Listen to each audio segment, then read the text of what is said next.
introductions. Well, first I'll call the meeting to order, and then we'll start with introductions in the room. So Mark, will you go first? Sure. I'm Mark Weatherington, Bitterroot Public Library Director and NAC member. Sean Anderson, Assistant Director, ImagineUp Libraries. Good morning, everyone. Jenny Stapp, State Librarian. Good morning. I'm Jennifer Burnell, the Montana Memory Project Director for State Library. Tracy Cook, Montana State Library. Kara Orban, Montana State Library. Amelia Kim, Montana State Library. And I am Jody Moore from the Red Lodge Carnegie Library and also the chair of the NAC. Genevieve? And Genevieve Lighthizer, Montana State Library. Okay, folks online, will you pull up a participant screen so I can? Okay, so, yeah. Alyssa, will you introduce yourself? Excuse me. Alyssa Ramirez, Library Director at Lincoln County Library and NAC member. Do we have two Alyssas? Okay, I think we also have Alyssa Wolinitz online. Will you introduce yourself? Yes, I'm Alyssa Wallentees. I'm the Lewistown Public Library Director and here with the MLA. Pam? Pam Henley, Consulting Librarian, Montana State Library. Courtney?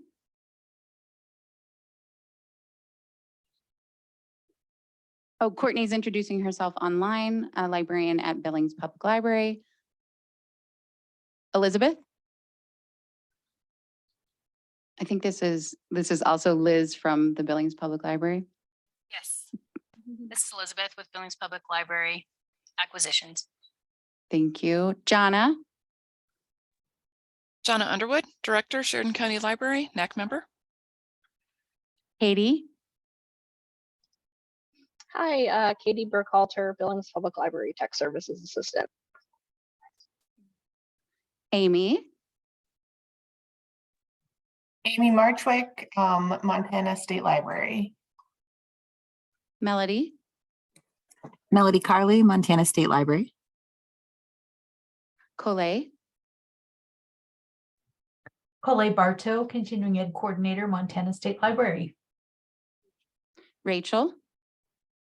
I'm Rachel Ron. I'm the director of the Haverhill County Library, and I'm also here with Alyssa to talk about government affairs. Suzanne? Suzanne Reimer, Montana State Library. We did say Pam already. Okay, so we don't have Lori or Dalton yet. Okay. All right. Well, thank you everybody for being here. Staff, NAC members, and guests online, as well as our guest speakers. Let's go ahead and get going on our agenda. First up, we've got an assortment of minutes. We've got final minutes from the May 4th, 2022 meeting. I'd love to entertain a motion to approve those. I'll make a motion to approve the May 4th, June 8th, and June 27th. With a bold move, Mark is approving all three in one. So we have final minutes, May 4th, draft minutes, June 8th, draft minutes, June 27th. Do we have a second on this motion? This is Sean, I'll second. Oh, Sean and Jonna both will second this motion. Anybody notice anything that needs to be changed or any comments on those minutes?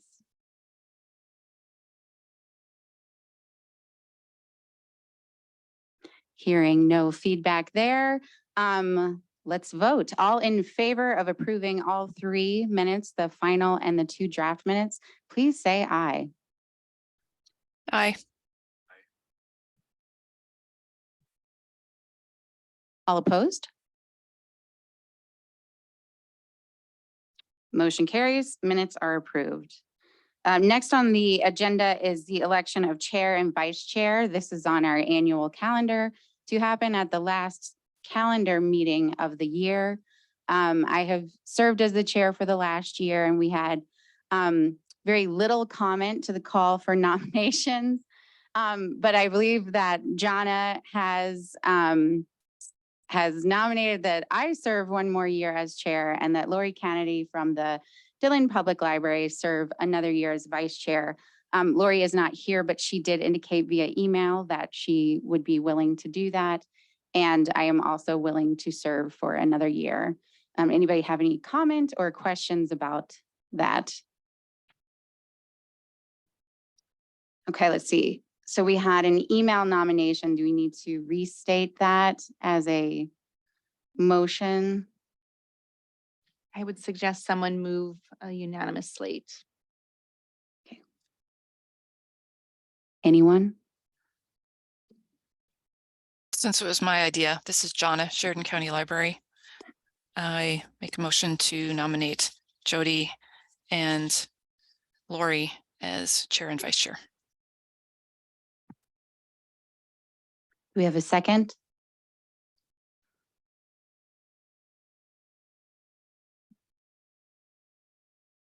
I'll second. Thank you, Mark. We have a motion and a second. Any further discussion on this? Lori, are you with us online now? I am here, sorry. We Oh, have no a worries. boiler out, so we don't have any heat and we're trying to figure out the closing of the library and I'm in a mess. But I am here. No. Oh my gosh. Well, you've got a lot going on, including you're currently nominated to serve another year as vice chair. So Oh, see what happens when I don't get on, I get vice chair. I'm good.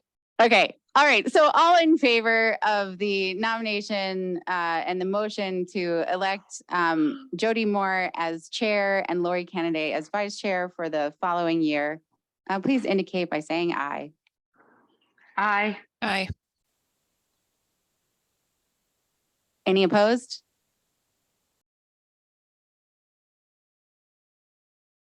Okay, that motion passes and you're stuck with me. Next on the agenda, we've got our lovely guests, Rachel and Alyssa, to tell us a little bit about the Montana Library Association government affairs and their heroic efforts that they are undertaking for us this year. Do we need to share screens to them? I don't think we have a screen to share or anything. So I guess a lot of you have probably already heard about this by now, but we have been on a road show to bring attention to this budget proposal that the Montana Library Association and the Montana State Library and the Trust for Montana Libraries are all working on together. So the proposal is to raise the state aid from 40 cents per capita to 50 cents per capita and include tribal libraries who meet public library standards in state aid, and another $4.8 million for shared resources in Montana through the state library. Alyssa, am I missing anything on that part?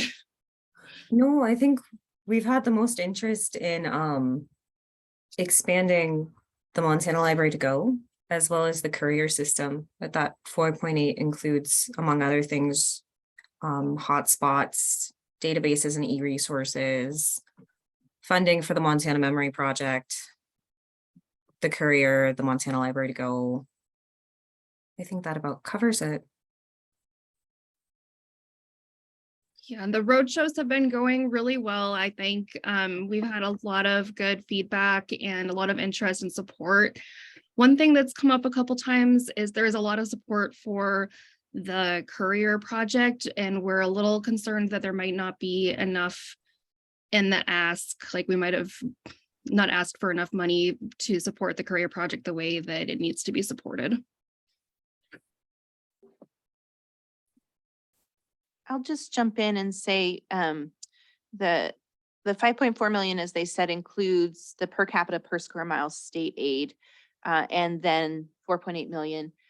I would be really surprised if the legislature created a line item budget with those amounts. My hope would be, we use this information and dollar amounts to illustrate the costs associated with these services, but my hope would be that what would be appropriated would be more of an appropriation for resource sharing and information access, And it would be up to the state library with input from the NAC and MLA to determine how those dollars are actually spent. So I myself am not concerned that we've asked for too much in certain categories and not enough in other categories, as long as if these funds are appropriated, it's not appropriated as a line item budget, if that helps.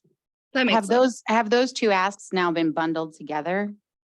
Or is it still like, we would like this state aid increase and we'd also like this?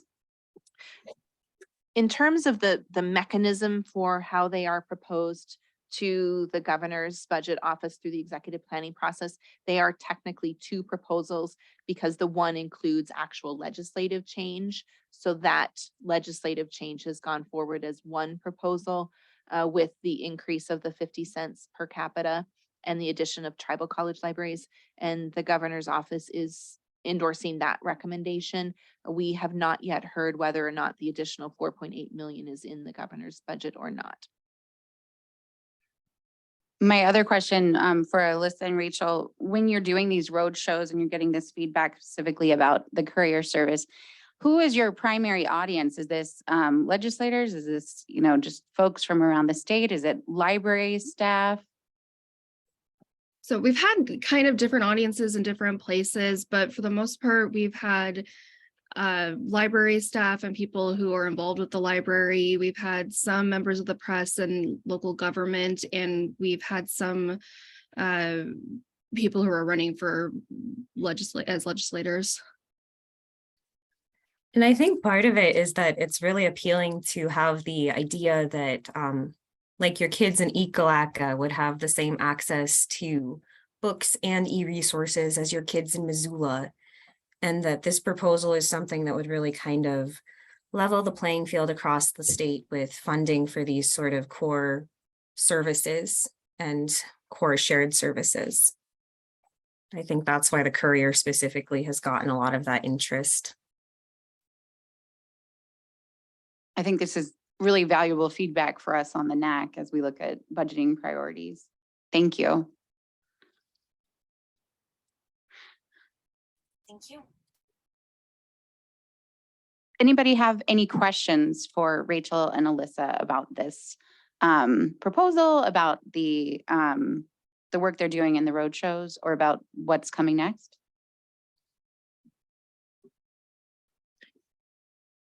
Alyssa and Rachel, do you want to talk a little bit about the public library directors meeting on the 10th? Sure. We're sort of taking over Alyssa Ramirez's public library director's interest group meeting, and we'll be sharing with whoever is available to come how they can help us spread the word on this. We are working on a sample letter that people can send to their legislators after the election. Alyssa, I'm sorry, I keep just talking. No, you were saying all the right things. Yeah, I think we're just excited to get friends and foundation members and board members on board with this ask. And we've been very lucky to have like Sean Anderson help us with the letter. And I think of you all, we also have Mark on our committee, and we're just looking to give people options for providing input about this ask to their local elected officials after the election. Does that cover it? I think that it's next Tuesday at 9 a.m. Thanks, Rachel. I think one of the things that might be of interest to the Network Advisory Council is a little bit of a discussion about if we were asked to reduce that amount of funding. Like I said, my hope is that we wouldn't be in a conversation with the legislature about what services to actually cut. Instead, we'd be appropriated a smaller amount of money. And that would come through the state library budget. And again, we would rely on the NAC and MLA to help guide how those funds would be expended.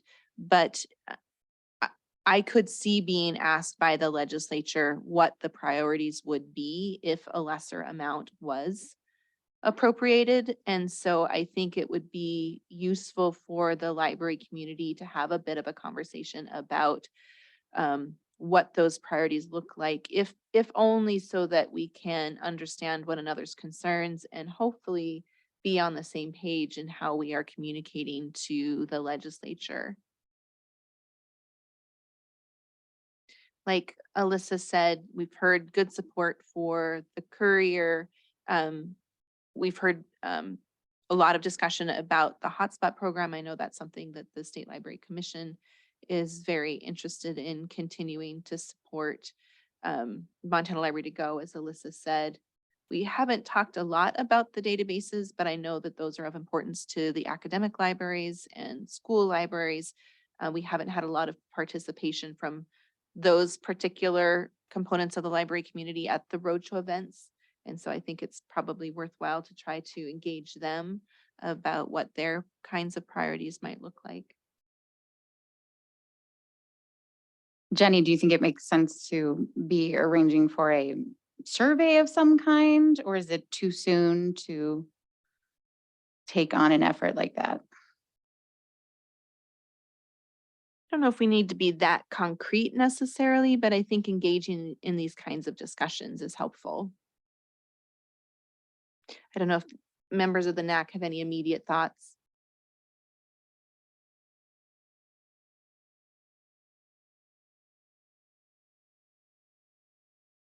My main thought is I wouldn't want to put it off too late and then to be in a rush trying to gather data if needed.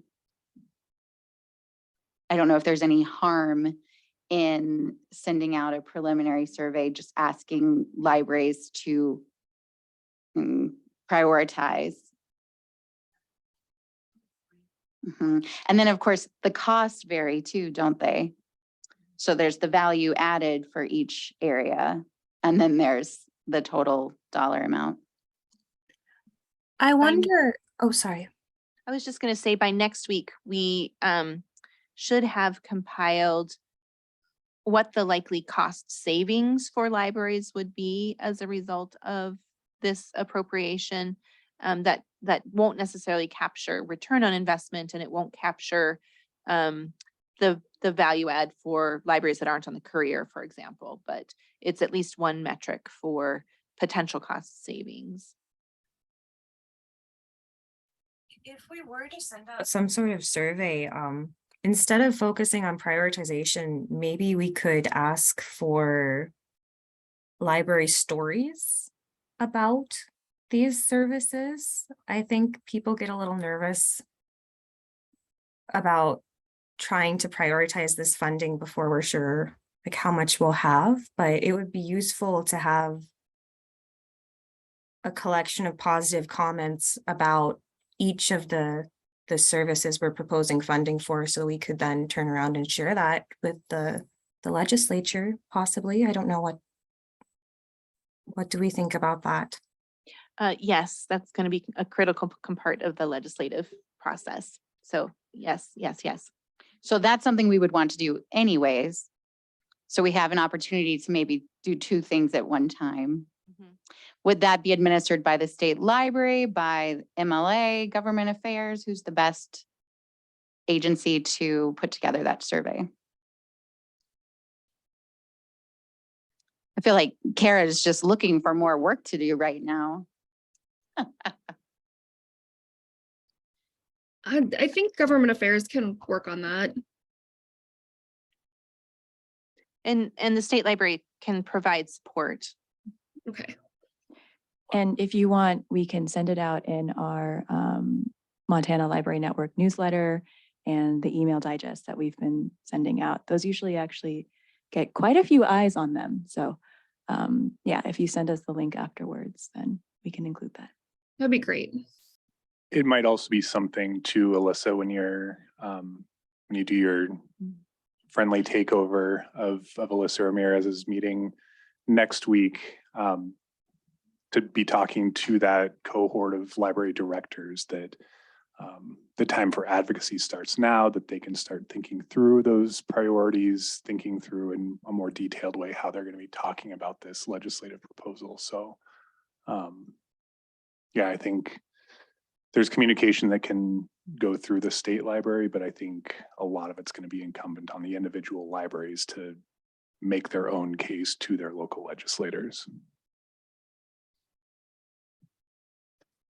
The one thing I would add is in addition to stories, photos, we will want to work on handouts to accompany any kind of requests. So if people have photos of what it looks like to offer these services or people using the services, those are very helpful.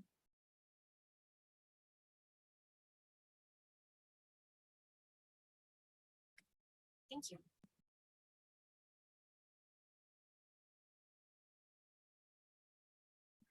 All right, any other comments or questions before we move on in the agenda?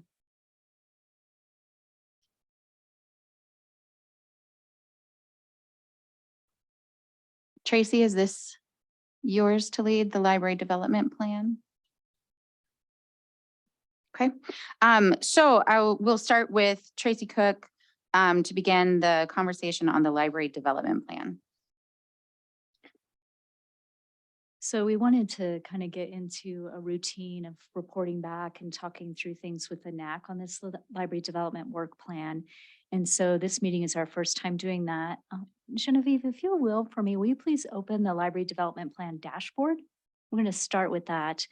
I just want to highlight Rebecca Camp's work. So what we're attempting to do here is give you a visual way of seeing how we're doing.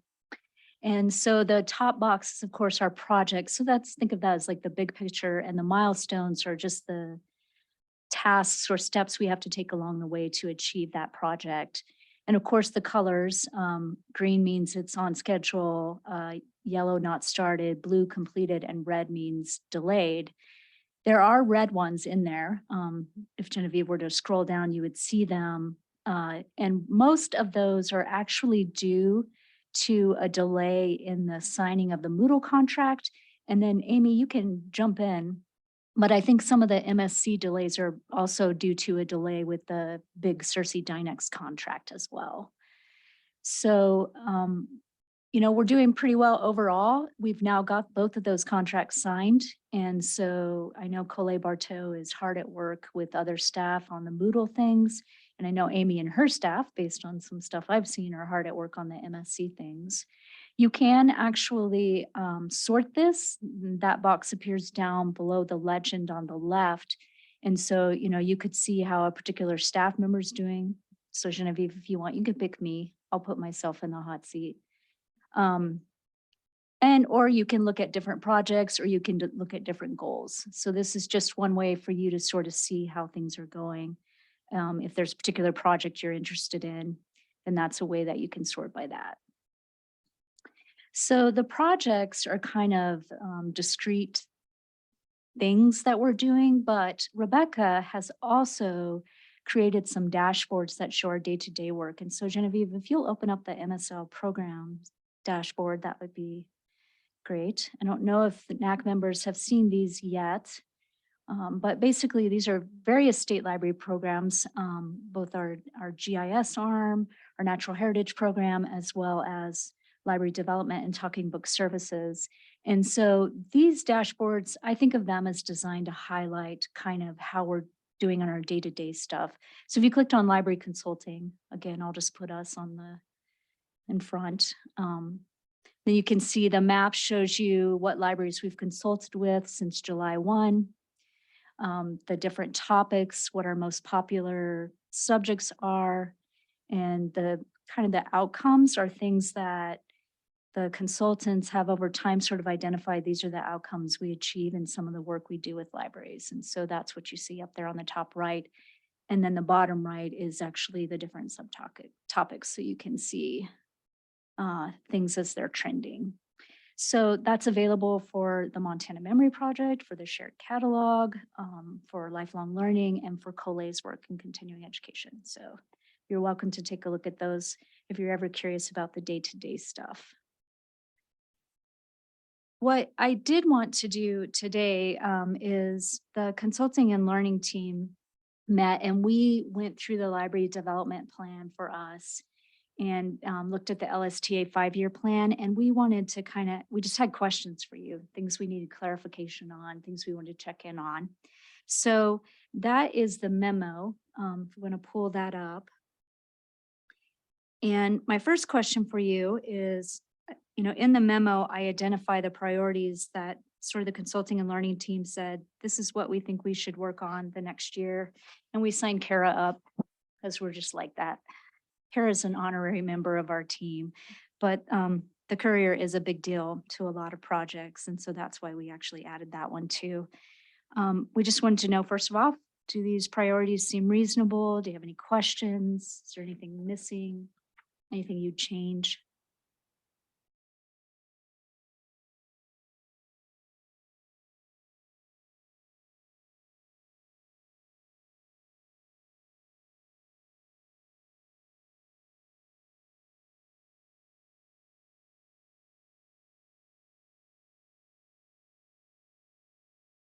Tracy, the wiring and digital equity projects, now that reflects the grant. And then is there an intention to continue? Is there a phase 2 there? So for the digital equity, there is quite a bit of federal funding coming down through the Digital Equity Act, and also BEAD, which stands for building. What does that stand for? The BEAD is for infrastructure kinds of things. So it's going to be mostly for probably ISPs getting the middle mile, the last mile. But the Digital Equity Act, there's a real opportunity for libraries there because of the role we play with digital equity on a regular basis. So there could be a significant amount of funding available. I mean, think of it like the BTOP days for those of you who might have participated in that federal program. And so we wanted to be able to take advantage of that. We're currently working with the Montana Cooperative Development Center, and Suzanne's been kind of sharing her expertise in that area and working with them. We really would like libraries to be at the table. So what states have to do is they have to create a plan for how they're going to do the infrastructure and how they're going to address digital equity issues. And so we really want them to remember that libraries play a pretty critical role in that. And we want libraries to be eligible for any funding that might be available with that one. The wiring project's a little different. So the wiring project is the ARPA funds. And we were able to do approximately 30 libraries with both the pilot project and this one we're currently in. And I think, while we would like to get funding for that one's a little trickier to get funding for more libraries. And the wiring, as a reminder for those who may not know, is to replace cabling in libraries and also to purchase new networking equipment. And that can include wireless access points as well as routers and modems and so forth, with the idea being that libraries will be poised to be able to take care of faster internet speeds, which interestingly enough, by and large, I don't have the figures right in front of me, but I asked the libraries for before speeds and after, and it's pretty astounding the number that you see an increase in speeds after. So that's very nice to see because that was one of our goals with the project. Any other questions on any of these items or that one in particular? I do have a question and just wanted to say first, thanks for putting this together in this way. I thought this was really helpful to sort of read through this, be able to reference it back to the library development plan, and have kind of specific things to think about it, because it is sort of an overwhelming amount of things that you guys try to accomplish and do accomplish and that directly benefit libraries. Bitterroot benefited from that wireless or the wiring upgrade and that sort of thing. So I do have, several kind of questions and comments about each of these. Some of them might just be answered organically. So I'll, just sort of let the conversation continue. But the first one I was wanting to ask about was for the Make Moodle functional and user focused. Who is the user that you guys are kind of referencing there? That was something that I am just a little ignorant on. So thanks. Yeah, no, that's a great question. So the primary users would be library directors, also maybe library board members. So with Moodle, and actually it's not just library directors. So With the shared catalog, it's always going to be shared catalog libraries. So their staff and their directors. The idea is the Moodle content is somewhere they can go for quick learning for something they're trying to do and accomplish right then and there. Amelia is also using Moodle extensively for the lifelong learning. I know if you've been at work with the youth services one, I believe, right, Amelia? Yeah. And then the consultants, Pam, Suzanne, and I, we are working on some very Montana specific ones, really targeted at library board members and library directors, trying to like recreate that short takes that United has. But it is libraries and primarily public libraries. And this is Amelia. And just to the youth services thing that Tracy was talking about, I think we've thought a lot more about like entirely self-paced learning. So things that people, I think it's called just-in-time learning. Is that what it is? And so there's hopefully going to be a youth services overview module on Moodle, which will be for anyone who is new to youth services or is starting just kind of like a part of your orientation. You can start with this. So I think we're planning on having, you know, active content and Moodle being a repository for that active content, but then we're also planning on having kind of ongoing stuff that people can just access whenever they need it. Is there a time frame for this at all, or do you foresee a time frame of any kind? That's a great question, Jonna, and I'm going to turn it over to Colette if she's still online. She's the lead.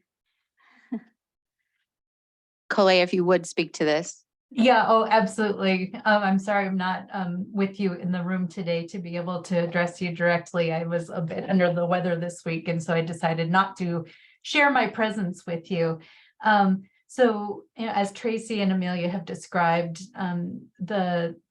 the platform that uses Moodle, that's the tool that we're using, and as Tracy said, also finally had a contract signed and in place just a couple of weeks ago.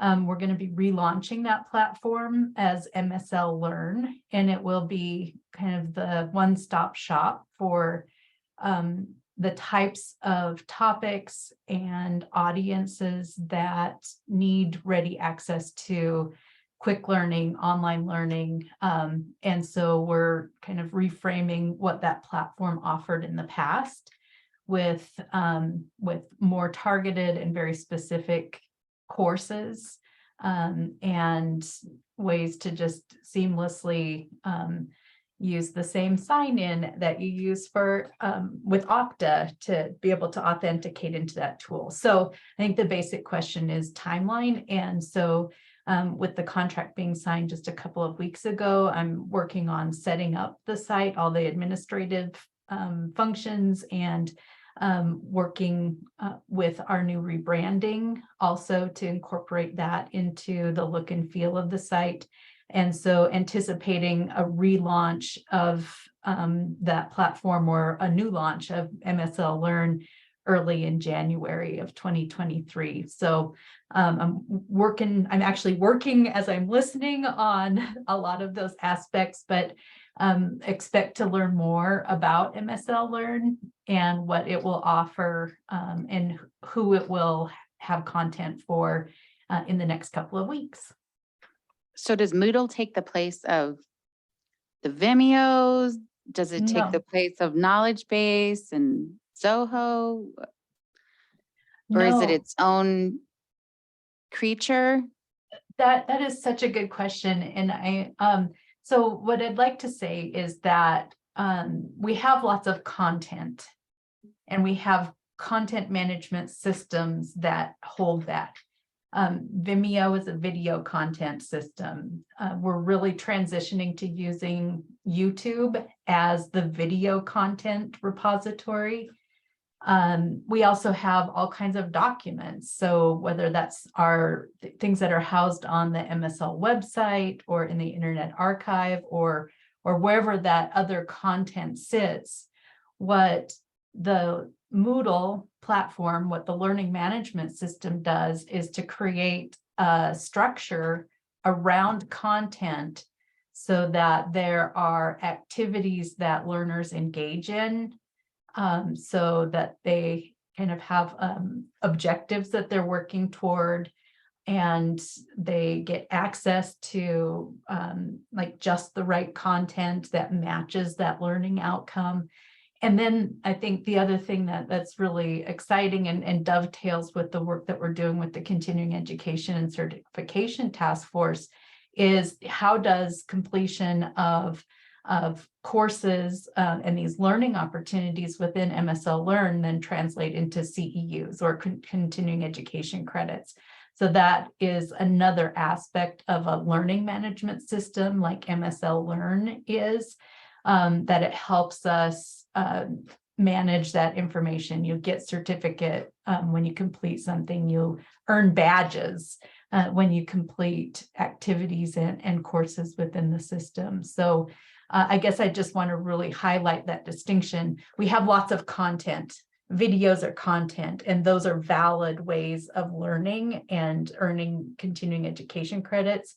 What we do is we up our game with a learning management system and providing that structure around the learning that I think at the end of the day really helps focus, and people can search for the type of topics that they need to learn about. I think it's kind of what Amelia said, that just in time and just what I need opportunity, so that we're not trying to wade through tons of content in all of these different places.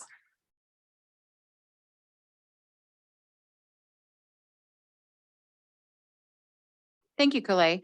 Mark, did that answer your question? Yeah, it did. It seems like there's like a lot of potential here, and I do like, yeah, that was a very thorough answer and answered a lot of the questions and curiosities I had. I am just curious though, if kind of what metrics you guys have and how you're sort of prepared if there is sort of like a lack of buy-in. That's the biggest sort of barrier I see to this being successful is, library directors are just bombarded with so many different accounts or places to sign in information, ask this question here, do that. And a lot of them just choose the path of least resistance, which is either calling the library closest to them that they have a relationship with, or sending an email to Wired. And I, as much, potential as this has and as much of a better outcome it would provide in the long term, I worry that there's going to be some short-term resistance and lack of buy-in among library directors just because of the kind of habits and proclivities that I see in myself and in the other library directors that I speak with. And I, wouldn't want you all to get discouraged if there's not a lot of buy-in, but there is sort of so much going on for library directors. And I just sort of wanted to make sure that expectations were kind of according. Colette has commented, understood and anticipated. But Mark, that's a great point. I saw some other MSL heads in the room nodding in agreement. Did you have other questions for me, Mark, or did anyone else have any other? He did, but Amelia was about to say something. Well, I guess just to address what you were asking, and Colette, feel free to jump in because I feel like you're the actual Moodle expert here too, but I think we're all envisioning this as like a slow burn kind of thing. Where, people maybe don't understand the tool at first, or maybe they're not comfortable with it, but that is eventually where all of our content will end up, whether it's in Moodle or it's directed from you access it through Moodle. So I think eventually with time and with enough training on Moodle, I think I'm hoping to have Moodle as the place that I put everything. And so instead of having people like hunt around for where I have lifelong learning stuff, they'll know to go directly to Moodle and then they can access things there.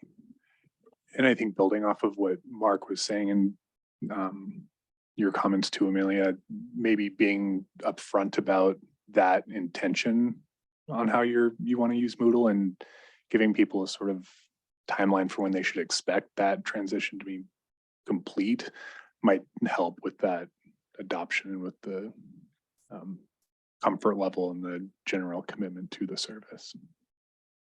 I can echo Mark's sentiments. So sometimes I do a Google search to find, recently I was like, oh, what used to be in those trunks, the trunks that we did with the, so I was like, let me just search for this. And it's amazing, all these old things that come up from the state library from 12 different variations of websites in the past that still live online. You get this information that's, so I just imagine if that's happening to me, isn't that happening to so many people, and they just stop with what they find, or they, give up in what they're looking for. So if we are truly transferring everything to Moodle, I think it has a better chance for success.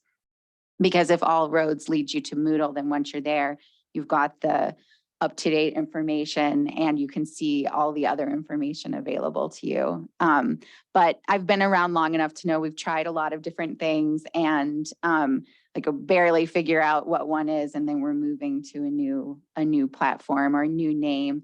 And I think for folks at the state library, you guys are so deep into it that you just know what it is and it makes so much sense to you. But for those of us out in the library world, just occasionally accessing it, that can be harder to do. So yeah, I wonder if we need to go just kill a lot of old cached website information. You've tried, Tracy? Yes, we have tried like phantom websites. But if you do ever find a website, you can certainly send it our way, and we'll try to get rid of it. To get rid of it. But things live on. They do. Yes. This is what we're learning. Alyssa had a question in the chat. She said, will there be guided tracks? Sorry if I missed this part. So just thinking of like a collection management track that I can have new staff take rather than try to remember all the details. Yeah, and Cole, if you want to jump in, but Sure. yes, that is part of the plan. But Cole, I'm going to let you take the lead because I know you've thought quite a bit about that. Yeah, so the answer is yes. The collections of courses are going to be organized in a structure that primarily tags them into the tracks that we have in the certification program. So if you're looking for collection management and technical services, you're going to not right away necessarily, but you're going to find courses that will earn you those CEUs in that category.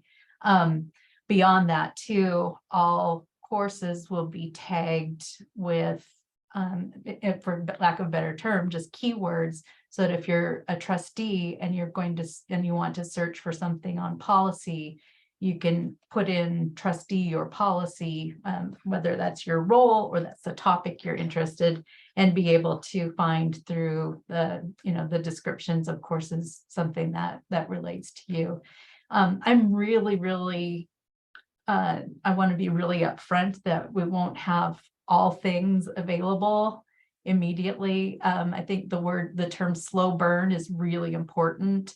And we'll be working as quickly as we can to be able to fill out course offerings in all of those categories.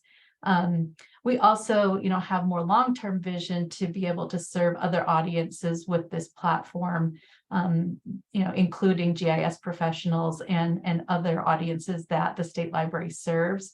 So slow burn is a really great pace and a great description of the development timeline for what MSL Learn will become. Thanks again, Cole. Mark, what do you have next? Thanks for all the answers. I think there's so much potential with this Moodle. I do think having it be sort of the portal that everything else is sort of entered into would be super helpful, and having those tracks for the staff to go through or trustees. I think it's, it sounds great. And I think having it be part of the library director orientation and sort of getting the new library directors to really, start with that and know that's where they should go, and then training the rest of us that are probably going to be sort of, Moodle ambivalent or reluctant, but then we'll eventually buy in when we realize how easy it'll be for our new hires to sort of say, oh yeah, you just log on here and then start the, collection management track like Alyssa mentioned, or the youth services track, or technical services or whatever else is in there. So I think, yeah, it sounds great. And I'm looking forward to, seeing how it really can benefit the library. And these explanations were great. So thank you. I guess the other question I have was the third bullet point down, the letting go of marketing awareness of library services. Is that something we should talk about here, or is that just kind of a FYI sort of thing? Or Yeah, I would like feedback on that. So if there are no further questions or comments on the priorities, and then I guess if you're okay with the items we moved from the LSTA 5-year plan to the LD work plan, then yeah, we can talk about marketing awareness. Yeah, I had a question about that too. I wasn't exactly sure.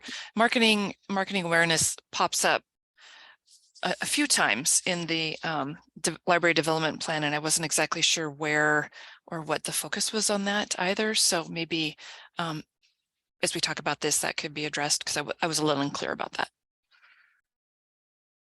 Tracy, I did have another comment on the priorities list. I was just curious.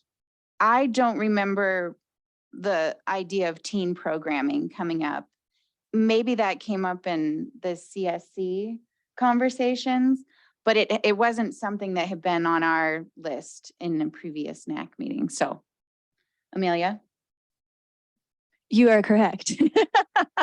That was something that actually, I think Tracy, you and I kind of noticed when we were in a meeting and realized, oh, teen services are not on the 5-year plan.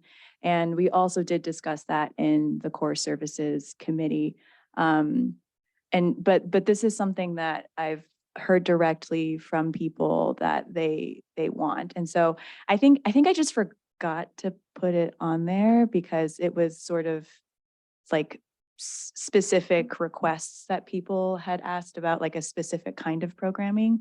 So at first I was like, oh, I'm doing this stuff, and then this teen services related specific program. But I think since then it's grown into more general teen services. And I think partly that's due to the YALSA Transforming Teen Services training that I've been doing with Dusty Deans. We've been training people across the state. And that training, I think, has just been helpful for, it's just been a really good training for just helping provide more context and empathy for teens and tweens and what they're going through, and helping, I think, remove the unsureness factor that I think a lot of people have when dealing with a very, challenging age group. There's a lot of stuff happening. So I think more and more I've realized that teen services actually are a growing demand in terms of things that people want to do in their library, or they have teens in their library and they're not sure quite what to do with them. And then it's also just a big question now as we're, I don't know, kind of in a post-pandemic world, like, how do we get these kids back into the library? So you were correct. It's not on the 5-year plan, but it really should be. And it is becoming a bigger part of my work. I definitely, saying I like teens is maybe a bridge too far, but it's a group that I'm interested in serving, and I've been involved with YALSA for years and years. So I'm not knocking teens as a group. However, are we really saying like we're prioritizing teens over like seniors and the elderly who are not on this list? I know early literacy comes up as a focus of libraries and a focus of the work that you do, Amelia, in supporting libraries. But before we take that on, I want to acknowledge that we are adding that without acknowledging some of the other groups that sometimes come up, like homebound or rural folks that can't get to libraries, or et cetera. So if I could jump in on that, that's actually kind of somewhat related to that question I have about where do we focus our energies.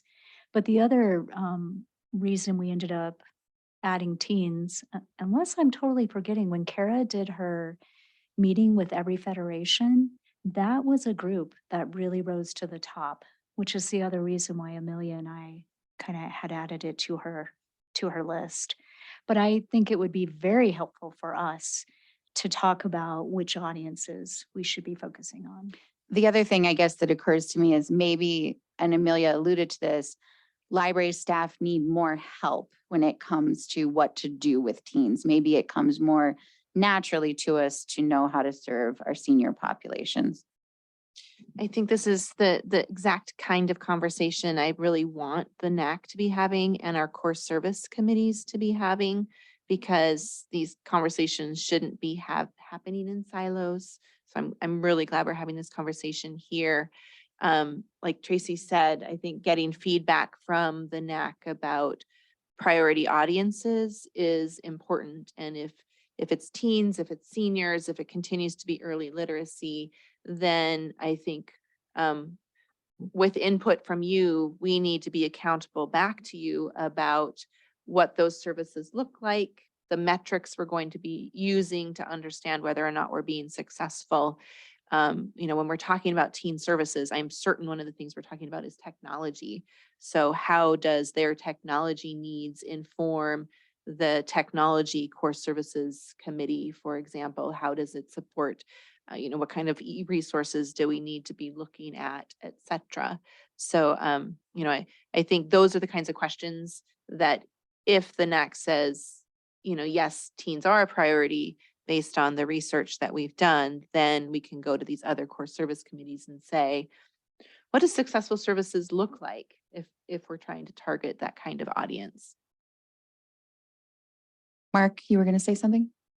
Yeah, I would say, yeah, I sort of think like I understand what you're saying about kind of, is prioritizing teens, sort of, deprioritizing the other groups. And I guess the way I would sort of look at it is, when, for public library standards, if you're meeting those, it's sort of implicit that you're already serving those other groups in there. So I don't think we lose track of them. I think it is just kind of making it clear that librarians do need more help with teens, because some of them have very similar feelings as you might with the challenges of serving that demographic. So I think kind of, it's almost like you're sort of plucking teens out of the public library standard as a demographic that needs more support for librarians to meet, rather than like having it sort of be a zero-sum thing, is the way I sort of read into it.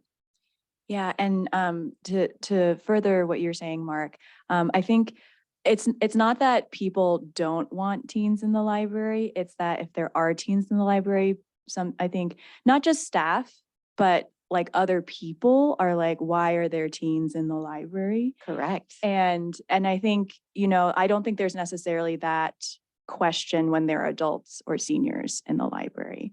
And I think the fact that that question exists means that there's work to be done there in terms, and the YALSA youth development course really does kind of address this fundamental, like, this is an oversimplification, but like, why should we care about teens? And like all the stuff, there's so much information about early childhood development, but teen and tween years are another second incredible time for growth and stuff that's happening. And I think just cluing people into that does so much for being like, oh yeah, the teens should be in the library. They should have someplace safe and welcoming for them to be. And even that as just a first step of mentally changing your own perspective to say teens we should be supporting them and providing positive spaces for them is, I think, just like a really great outcome from the youth development course. So yeah, I think that is the need that people have expressed with teen programming.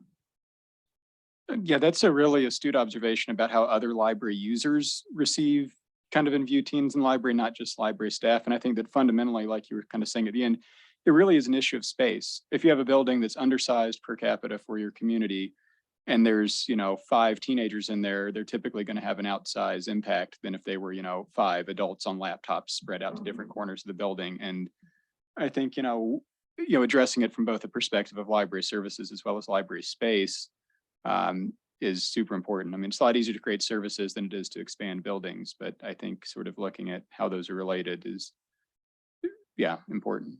Sean, I see you pull your mic towards yourself. We've also got 2 comments from Alyssa in the chat. Okay. Alyssa says, for teens, if we move forward, I would like to see an effort to coordinate with schools and services they are offering so we don't duplicate the efforts. Just thinking back to hotspots, we thought they would be super popular in the beginning, but the schools gave hotspots to students. They eventually caught on, but it took a minute. And I just want to remind us that, you know, these were the kind of conversations we were having when we were developing the early literacy program, you know, going on 15 years ago now. And I remember space coming up as one of the examples of a challenge for libraries not offering early literacy, and, you know, difficult challenge, and certainly not one that was addressed right away. And probably not perfectly for most libraries, but you know, we did do very concerted efforts at helping libraries, including bringing in experts to one of our Ready to Read rendezvous to help libraries kind of imagine what their space might look like, even in small areas, to be able to support early literacy programs. And so, you know, that is an example of a barrier and a need that through concerted effort, we could strive to overcome and create some specific outcomes around.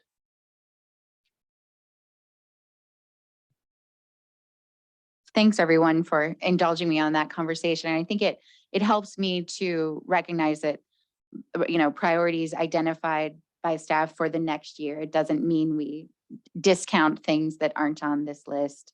I would like to know, Tracy and everybody else involved in this memo, have we answered your first bullet point under questions for the NAC? Have we properly addressed these priorities? Is there more you need from the NAC today? No, we just wanted to check in. and Okay. make sure we were on the right track. So that's our first bullet point under questions for the NAC. The second bullet point, any questions or concerns about the items we moved from the LSTA 5-year plan to the LD work plan? I don't know that it's really clear to me which ones were moved. Was there a list of that should have been more obvious to me? Yeah, in the memo, that third bolded section, what's missing from the LD work plan, these appear in the LSTA 5-year plan, and staff believe they need to be moved on to the LD work plan. And we didn't think you'd actually have a problem with any of them because new directors, we kind of need to support them. And then the team program, we just had that discussion. Okay, so now we go back to the questions for the NAC list and the third bullet point. And both Mark and Jonna had a question about the marketing awareness of library services questions. So let's return to that conversation. And so Jonna had kind of asked about the marketing awareness because as she noticed, it appears in probably at least 3 different places on the LD work plan. And this is something we have heard from libraries, and we certainly, you know, it's state library staff, you know, working with you. I think librarians were typically kind of bad at talking about what we do and what we do well. And so we actually understand why that is a priority for libraries, why they feel like they need to kind of make people aware of their services. The issue we have is twofold, and I'm really glad Kara is here today because partially we have some limitations in that most of us are LSTA funded, and there's a little bit of limitation on what we can do with that.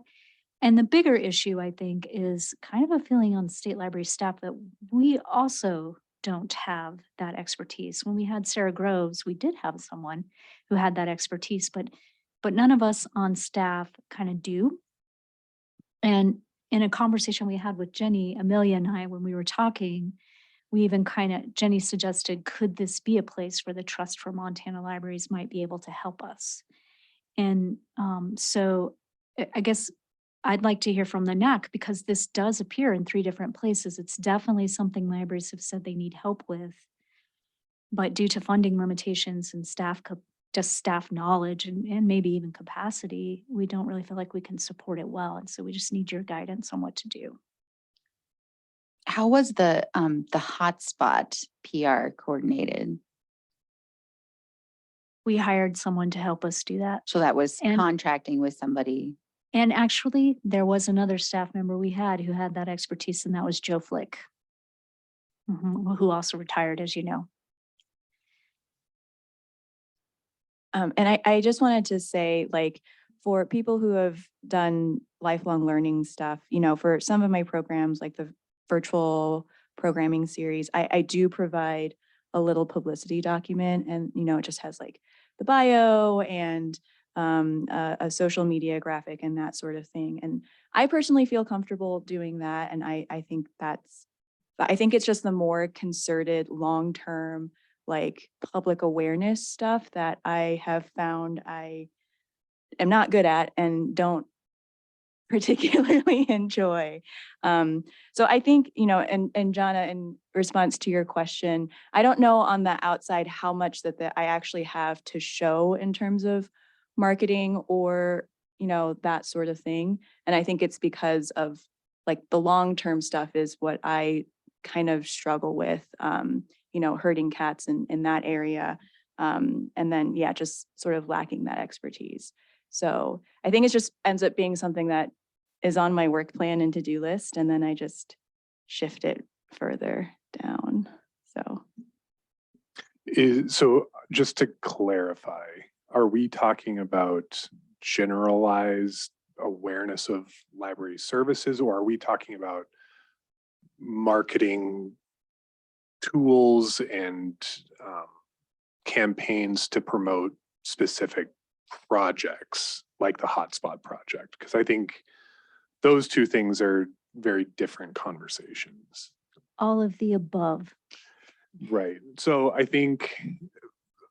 guess just to throw all of my thoughts out there, or at least a chunk of them, the generalized awareness of library services and the role of libraries feels like something that I agree that it's not necessarily in the state library's purview to be responsible for those things. That seems much more an MLA type responsibility. That would be a place where I would want to explore. But if we're talking about marketing specific projects and collateral for specific projects, that does seem like a place where the Trust for Montana Libraries could come in to be the funding source to subcontract that work out. I think it's going to be very, very difficult to find somebody that can do marketing for us consistently within the state library or within these satellite organizations. It seems much easier, much faster, makes us more nimble if we have a funding source to sub that work out. I want to clarify with the LSTA, and I'm glad that you said that, Sean, because that's exactly how we kind of can split our funding. We cannot spend LSTA on general library campaigning or promotion of general library services. We can spend LSTA on LSTA funded projects and programs. So the question is, how much of our LSTA budget, which is limited, would we want to allocate towards funding for like the bookmarks and things that we give out, that we've traditionally done? That's kind of the extent of our marketing and PSAs and things like that are very program specific. That is an appropriate use of LSTA. It's just a matter of how much of that would we want to allocate out of our limited program budgets. And I would add, I think an important question there is how effective is that kind of marketing? How much good does it do to expect someone to come into the library to get a bookmark if we're trying to target audiences who aren't coming into the library? I've definitely noticed the value of a bookmark has really gone down. Not that people still don't like bookmarks, but it used to feel like, with like MSC, it was like, in Montana Library, you go, could we just have a little brochure about this or a bookmark? And they used to do something, and now they just sit in their little pamphlet holders on the desk. There was a Jonna comment. Donna had responded to Amelia earlier and said, I agree. I think we all struggle with the long-term aspect of marketing our libraries. So who approves funding for the trust? And would we make a recommendation to those people that they consider doing this? And I'm hearing two threads. One is really focusing on projects as they arise. And the second is the concept of ongoing awareness campaigns. Yeah, and I mean, I said both of those things, and I am immediately sort of coming to terms with the various ways that those avenues are fraught. MLA is a relatively small organization. It's mostly led by librarians who are doing that in addition to many other responsibilities. So it's difficult to think about that happening super quickly or being super robust without some internal support at MLA. And now I just lost my train of thought. Great. Would it be about the trust? Well, I think, well, I'll get to that. I do think that it would be interesting to see an organized conversation or a strategic conversation about how libraries market themselves and which components of library services are most effective to promote. Is it the new and innovative, or is it the long-standing core services that we've always provided? That would be a really interesting conversation, and I think one that MLA could continue to facilitate. The end product of that, I think, is unclear, but I think that's a fair conversation to start with MLA. The trust idea is also interesting, but equally fraught because they are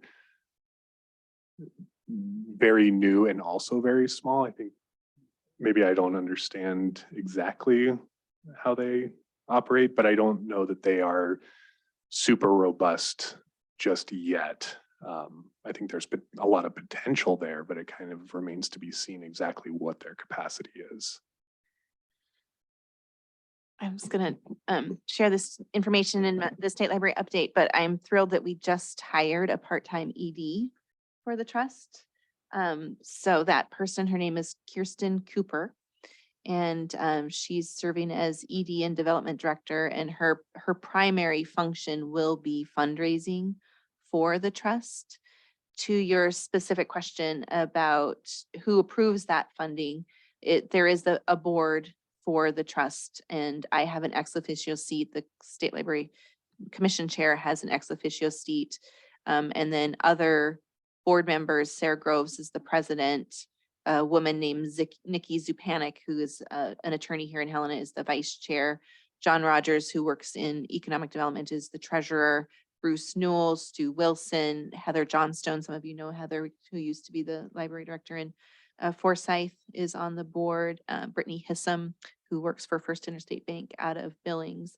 And they are very interested in looking at these kinds of statewide needs to help direct some targeted fundraising around specific campaigns. And you can't fundraise without marketing and without awareness. yeah. You have to prove Right.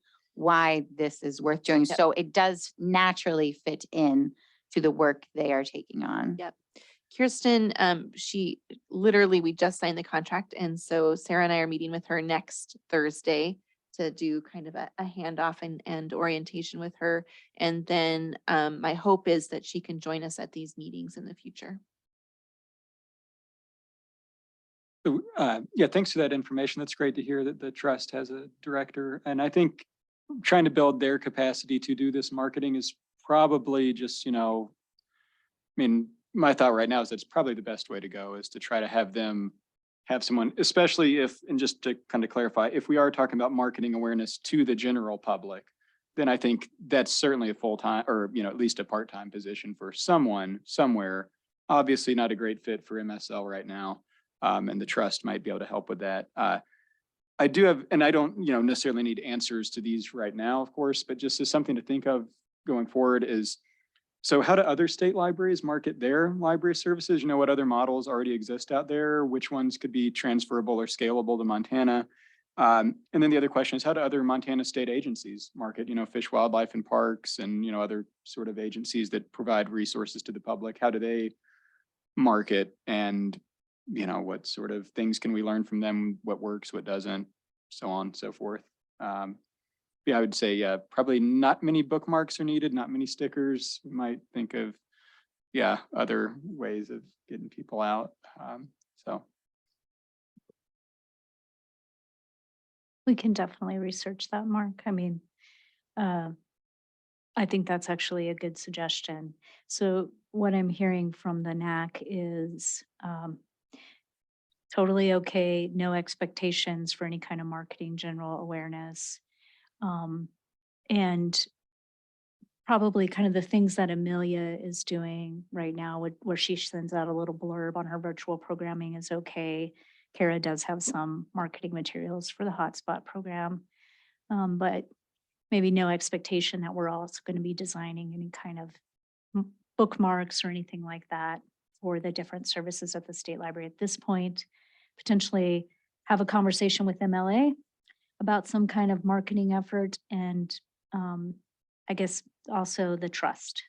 Does that seem like kind of the way to go? Does that give you what you need, Amelia? And I did see there was chat, but Yeah. okay. Lori asked, does the state library have a Facebook page? We do. Yep. Go ahead, Amelia.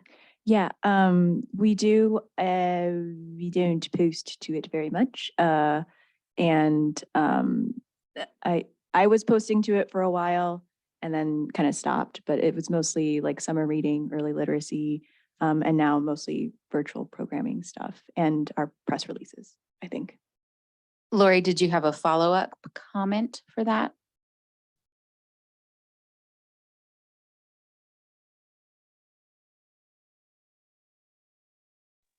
No, I just was curious, when we were talking about marketing, I didn't know if they had a Facebook page or not. I don't have a Facebook page, so I didn't know. We also have Instagram and Twitter.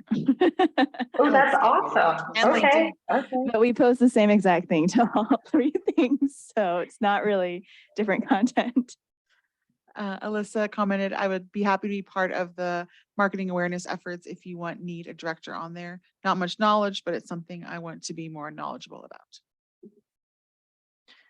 I just want to echo what Sean said about MLA. There is a marketing committee on MLA as well. And I think we need to have a really close hand in glove relationship with them as well. Tracy, I think you summed up the conversations well. You know, I think in our own individual libraries, it's something we probably know we should be doing, and we just drop the ball on it a lot because we have so much other stuff that comes first. And because there is you can't just put out bookmarks anymore. You can't just do a newspaper article, and you can't just do a Facebook post. You just don't have the same reach that you used to. I guess I don't want the Montana State Library staff to be like, well, we never have to think about that, because if you guys aren't thinking about it, then who's going to be going to the trust and saying, this is something we need to promote? But it's not something, as you said, we're not expecting you to do the copy editing and the graphic design towards any of that. I think I would echo that, just to make very clear that I think that marketing is critically important. I think there's general agreement in that. It's just who exactly is responsible for that. And is there still a standard about that? About marketing? Did we get rid of that?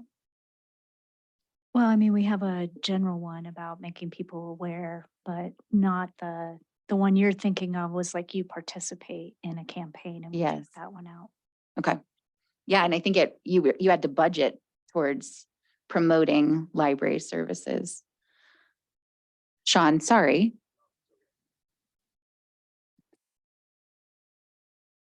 Any comment online? Or are we ready to move on to that fourth bullet point, questions for the NAC?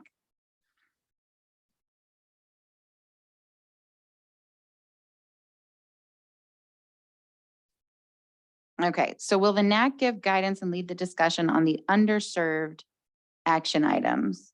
And just remind me where the underserved action items are. Yeah, let me pull those up. I think they appear on almost every core services committee and in the LSTA plan. And in essence, it's kind of going back to the Fair Library Access Resolution. We sort of have said we want to reach the underserved. You know, how do we extend services beyond the building? Who's not using libraries? and what services could they benefit from. And I know that that appears on programming and lifelong learning. It appears on the consulting priorities. I think that's it. Although I could have sworn that Jennifer and I see it on cultural resources. I was Who is thinking- not being served on page 27. Yeah, I thought so. And so like we were talking about earlier, there's a lot of different populations, and state library staff have kind of tried to do some of the work, particularly thinking about tribal members and the indigenous, because we have 7% of our population, and that's a rich part of Montana's history and culture. But are there other groups we should be thinking about? I know Amelia's Lifelong Learning Core Services Committees talked about the homebound. That's come up with other libraries, people with disabilities. I mean, there's a wide range of ways we could go. And I think we would want to always take advantage of any opportunities we have to provide training or support. But I think we're going to be more successful if we pick and maybe focus on that. And I know this is a really hard thing to do, but I was wondering if we could have some feedback on that. Can I ask a clarifying question? When you say pick, are you saying pick a target population? Or, because I think that's what I heard you say, that underserved is too big. Right. Yeah, good, thanks. Specific to each core services group, or? I don't know. Go ahead, Kara. Well, and I guess Tracy, that's a question for you about, is this where we want to have kind of a meta conversation about how the NAC advises core services committees and that sort of exchange, or were we going to talk about that later? Because that's a concern. It's that we've kind of touched on this, we don't want to be working in silos in these committees and then have us report these distinct work plans from the committees to the NAC. And I think that this is a good example of an important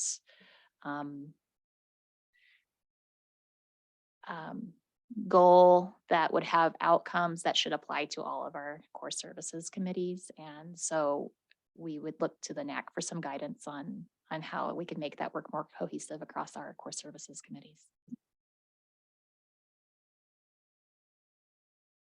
I mean, if the NAC is up for that, I think this is a good place, because this is a really great real life example of something that probably isn't going to be just one core services committee.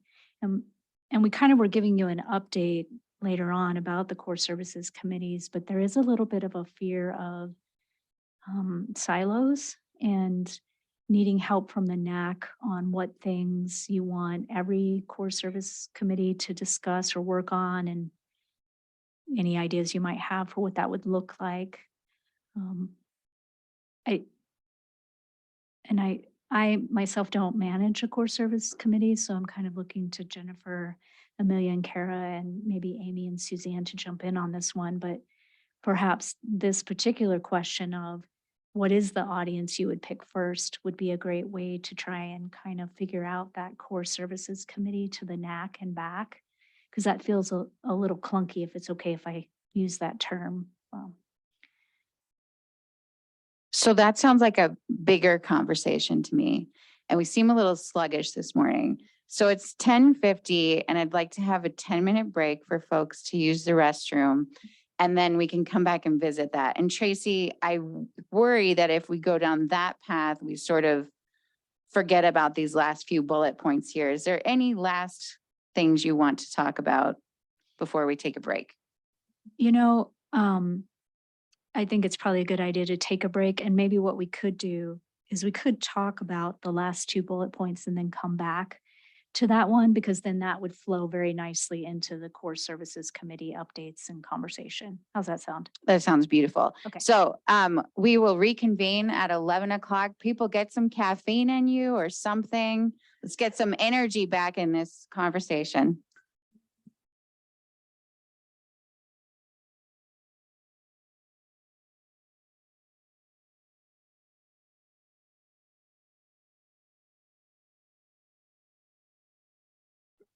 Okay, everybody online, welcome back. So Tracy, we are going to jump ahead to this concept of social services training and support items under the questions for the NAC in the library development memo.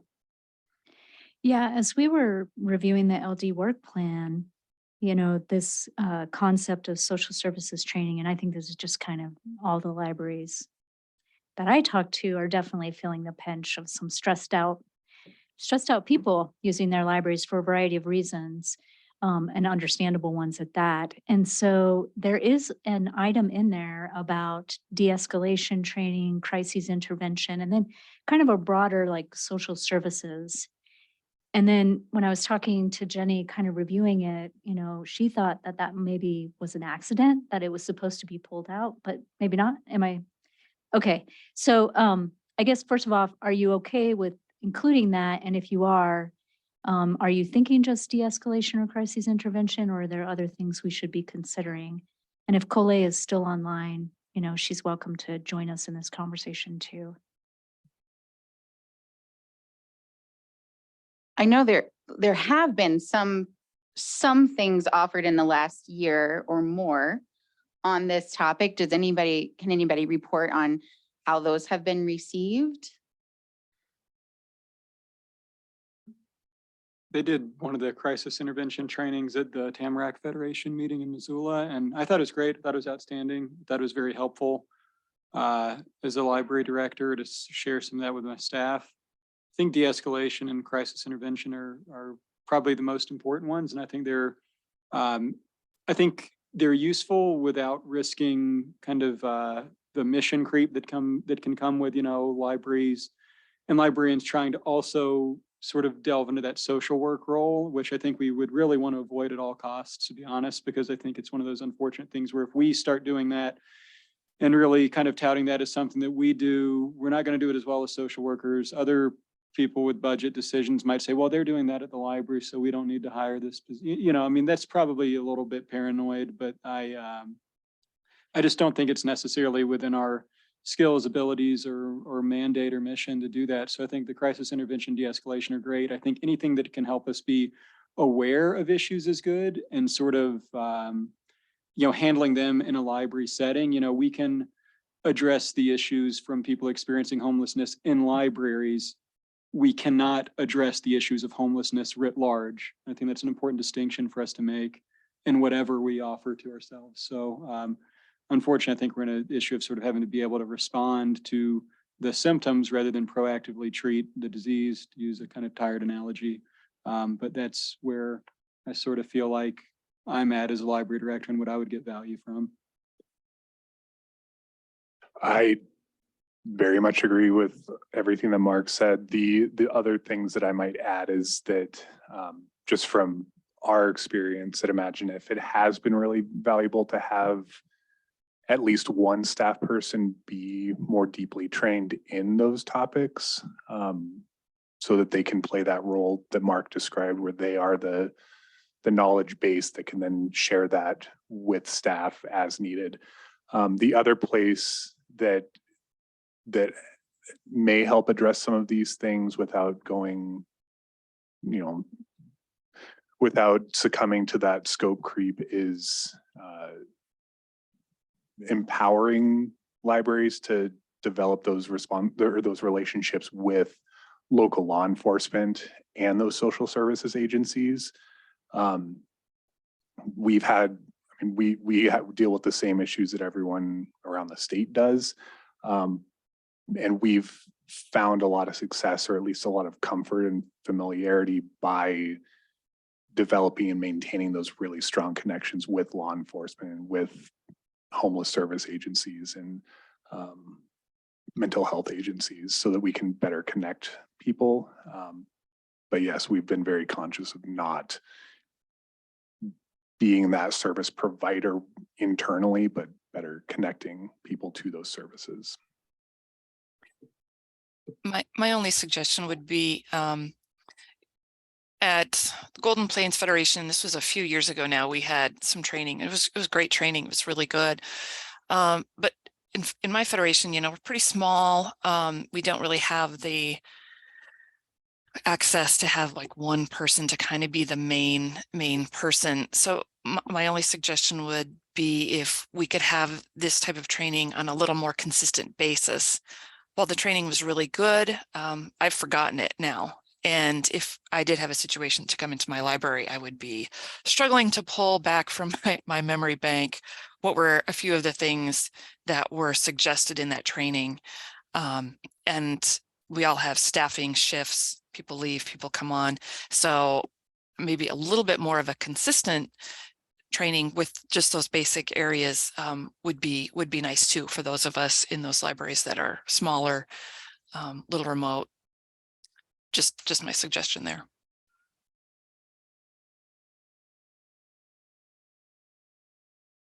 So as far as what the NAC is directing the state library consulting and learning team to do, are we just suggesting that they continue to bring in presenters on this topic? I see a head nodding. I suspect there's probably other kind of training modules too around crisis intervention and de-escalation training videos that could be available through Moodle. I'm reaching here, but I suspect Coley would know of similar kinds of opportunities. So I think it's kind of a yes and. What I appreciate about this conversation, and I think I hope staff do too, is how focused it is. We did have a conversation when the NAC about a year and a half ago was having a conversation about our core services. What are our core services? And talked about social services and, you know, talked about some of the things that were echoed here again today, that it is not a core service of libraries to provide social services as we sort of generally think of them. And to have that reiterated here today, I think is really helpful. And so to have that kind of focused support on those key issues that libraries face, I hope that's helpful to staff. I do think it's something on a non-professional capacity that we deal with in a lot of interactions on a daily basis in public libraries. But as Mark's saying, like, we are not professionals in that area. The big concern in recent years, of course, has been with heightened political frustrations that people are behaving at their worst oftentimes. And so I think that emphasis on de-escalation, but really anything related to that world seems valuable to library staff, because we do deal with the public. And when you deal with the public, you deal with there are many and varied issues in life. Coley commented just yes and for sure on Jenny's comment. I think in terms of those directives, it seems like a strong word to use, but in terms of what I would like to see come out of this conversation is, yes, more and more consistent trainings for staff and directors to do, but I do think there's a lot of opportunity to do some community building around this, that while we are not the service providers ourselves, you know, we are largely government agencies that work at a certain level right alongside law enforcement and co-responders. I know that many law enforcement agencies are hiring and developing co-responders to respond to mental health issues in a compassionate way. Knowing who those agencies are, what sort of services they provide, and how library staff can connect to them most easily is a conversation that I think the state library, the Network Advisory Council, individual libraries could provide just to facilitate that. Because when things go down, because we're not the responder, we need to call people in, and those relationships become really, really important. So. And we have Alyssa, who has raised her hand. Thank you, Jody. Yes, I definitely think that the special trainings that have been brought in, particularly like the one Mark mentioned at the Tamarack Federation meeting, are incredibly helpful, and to keep and to continue to offer them, because again, like Jonna said, staff rotate out. I think we need a lot of refreshers on some of this stuff, because some of us deal with it probably less often than others, and so those skills get rusty. I guess I would also just like to point out, maybe including trainings that help. I guess what I'm trying to get at is, we tend to focus on these negative interactions that we have, dealing with homelessness and mental health. But I'm also thinking about, enhancing more positive interactions with patrons with like sensory needs, and things like that, again, we don't deal with on a regular basis, but it would be nice to have training in some of those areas that again aren't quite like problem areas, but definitely require some special training.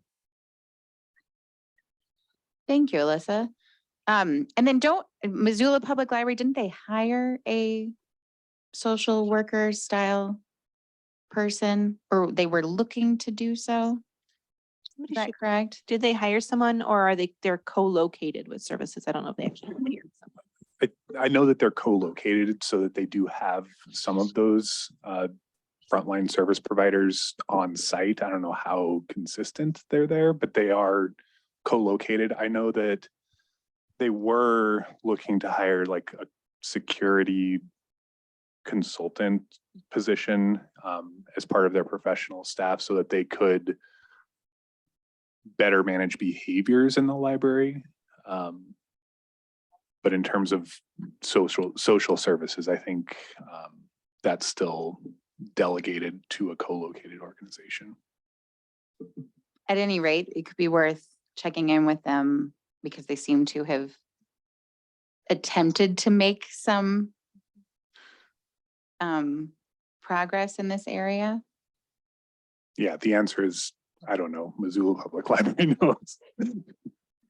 I just know I asked Slavin that question, and that was her response, that they're co-located with other organizations in Missoula that offer those services. But potentially could provide a template that other libraries across the Absolutely. state could utilize. Yeah, Bozeman has been co-located with a branch of the police department. I don't know if that's still in their space, but No. yeah, that's what I thought. Tracy and others, do you feel like you got the feedback you wanted there? Yeah, this is super helpful. So I will focus on those specific areas, and then Coley and I can look for some potential online resources to grab, since face-to-face trainings, I think, can be particularly helpful in these situations because you can kind of practice. And however, I think online resources that could be available as needed would be a good thing for a refresher. So thank you for this. And I can also check in with Slavin. They did have a safety officer when I was there for my local government workshops. And I noticed he was doing a great job of like walking around and just chatting with people. And I mean, there's some proactive things. And Alyssa, we can definitely follow up on your suggestion as well, because I know that like Dawn in Glendive, she's done a really great job with providing programming for people who have kind of sensory needs. Are we ready for the next question? Yes. Okay. So this one is basically, since I don't have a consulting core services committee, I'm kind of relying on the NAC to be my core services committee. And it definitely out of the Directors Institute, and I think just some of what we're seeing in libraries across Montana and the nation, there's been this kind of concept or idea that we really need to help libraries build, repair relationships with local government officials. And there is a huge number of ways we could go. So I thought maybe it would be helpful for you if I just kind of tell you some of the ways that I've been invested in this, because basically, bottom line, it's stretching us pretty thin. And so I would love any input you might have on where you think it would be most valuable to focus my energies and what you'd like to see out of that. So first, I will say that we, Jenny And Kara graciously worked with us so that Pam, Suzanne, and I, a portion of our salaries is paid with general fund, which allows us to do this kind of advocacy work. And Pam and Suzanne are stepping up to help with teaching sort of the basic advocacy skills. What I have been focused on is that local government relationship. And so lately, in the last few years, I've seen an uptick, and I think it's a good thing, but it's an uptick on the number of phone calls I'm receiving from mayors, county commissioners, city council members. I've begun to attend meetings with library directors, city council meetings, county commission meetings, and so forth.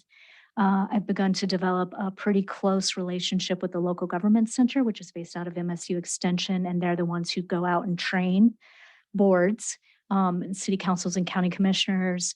I'm going to be going to MACO's elected officials training in December, and I've been invited by the director of MACO to talk about the function of libraries and their purpose. And I also attended the MACO conference, where I've been kind of building on the relationships I already have with existing county commissioners and reaching out to new county commissioners, and then doing the League of Cities and Towns. And then on top of that, doing the local government workshops that I did this fall, where I kind of invited local government people and library directors and board members. And we actually talked about the role of government, the role of libraries, and what different local government officials do, and then focused on the budget and finances, because that's kind of an area of tension. So that's kind of everything I'm doing. And so I bet you can guess that in addition to like the normal board training, strategic plan facilitation, consulting questions, and so forth, that's kind of thin. So it would be very helpful for me to know where you think I should focus my energies and maybe what you hope comes out of that. Tracy, I just think you need to clone yourself. Ditto. But just, I mean, just before we get deeper into the discussion, I mean, I just really want to say thank you so much for doing all of that work. I feel like, you know, when you came in and sat in with my budget meeting and then helped with my board, that set me into it put me in a better place to continue to argue for my budget. And, you know, it was exciting that then I got everything that I wanted, and I attribute a part of that to you and your support. So thank you. You're welcome.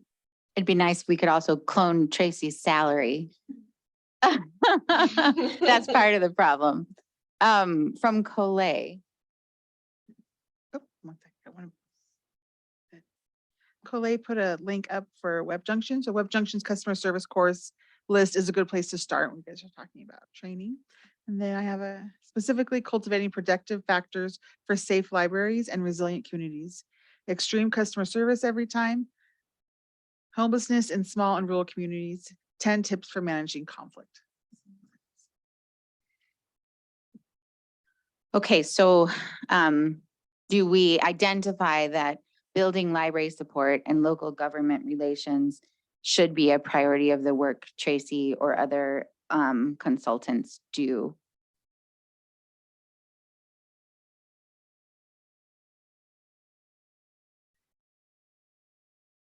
Collet just added, I'll post that list in an upcoming newsletter.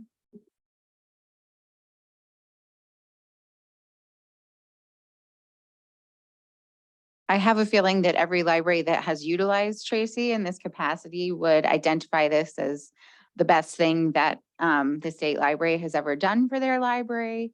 I don't doubt that for a minute. And that's the reality is we all call her up when we're having some sort of sticky issue. So should this be like in her job description, a priority of the work she does? And should it be something that we do proactively as opposed to just reactively as issues arise? I mean, I think the short answer is yes, but what is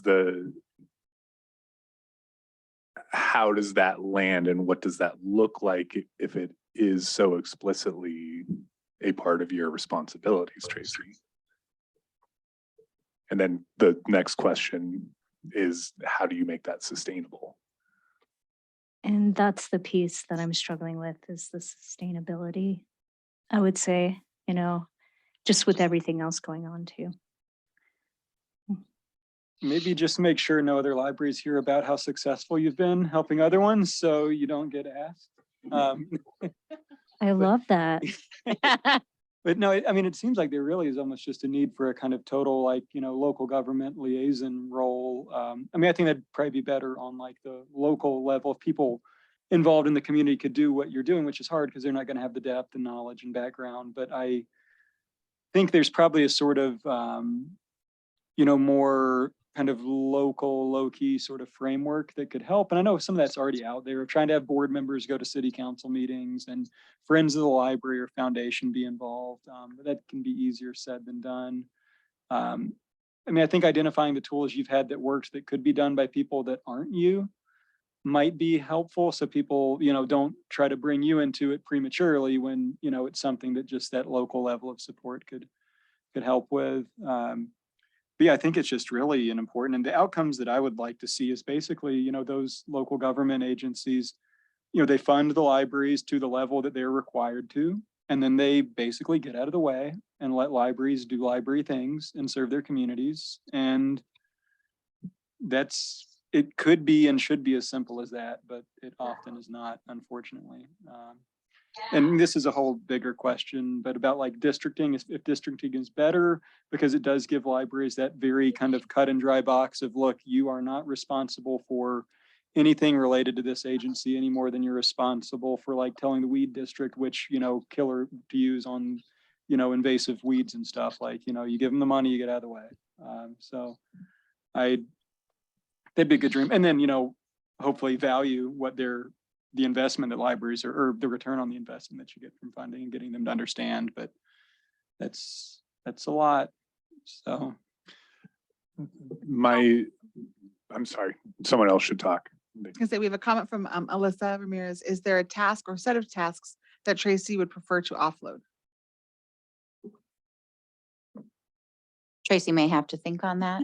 Yeah, it's like, depends on the day, Alyssa. Yeah. The question. Sean, do you want to? Sure. I like Mark's suggestion to, activate some local representatives to do some of this work. I do. My next thought with that is that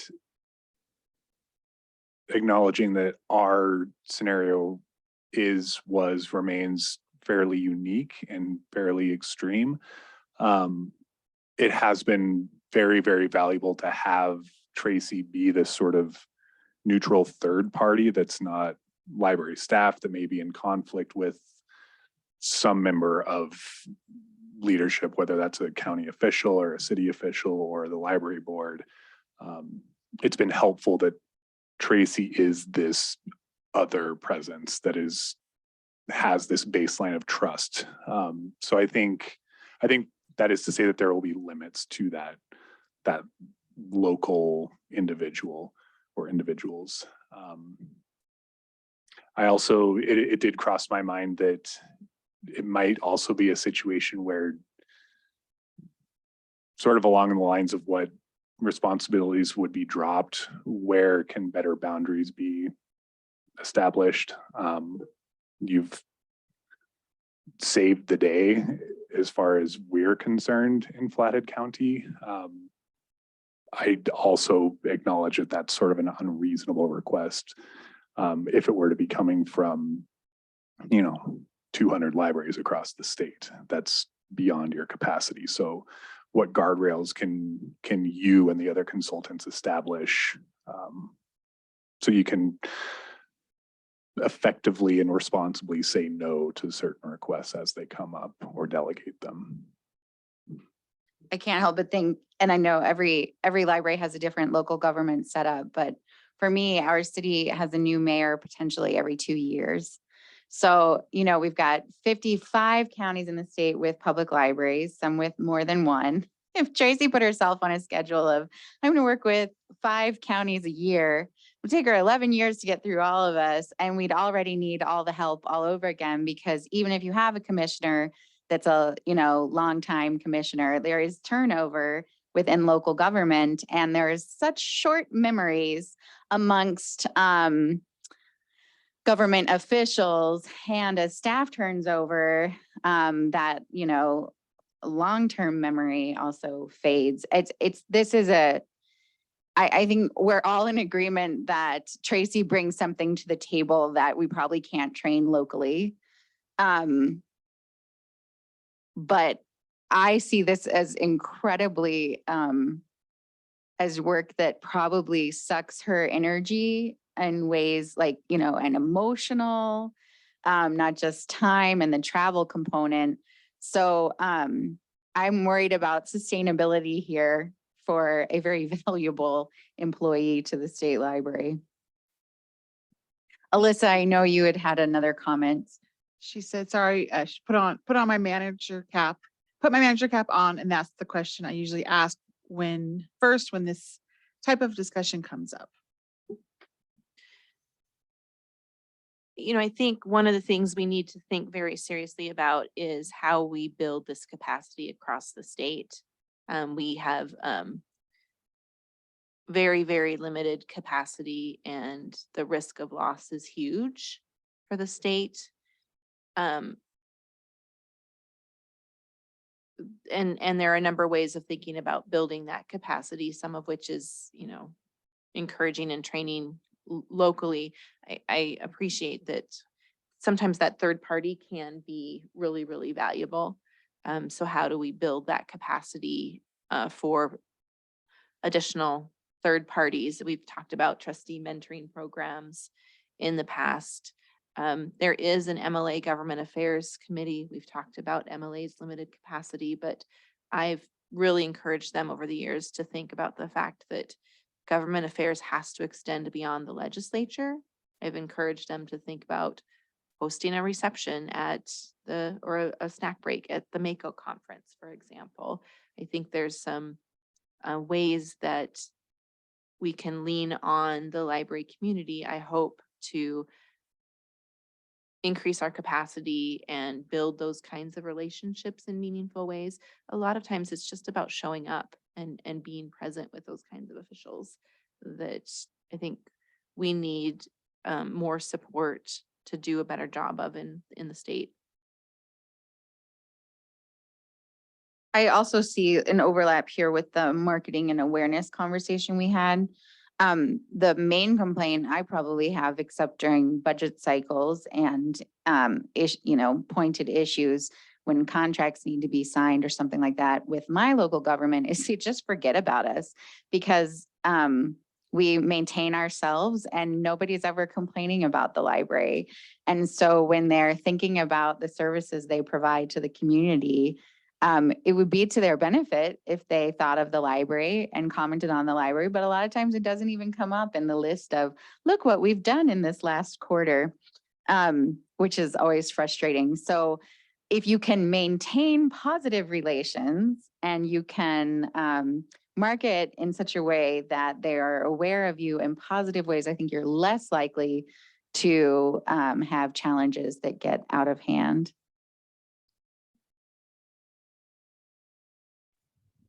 The joke that I was going to make a minute ago was to ask Tracy if she'd considered writing a book about what she does. But no, it would have to be an audiobook, so it came with her calm voice. Sure. And a subscription model, I'm sure. But it does, a lot of this discussion is pointing to some best practices, not to build trust as much as to maintain that trust and maintain that familiarity so that you don't find yourself in a situation where your leaders and decision makers are unaware of the work that you're doing. How are you telling your story to those stakeholders? I think there are some of those best practices that could be documented, admittedly not in a book, but that might be something that, like Jenny was saying, could be led by the government affairs committee to give some guidance and some structure to individual libraries.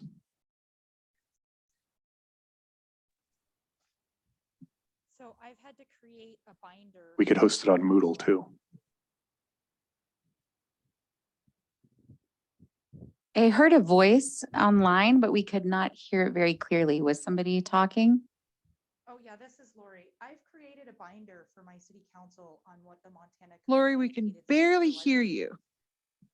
Oh, It's a slight whisper.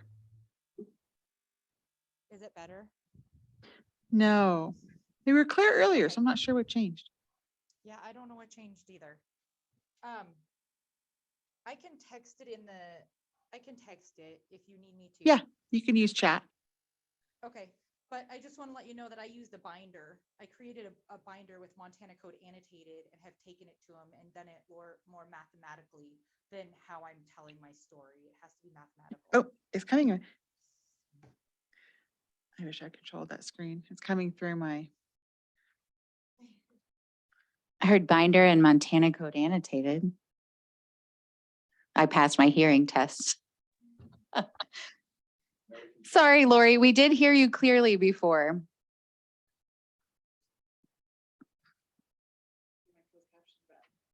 Sounds like she has like an orientation binder for her new officials. Oh, thank you, Alyssa. That was what I gathered. Yeah, the captioning picked her up, but unfortunately we can't see the captioning on our big screen here. Yeah, I created a binder that has Montana Code annotated to the council.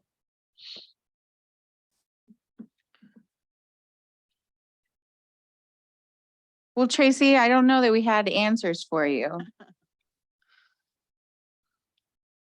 Yeah, well, I think it's true that we need to work on the capacity building at the local level.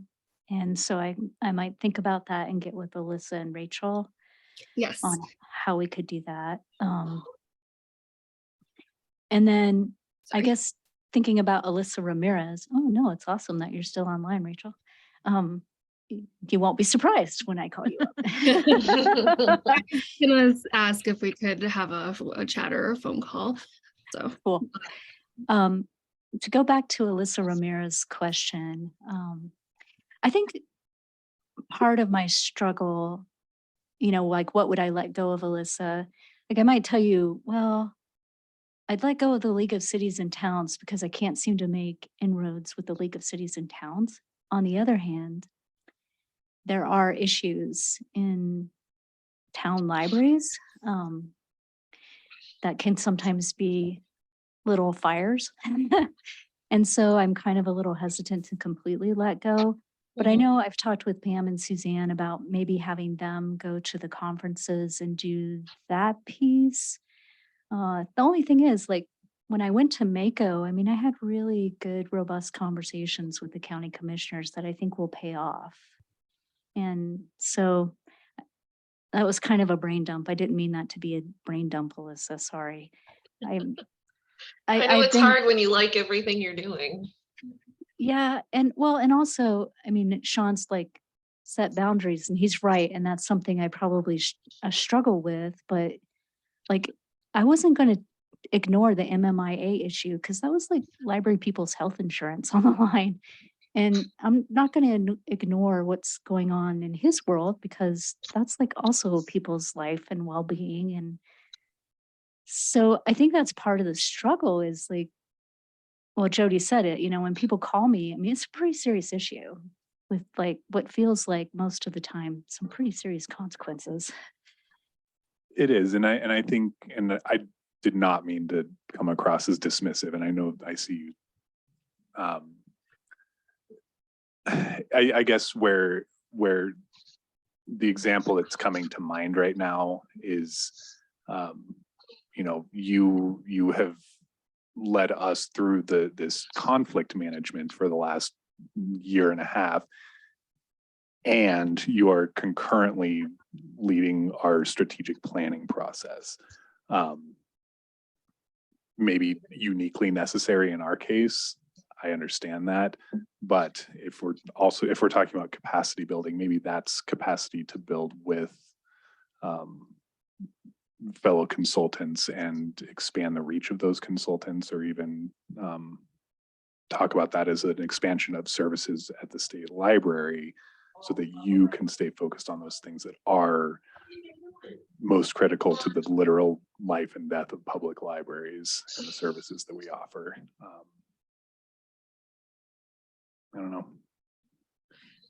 Lori was able to finish her, so I'm gonna read the whole thing together again. She said, I created a binder that has Montana code annotated to the council. I've had to do things with them around funding and how important the library is statistically and change the way I present. And she said, sorry, slow typer today. Tracy, one thing about the difference of Mako versus when you're working with the cities, commissioners are in full-time jobs, often well-paid, versus in the city, you know, you've got practically volunteer mayor and city council people. And it does make a big difference, I think, in their ability to show up and be available and take extra things on. Yeah, interestingly enough, it's county commissioners are often part-time too. Oh, interesting. Yeah, yeah. And that is the issue, is that I think it's something local government's going through, and maybe why we're feeling the pinch right now is that the world has definitely gotten more complicated. I'll use the strategic foresight word, complicated, complex. And they don't always have the capacity to do everything. And so sometimes they'll just, I don't even know that it's personal. It's just like, well, I'm just going to shove that off to the side. You know. But I will work with Pam and Suzanne, think about the capacity building and the outcomes and kind of focus on that. And I'll think about how to approach this. This could just be also one of those periods of times where it's a rather intense period of time, but it's been a kind of a long, intense period of time. I just wanted to add, sorry, I don't know if I'm allowed to speak, but Lori's binder idea, I went to some of the training for the State Library Commission at the MLA conference, and I think it was somebody from the local government center who gave out that really great folder with all of the relevant like Montana code annotated to libraries, and there were like, I think attorney general opinions in there and stuff. And I'm wondering if that would be helpful for local libraries to give to their local government.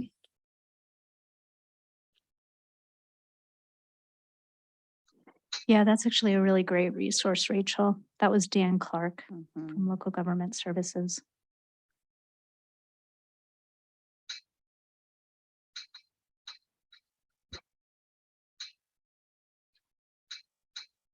All right, I think we can move on to the underserved. Do you want to just intro the conversation of the core service committees and the NAC and what that relationship is? Or do you want to try to get at the underserved first?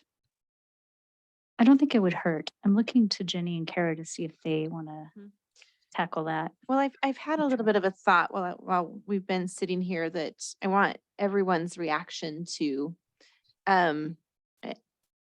We spent a lot of time thinking about what the core services are that we provide, and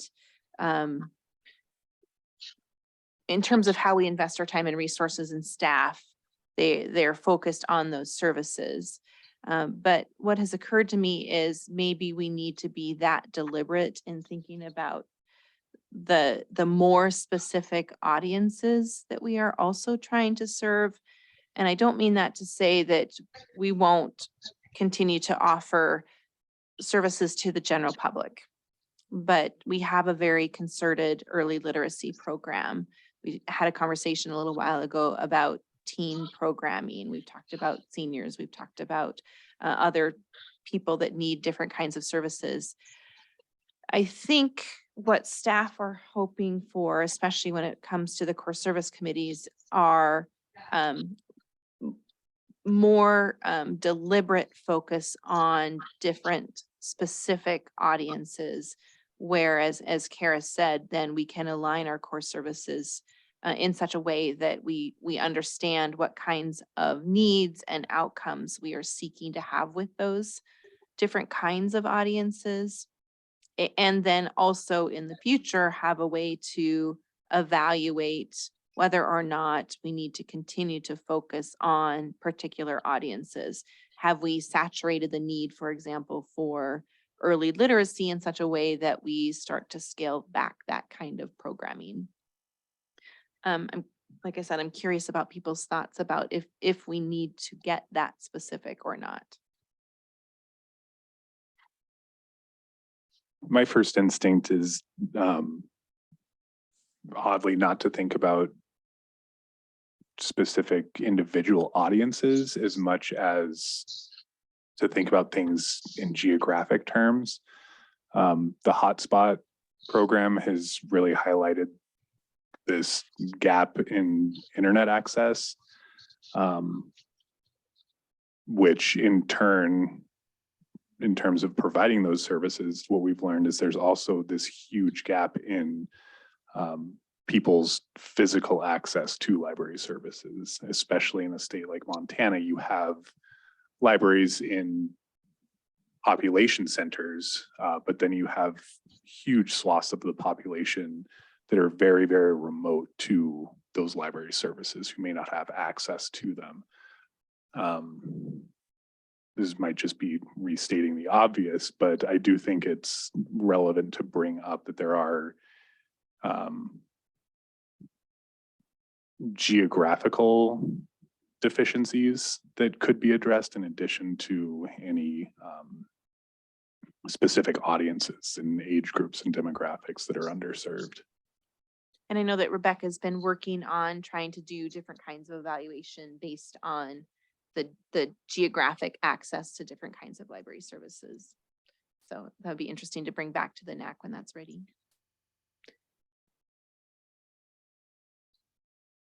My question about the audiences is why are we calling out the specific audiences in terms of what are their needs that are distinct from the general public? And if we're going for outcomes that everybody has fair library access, how are those audiences challenged different from the general public? I guess I want to,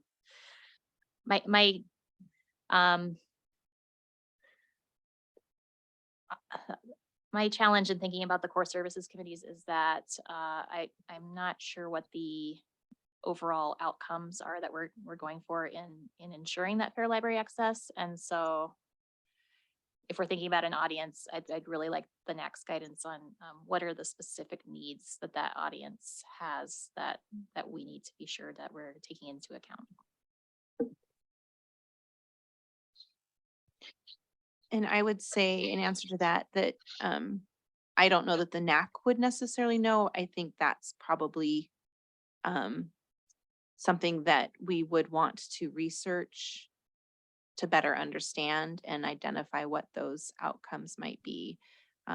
For example, when we created a focus on early literacy, we were looking to national standards around kindergarten readiness, around the outcomes for that particular audience.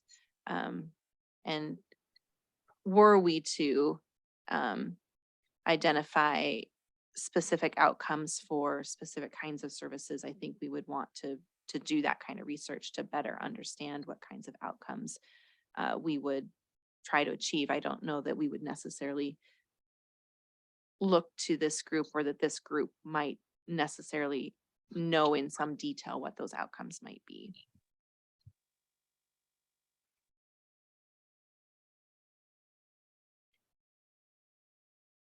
Who's going to do the research? I think that's part of the job of the core service committees.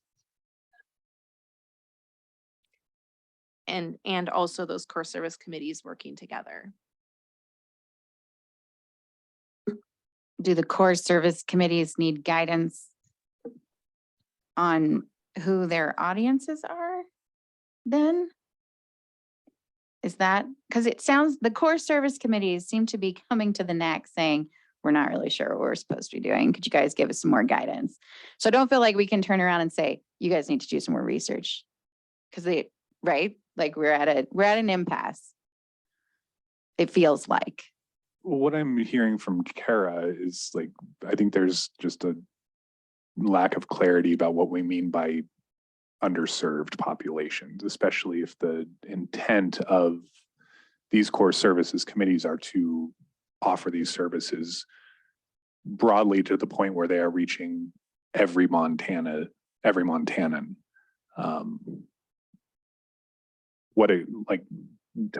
How are we defining and to what extent are we underserving those populations? Is that right? That we just Right. So the frame is not, I don't know, I'm trying to think about a good analogy. what does the e-resources committee need to know about serving underserved populations? Where it's the gap between the general public and the underserved in terms of what the e-resources committee should be working on. And that one's kind of obvious. That's that technology gap that's But they're not the technology is its own core services. right. I think where it gets particularly sticky is with like the cultural resources CSC. It might just be because that's the one that's on my screen right now, but that one, the underserved element there seems to be a lack of paid staff or individuals that could be responsible for contributing to those needs in certain communities. For the underserved action, from when I was looking at the library development plan, so if we look at cultural resources, that one, the section underneath that for underserved says there are 14 counties not represented on the MMP at all. And that's pretty specific, that there's data there that says 14 counties out of Montana is not on the MMP. So that's a group that's underserved.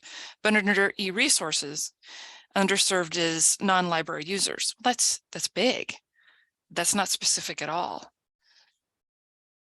Well, and I was thinking if Montana Memory Project were further along and every county was represented in some capacity, then is underserved the people who aren't, the end users who aren't accessing the data, or you could have those two at the same time.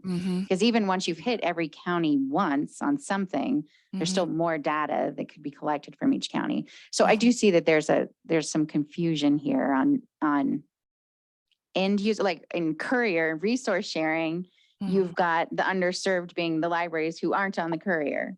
But once you got every library on the courier, I mean, you still aren't necessarily having every Montanan, to go back to our fair access, taking advantage of that. So I do think, and I've heard this come up in some of the recent commission meetings, we still, I think, have this confusion between, are we serving the libraries or are we serving the public?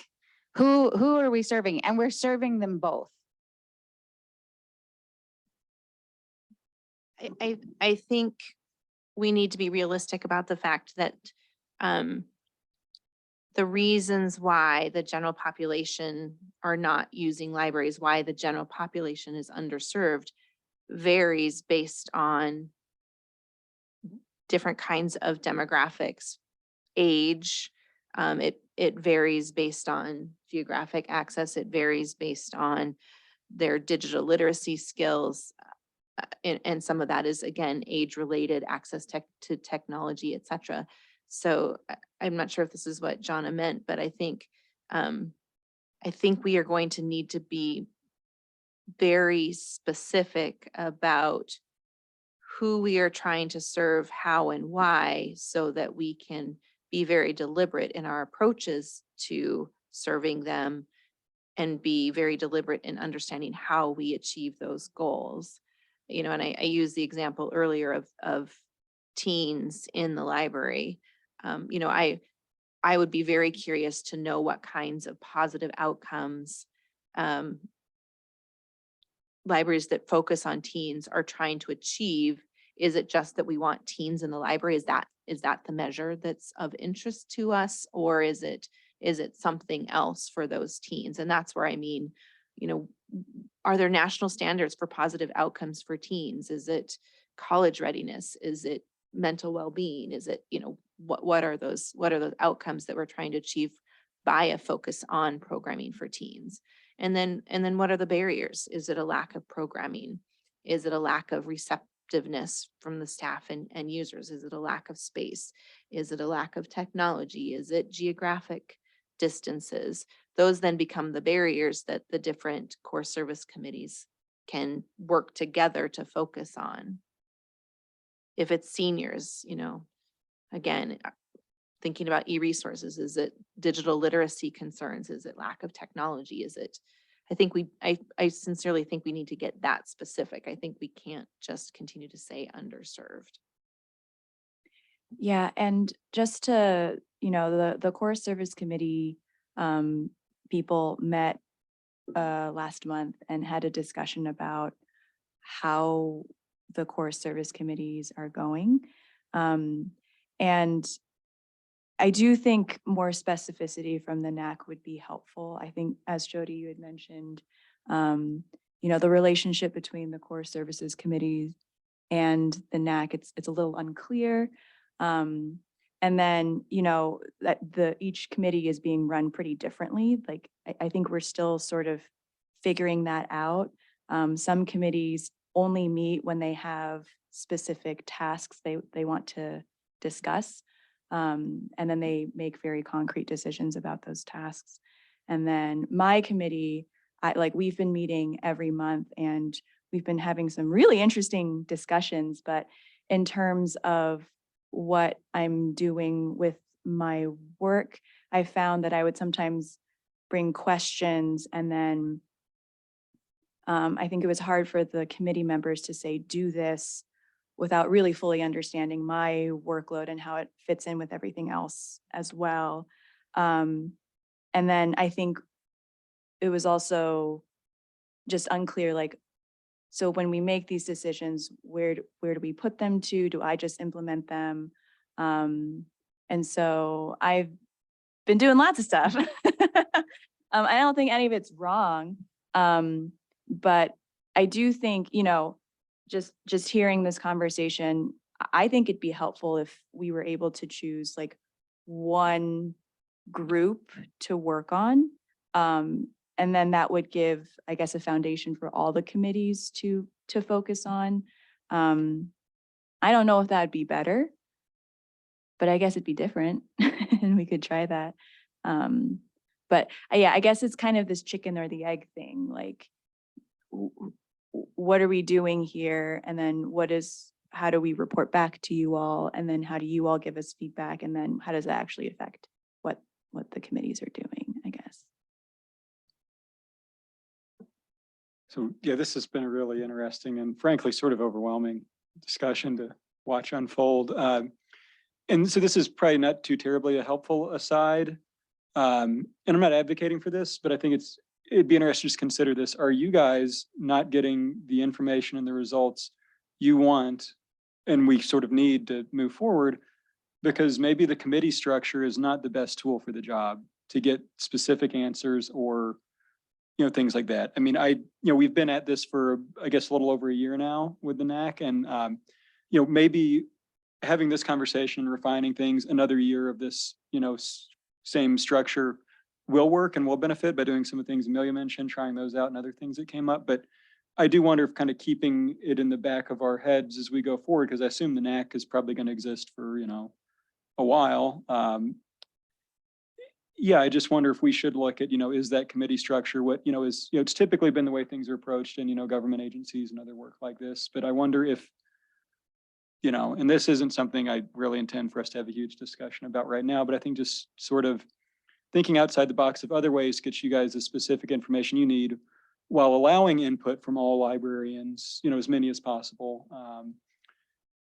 Yeah, and it seems like some committees, based on just reading those memos, some committees seem to be going better than others. Some have more, and I wonder if that's a function of what those different core services have been tasked with, what the NAC has provided them. I don't think there's any kind of, I think everyone's either equally blameless or equally faultless in the way this has sort of reached an impasse, I think, as Jody said. So that's just one thing I wanted to throw out. Yeah, and the Core Services Committee for Lifelong Learning has been really great. We've had some really interesting conversations. I'd say the most like concrete thing that's come out of that, which has been very helpful, is the virtual programming series. And that was something that was very like, all right, this is what we're trying to do. This is how we can do that. And the librarians had great feedback for that. And that was immensely helpful for me as we were setting things up. And so that's I think that with that example in mind, I think that's why I was like, yeah, maybe having something more specific would just narrow the scope a little bit more and really allow for that concrete brainstorming, which the librarians are, I mean, having that committee was really helpful for that. But I also don't know how constraining that would be for the other committees, or yeah, I guess it just would be new. So I kind of feel like the core service committee gave me a very specific task to work on. And I feel like that's where the other core service committees have struggled and where the staff have struggled, is that they're too broad. They don't know what to work on, or they haven't distilled down to what that thing is. Your example of the virtual programming, I think, is a perfect example, Amelia, where they gave you a specific charge to go forth and work on. The MMP I've been given a very specific charge, and cultural resources could be a lot more than that. But the focus for right now is to really develop the MMP. So that was the specific charge that was given to me. And I think that's where the other core services are struggling, is narrowing it down to that specific charge. And we can only do so much a year. I don't think we can take on everything at once. That's not realistic. And so we need those core service committees to say, what we really need in the next 12 months is this thing. Let's focus on it. Or maybe these 2 things, but not these 20 things, because that's not realistic. Staff won't accomplish that. There's no way we can take on those kinds of charges. So I think some guidance from the NAC to say, here's where we think these core service committees really need to shine. Then the committees to say, this is the thing we're going to work on, and this is the thing we want staff to work on, so that we can really shine in this area for the next year is the big need out there. Because I think we're all kind of struggling with what's the focus. And I was very fortunate that they were very clear what the focus should be for my core service committee. I've been working mainly with the resources committee this past year, and we've had a couple of very specific tasks that we've been working on, and the composition of every committee is different. And so you kind of assess what their strengths are. And sometimes you have a committee that really just wants to do concrete work and get some things done. And then sometimes you have a committee where you have some more visionary, for lack of a better word, people who have kind of brainstorming gift and bring some interesting ideas, but sometimes that's not available, especially in our state where we have a pretty small pool of people to draw from and everybody is already at capacity. So there's also the struggle of trying to define what is the role of the committee and what is the role of the paid staff person, and how much can we realistically expect a volunteer committee to take on, and then what falls to the staff to take on from that committee work, and then what do we bring back to the NAC and why? Yeah, I mean, I think that's a great way to sum it up. If if these committees are sort of creating work that state library staff don't have the capacity to do, that will remain unfulfilled, it's just sort of, yeah, seems like a tough thing to, even though there have been things, that have come out of these committees that have been successful. And I think that it's sort of the NAC's job to understand better what capacity you guys have, what tasks, should go to the committees, and then how they can sort of think through that and sort of develop, more the strategy or whatever, and less sort of the tactics. Or maybe it's the other way around. I don't know. Maybe it's NAC should develop sort of the strategy and the core services committee should know the parameters of state library staff to figure out the tactics. But I think, and this is the conversation I had with staff, I think it's yes and, and thinking back to part of why we reimagine the NAC and imagine these core service committees. And to Mark's point, I think this is an iterative process of continuing to try to refine and improve the outcomes that we're trying to seek from our work. I think it's important to be task focused and task driven so we can accomplish the kinds of things that we're accomplishing. But we also have to keep an eye to the big picture and what we are trying to achieve long term, so that we can continue to advance library services. And you've heard me say, so we don't find ourselves flat footed when the next opportunity or the next crisis is before us. And it is hard, and it takes a lot of time and thinking. I think we also have to be realistic about the expectations that we're trying to achieve. You know, are we going to successfully bring teens into all Montana libraries in the next year? Of course not. Of course not. But if that is it, if and I don't think that's a decision we should make here today, because we're just now starting to have this conversation. But if after reflecting with libraries from around the state, those libraries say, yes, we think that our teens in our communities need more outlets for activities and whatever other outcomes for teens we want to strive for, that's when not a single core service committee, but the core service committees thinking about their individual roles of their services can help then think about over time, how can we achieve that kind of goal for teens? You know, it took 5 years for early literacy to be fully adopted by all Montana libraries. And it's still something that we're focusing on today. So these are not quick fixes. So it is a matter of understanding what our long-term goals are and then what we can reasonably accomplish over time to start to achieve those goals. And you know, we need to know where we are going. Alyssa? Yeah. Yes, sorry. As I'm hearing all of this discussion, I do realize that Jody had told me to pick a core services committee and I have failed to do so. So I have yet to actually join in on one of these. And so I am looking at this in a much more outside perspective rather than someone who's in one of these. But I Alyssa, guess- I just am going to add here. I don't think that's quite the case, because we did have this discussion and we had these assignments back in May. And I don't know that any of the NAC members have officially joined in any CSC. So don't feel like you are alone Makes me in feel that. better. Yes. Because I was feeling like I was slacking on my duties. But I guess one thing that I would like to point out, and take it or leave it, I think what's getting us in trouble here is, again, trying to take on more than maybe, I mean, what we can realistically handle, right? And I think maybe the best way to look at it, and this is just my way of looking at it, is that, you know, the state library is here and these core services committees are here to support the libraries in their work.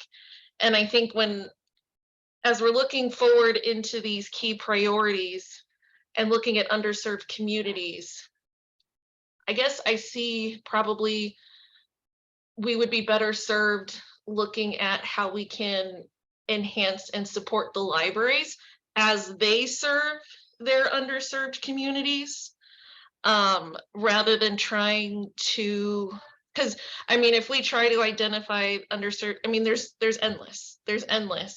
And I think maybe if we pull back a little to say that, you know, our, I don't know that I'm getting this across in the right way, but just if we look at it in how can we help the libraries serve their communities rather than trying to get that direct connection into all Montanans, may help us better focus than some of what our priorities are. I guess, I don't know if that makes sense.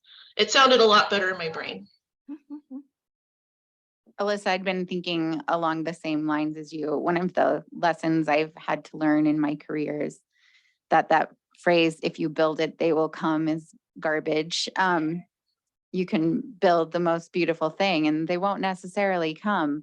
So it's one of the things I think about whenever I'm trying to prioritize in my own professional life, what I can accomplish and what I should invest time and energy into. Now, I think the state library has the ability to play on a wider playground than we do individually. So one of the words that popped into my head as we've been talking is infrastructure. And I feel like the state library has the ability, and the core services committees have the ability to create infrastructure, which is then available to all of the local libraries to adopt or buy into. And we won't all adopt it and we won't all buy into it, but it will be available to us. There's some things the state library can more or less force all libraries to do, and other things that are very specific based on the community. Just like there have been some libraries who've shared that hotspots weren't successful in their community. And while that feels strange to those of us who've had great demand for the hotspots, we kind of have to take them at their word, and every community is very, very different. So one of the things I'm struggling with, and I was struggling with coming into this meeting, is I've picked up even before reading the memos and updates from the CSCs that they're confused and in some cases floundering a little for various reasons. And this isn't a criticism of staff or folks involved on those, but I actually felt like when the CSCs were created, the idea was that the CSCs were going to inform the NAC. So it's strange to me to get all these memos that are like, we need to hear from the NAC, because I thought it was the other way around. So I actually think, we're still workshopping these things, even though we have this beautiful library development plan and charts that are really pretty to look at. Like, I think we're still playing this out. I think Mark was getting at that in some of his comments of like, does this not work? Or does it not work the way we thought it was going to work? And maybe it does need to be more of a mutual where you're hearing from us and we're hearing from you. But like I said, my original concept as we worked all this out was that it was really going to be more the CSCs telling us. And then we were going to take what they were telling us and we were going to say, now we have to prioritize these and we have to assign budget appropriately to these. So I don't know. And again, that's not meant as criticism to anyone. Just, I think it's worth a conversation. And I had actually drafted out notes that we should do, some sort of survey, of reflection and evaluation of this last year. And I feel like this has naturally led us to that point.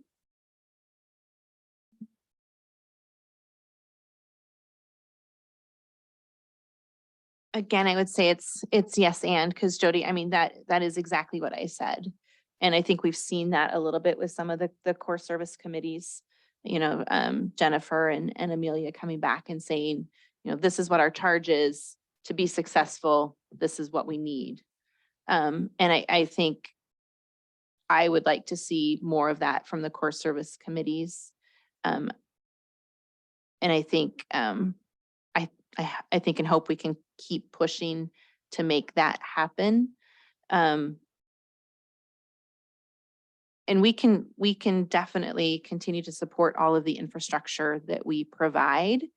I think there still needs to be a sense, and whether it's from the core service committees working with the libraries or the libraries specifically, there needs to be a sense of what outcomes we're achieving by providing that infrastructure, if we are going to be able to successfully advocate for continuing supporting that infrastructure.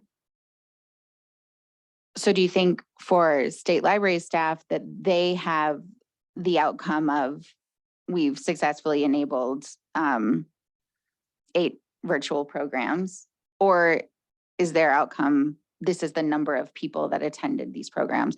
Because I kind of think of it as like you guys provide it and then we ultimately track those statistics that then get turned in and then they get consolidated and then the state library reflects back to that. But do you think Amelia's outcome should just be these things were provided, or does her outcome then relate to, again, the end user reality. Yes, and so, but if we were using Sean's example of geographically underserved, I'm thinking about why we're providing virtual programming. We're providing virtual programming. Initially, it started because libraries were not offering physical programming. So it was a way for library patrons to continue to have access to that kind of programming. And I think that's important because we're meeting patrons where they are online and providing library services where they are, where they expect to be. It's also a way to reach people who might not otherwise be able to reach their libraries. So, those are true outcomes, are the people who want to be engaged, educated about these topics, are they seeing the kind of impact that they want to have by participating in these programs? We can count the measures of the outputs, the number we provide and the number of people that participate. But, if we as a state have a goal of reaching geographically underserved people, and we think virtual programming is an important tactic to help us achieve that goal, are we having the kind of impact we want to have in reaching those people? Those are different measures. And we think about how we approach those needs differently. Yeah, and I guess to help illustrate what I was just trying to say is, is the goal with the virtual programming, is the only goal to then reach Montanans that, we aren't able to reach coming into the physical libraries, or is the goal to help enhance libraries' reach? And I think that's just a slight distinction, where if we are constantly trying to reach the end user and that's the focus, we're going to be overwhelmed. But if we kind of look at it as we are helping libraries then reach the end user, it's just a little different. And that's kind of the point that I was trying to get at. If we focus on then how do we help libraries provide the better services, and so with the virtual programming, that is one way, because the state library does have the infrastructure and the means to facilitate something like that. But I just, like with the lifelong learning, I just don't see the ultimate goal of that core services committee to be constantly providing the programs for the libraries. Does that make sense? Like, it's not the core services committee or that particular one to provide all of the programming that then libraries move on, then pass on to their users. Yeah, and just to give context to the virtual programming discussion, that one actually came about because of the public library standards and the addition of virtual programming to the standards. And so there was concern about how to best go about that. And then there was a great discussion about, well, what virtual programs have worked best for libraries. And then I think it was actually Daniel from the Bitterroot Public Library who talked about, I think, an Audubon talk that was really, really well attended, and finding topics and experts on things of interest to Montanans. So yeah, I think that does really help with narrowing things down a bit to provide things for librarians that do eventually benefit patrons.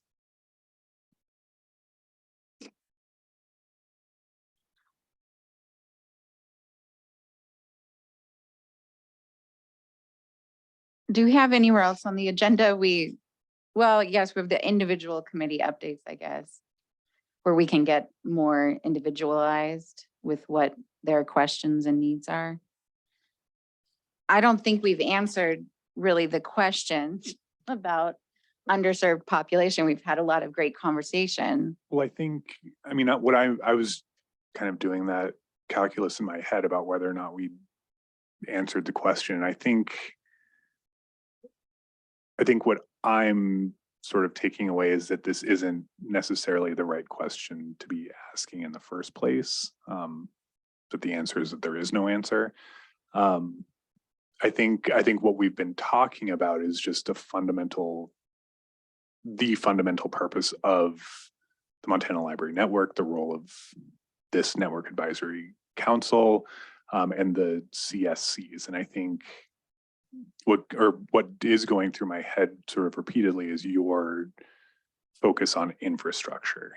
I think the intention of those CSCs is to discuss things like cultural resources and e-resources and be feeding those conversations back to us to develop infrastructure that can be shared by libraries across the state.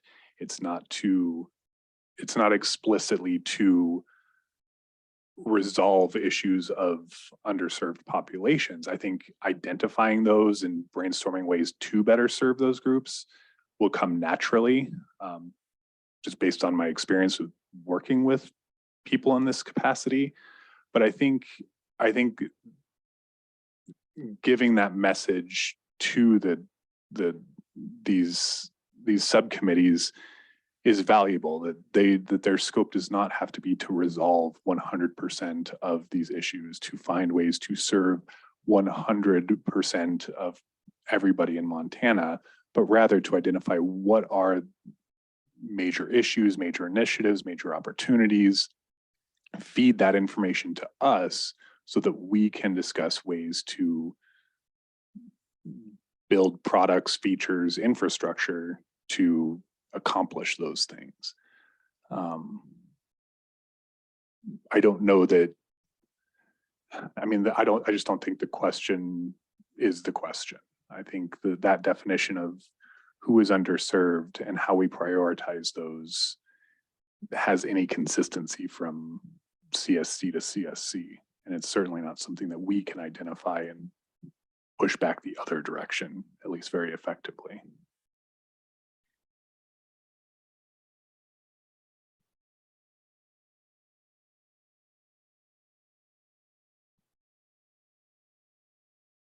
Kara, are you any more resolved than you were before we started this conversation? I can't speak for the other committees. I feel that You can speak for two committees. I can speak for two committees, and those committees are they're tools and services, they're not outcomes. So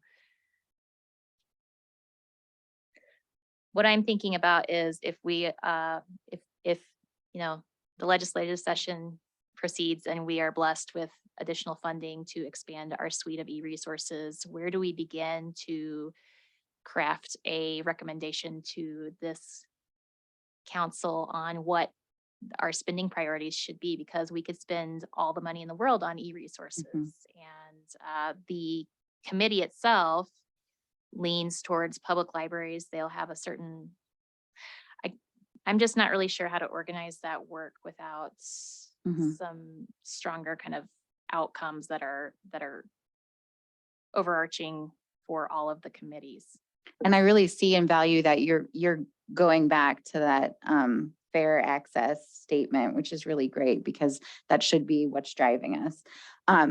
I will say in terms of focusing on public libraries, all Montanans have access to public libraries versus only students have access to school libraries or academic libraries, or certain professionals have access. So I mean, I don't think it's bad to focus on public libraries because you can be a student that also uses a public library. And then e-resources are tricky because there's people that don't have access to e-resources because they choose not to participate in technology, or because they don't have access to internet, or they can't afford whatever tablet or other device they could utilize it on. And we obviously can't, we don't need to focus on changing those situations. The courier is interesting to me. The fact that a large group are responding really strongly to the courier is fascinating to me, because I wonder if they're missing the fact that the patron still needs to come to the local public library to access that. The courier is not going to deliver it to your household. So I think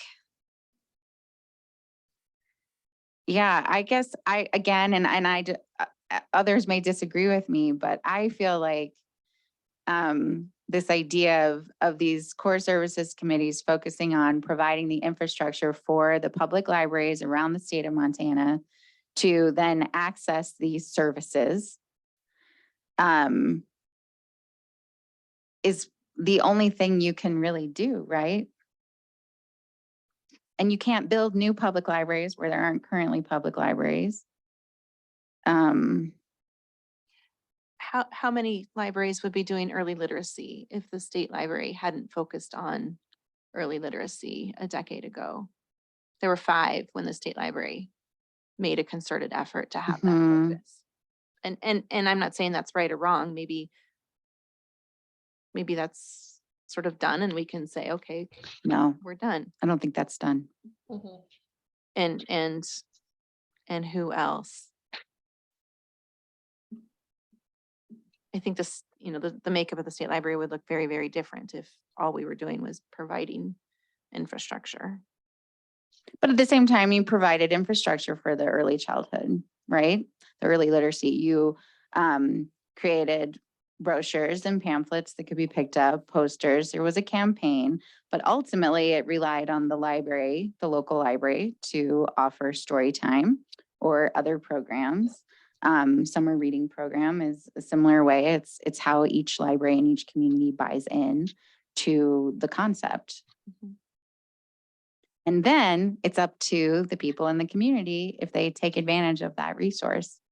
And some of that comes back to marketing. Sometimes they may not be aware that it exists. Sometimes they may not be interested in it, or it might be offered at a time when they can't attend, but we can't offer Storytime 24/7. And when we played around with virtual, a lot of the feedback I got was, no, we don't want to do virtual. What we like is sitting in a room with other people. We like being there in person. We like the communal experience. So, I guess, and maybe that's me being more jaded in my professional life, but and I have plenty to do with the people that do utilize these services, right? It's not like we're sitting around twiddling our thumbs, waiting for people to come in. Again, I don't know if that really helps as guidance, Kara. I think you guys are on the right track with what you're doing. Nothing you're saying strikes me as being the wrong direction. Yeah, and I think the MSL staff who are working on core services committees, I think we've decided to have, because we were doing it for a while and then we're like, maybe we should meet and talk and share what we're doing. And I think that was actually a good first step, because I think that's when we realized that the way the committees were being run was very different. And I've written down a bunch of notes, and we have another, I think our next meeting is in February or something like that. So, I have found the core services committee to be very helpful for those concrete, like the virtual programming, especially now that's been an ongoing task of who should we invite next? Who do you guys have suggestions for speakers? Help me decide who we should reach out to. That has been really great to do. And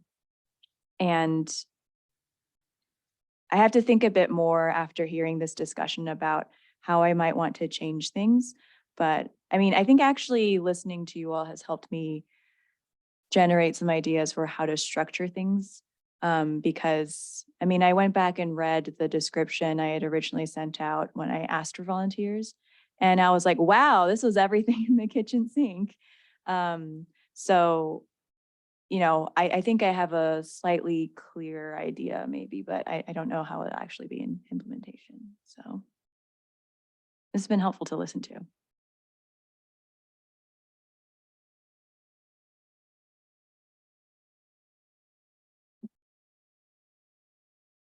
Anybody else?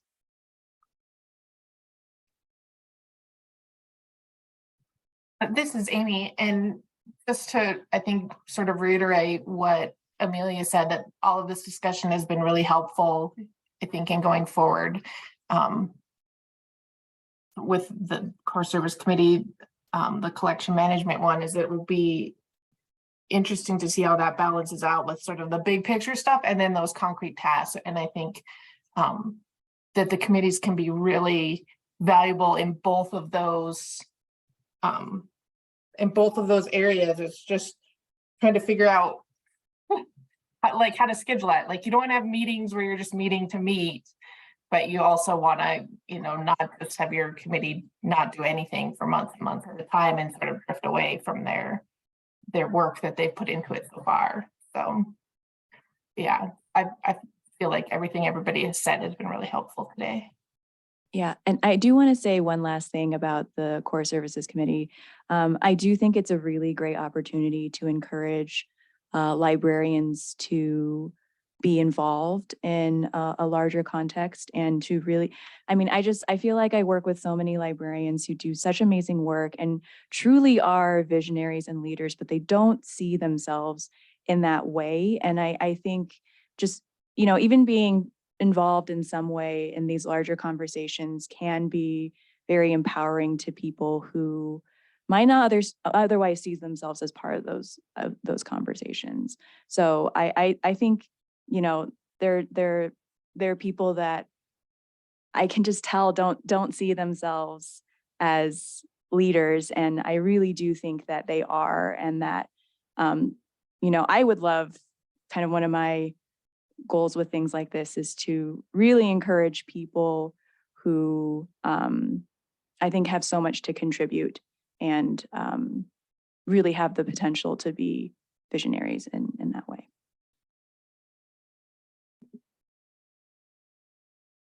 Suzanne, I just want to say, I do think that technology is probably the most vague CSC out there. Everyone else has the benefit of connections to, these programs or complex things like the Montana Memory Project. And I think technology is both vague and also one where all of the local libraries are like, we need help. So I think it makes sense that you've struggled with that. And I think, I don't know if you have any comments now. We'll certainly talk more specifically about this after lunch when we go through your update. But is there anything that you want to add at this point in time? And Jody, she may have had to drop off. She had a conflict. Oh, shoot. Yeah, Uh-oh, so have we maybe lost her for we might have. Do you see her? the day? Because I can't, I know she had to leave at 11:30 and I think she wasn't going to be able to join you. Yeah. Okay, so that's unfortunate because I do think there were some real questions being asked There were. Yeah. in her update. And unfortunately, I will have to leave probably about the time that you talk about that. I guess I want to say, and I don't mean to disagree, but I actually think technology is one of the most concrete Okay. committees, because to the point I made earlier, there are actually national standards that we should be striving to achieve. And we've done studies on how well Montana libraries meet those standards. We know where some of the real deficiencies are. We've made great strides in trying to meet some of those deficiencies in the cabling and the Wi-Fi access work. There's more to be done. And I hope that with some of the federal funding coming, that there would actually be dollars to continue that. There are, we can look to things like replacement cycles on our public access computers and how well we're doing there.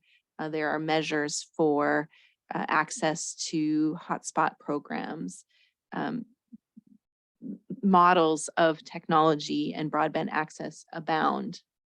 And I would just really, really strongly encourage Montana to continue to evaluate ourselves against those measures and to strive to find ways to help libraries continue to improve their technology. And there is such an opportunity before us with the Digital Equity Act funds to make a case for the technology support that libraries need. I know I've attended a number of the DEA meetings with the consultants the state has hired, talking about a regional approach to technology support for libraries, technologists to support libraries. The memo from Suzanne talks about the digital navigators. I think that's a wonderful opportunity for us to think about models for how we support digital inclusion and digital literacy through libraries, much like we did through the BTOP program. I guess I'll say this now. We're continuing to work with MCDC, like Tracy said. We have some funding remaining in our contract with them, and Kate McMahon, who I know several of you have spoken to and worked with, she's going to, I hope, be contacting libraries in the coming months to have these kinds of conversations about, you know, what digital equity actually looks like and the roles that libraries play, the technology and the technology support that libraries need. So this is an area that's been a particular struggle for me because I think the outcomes are actually very, very concrete. The Montana Cooperative Development Center. She was the one that was. Exactly. She was working with libraries on ARPA dollars.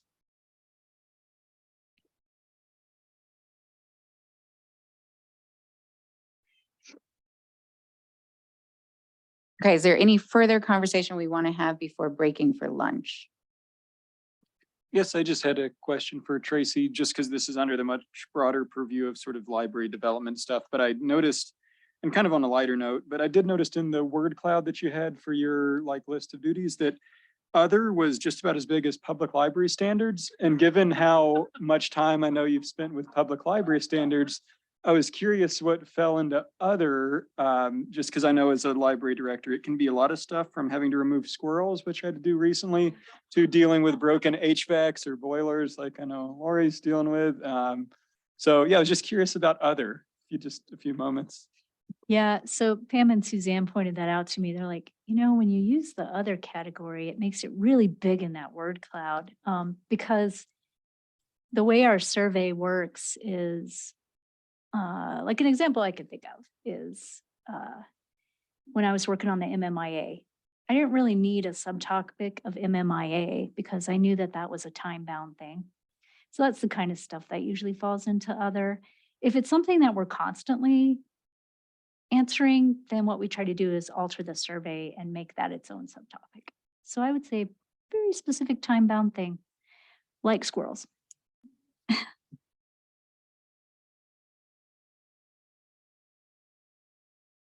Okay, it's 12:33. What's our lunch situation here? It's here in the cooler. We'll go upstairs to the rotunda to eat. So how long do you think It's up we to you should guys. break? Yeah. Rachel has a comment about squirrels. I think we should get that on the recorded transcript. You always hope squirrels are going to be a very specific time-bound thing. Yeah. Oh, you did. Squirrels. Okay. Does a half hour sound like enough time? Okay, let's break for a half hour. Well, let's resume at 1:05.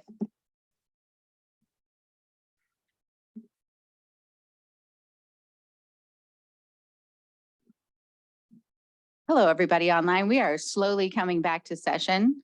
You've missed out on a delicious lunch and chocolate cake with amazing toppings provided by Amelia.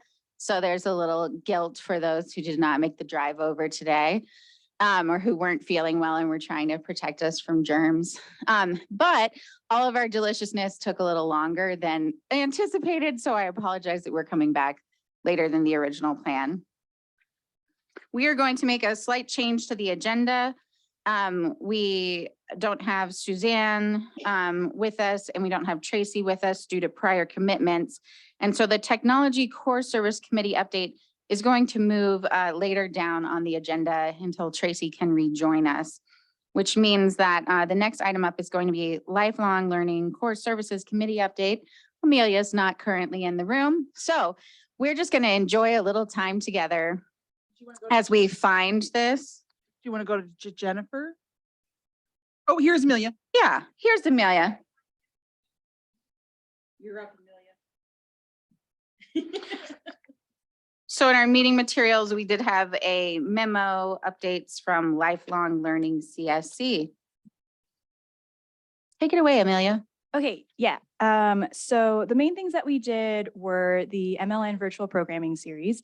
So the Core Services Committee has helped with identifying speakers and topics. And now that we've had a few programs, we're starting to get more regular feedback and suggestions for topics and speakers. So they've been helping me go through those as well. We've talked a little bit about the Moodle. I've been keeping them updated on that because some training content is going to be on there. So that is of interest. One interesting idea that came up was library exchange programs. I know that this is probably not going to be implementable, but just a fun thing to think about in terms of having an opportunity to go to a new library, work there, and just see what different situations are like. We also worked on the trunk program. They provided concrete feedback as I was wrestling with a few different models and ideas, and were helpful with setting up the new system. We talked about civic engagement programming. And there's a couple of programs that have worked super well with this. The Democracy Project with Humanities Montana is one of them. Sorry. And there's a few other things that we're talking about in this area, but in general, it seems like people are interested, but currently it's not super high on the priority list. For training, echoing the conversation we had earlier, training around social services, de-escalation, mental health first aid, that sort of thing. IT support training was also another topic that came up. And that's something that we've been talking about. Bobby and I actually are, there were other mentions of tech stuff and training desires. So Bobby and I are working on something to address that. Specifically, we're working on something to try and address tech support and training for librarians. Like there's two separate categories, tech training for librarians and then patron support for tech, which are sometimes overlapping, but also kind of distinct. So we're going to try doing stuff with that. We did go through a helpful exercise with the LSTA 5-year plan versus priorities for next year. And then we had a general discussion about services to areas outside of the library. And then something that we're currently discussing are train the trainer programs and how effective those are and how I can make those more effective, and where to go with that, because that's a common model for a lot of new information that a lot of projects are doing. So. Thank you, Amelia. This was a great document. Anybody have any comments or questions? Mark? Yeah, got two comments. So first off, Daniel Ray, he's the community librarian and assistant director at Bitterroot, and he's on the Core Services Committee for Lifelong Learning, and he really values the conversations and collegiality and what you guys are able to sort of work through and think of. And I talked with him about some of these items just so I was, more well-versed and, did that. And one, in terms of that idea of the training or IT support for librarians and patrons, that also seemed like it sort of came up in the technology memo of the idea of, digital navigators. And I'd thought about this a while ago too, and I think I've probably mentioned it before at the NAC meeting and shared it with other people, but the Montana Legal Services Association has a kind of program they have that's like a remote, they're able to like remote in do appointments with people to help them with like very specific kind of in-depth, like actual legal advice, not just legal information. And we haven't seen any use of that at our library, but they have seen more people use that at other ones because they're able to just sort of video chat, remote in, screen sharing, looking at the same document, all that. And I think something like that model would probably be really useful to look into for help with people with resumes, completing job applications, navigating government kind of bureaucracy website. I mean, there's probably some privacy issues and things that would come up, but I think that it, is a really workable model. And I just from casual conversations I'd had with folks at MLSA, in the past, they seemed really open to sort of sharing what they've learned, what works, what doesn't, the kind of tech setup for it. Because again, it's nice because there's already that overlap of you discussing confidential legal matters. There needs to be a certain level of privacy and confidentiality in the just IT system for that. Same with library stuff. So I think that'd be really neat. And even, I know they've used AmeriCorps folks in the past. And I think, looking into AmeriCorps for that might be good to just be able to have, especially for the really small libraries that might only have one staff on duty at any given time. And if you're helping somebody for 20 minutes draft and polish up their resume, that's 20 minutes. You're not checking in books or, helping other patrons. So I think that's a really intriguing idea, and might be a good model for that. And they're called digital navigators. Is that what it is?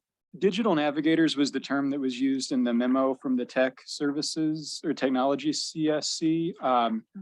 I don't know what MLSA calls them. I think maybe just, they're sort of like almost paralegal, sort of like remote paralegal advice. It's a remote consult service, kind of. Right. Yep.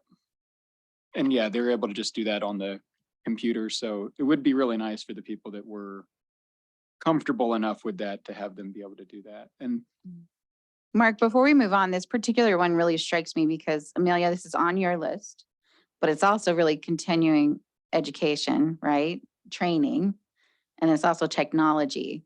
So I guess, does state library staff figure out amongst themselves who takes the lead on this? Yeah, so this was actually something, so tech support has been a recurring comment in things that people have said that they wanted. And MSL staff have had various conversations about what exactly that means. And it's not actually super clear. So Mark, what you're talking about is more like tech support for patrons.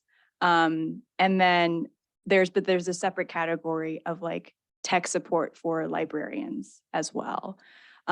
So, there's so much that can be done in the tech support area, but one thing we actually, I think, in our conversations decided to do was to focus on the tech support for librarians so that they could do their library job. The problem with tech support is that people are in such different places in terms of their familiarity, their knowledge, how they self-identify. One person might say that they're a beginner, but I'm like, no, you know how to like do CSS. That's not a beginning skill. And then there are people who don't know how to right click with a mouse. And so like, especially for some of the other areas that are supporting libraries, that has been actually a very big barrier for delivering services to librarians because, someone will say, can you save this as a CSV? Can you share your screen? And people will be like, I don't know what that means. So I think before we address the tech support to patrons through libraries, I think we're trying to address the tech support to librarians to get people up to a baseline. The other issue is that, we have a lot of anecdata, and I think we've done a lot of surveys in the past about like tech knowledge, and it's just so individualized, and the different pockets of information that people have or don't have is really varied. So all that to say, Bobby and I are working on something right now. But the tech support to patrons is kind of part of like, there's the content that we're going to be delivering, but then there's also going to be kind of secondary information gathering about other things that librarians need to better do their jobs, and then things that overlap with support that patrons need. Because a lot of times in tech support, people conflate, I need this with my patrons need this. And it's not super clear where that line is. So yes, we're trying to figure that out right now. The one point that I would add is that I think we definitely have a capacity issue in how we can support librarians versus end users. And I heard Alyssa really clearly talk about libraries supporting their end users. Again, there is an immense opportunity right now with the Digital Equity Act funds, and digital literacy, digital skills is a huge barrier to digital equity in the state. And so this idea of having digital navigators and trying to create some kind of scalable model to meet Montanans' needs, whether it's through libraries or some other organization, but this is the opportunity for libraries to be advocating for that need and articulating that need to the technology committee, to Kate McMahon, and ultimately to the people in the state who are drafting Montana's digital equity plan. Okay, let's not talk any more about that until Tracy would be back and we're talking about technology. Mark. Oh, yeah, the other just comment I had was about the services to areas outside the library. We've talked about this before, and I've sort of like gone back and forth with the way that I've thought about it. And it's, one of those sort of tough things of only so much funding, so much resources. If you make something available digitally, ostensibly, aside from digital divide, so I'm not going to go down that road anymore until Tracy gets back. But, those are sort of available to everyone. When you're focused on location based, that's only available to the people within a certain geographic area. And I don't mean to be like flippant about this, but space and time are undefeated in human history. And I think the Montana State Library is a worthy adversary for both of those. And we can realize some efficiencies, but we're not going to eliminate those barriers of space and time. And I just think about, Sean was mentioning earlier, people that live so far away from the library and maybe they're not able to access library services the same way somebody that lives 2 blocks away does. But on the other hand, yeah, they also probably live 30 miles away from the grocery store, but they're not starving to death. They go to the grocery when they can. That infrastructure already exists. And I think libraries trying to partner with those people, they might only come to town one day on Sunday, and that's to go to the ranch and supply store and the grocery store. Libraries closed on Sundays. So therefore they're not using the physical library resources. And I think those 24/7 holds lockers like Billings got at their library, something like that in some of those rural areas at places where they're already going. I think more than the library trying to expand our reach and put some more brick and mortar or spend any, honestly, like kind of capital money on bookmobiles, other things that have long-term maintenance costs, buildings, vehicles, et cetera, partnering with things that are already there and letting people know how to utilize them in that way. And then there's also going to be some people where it's hard for me to fathom this, but the library is not a need in their life. It's not a want. It's not even a passing whimsy. And I would hate to see us spend a lot of time and mental energy and financial resources to try to basically accommodate needs that don't exist and never will, no matter how much we know and believe it would enrich their life. I think we'll sort of have to let them come to that and just sort of like a greatest good for the greatest number sort of thing, unfortunately. So that's my sort of thoughts on services outside the libraries. I think they're very important, but I think we need to think about them in a very novel way than we would have 5, 10, 20 years ago. I always like to remember too that there's a whole group of people that don't use the library who support us 1000%. Even amongst, in my experience, friends of the library groups. There's plenty of your friends who adamantly support the library, would advocate on behalf of the library. They do not need to use the library and they do not choose to use the library, and that's okay. I do really quickly want to mention some of the already visible outcomes from the virtual programming series. Now that we've done 4, especially our last program with Chris Latre, there were so many comments in the chat box saying we're so thankful because he's a Métis storyteller. He was telling about the stories and the histories of the Little Shell tribe of Chippewa Indians. And people were just saying it's so hard to find information on this. And I'm so glad that you guys are hosting this. And we had so many people sign up and so many people from out of Montana as well. And just the feedback afterwards has been, please continue to provide this. Some people explicitly being like, I live in really tiny town, Montana. There was no way I would be able to attend this in person. So this went out in our newsletter today, but so you can share it with some of those folks.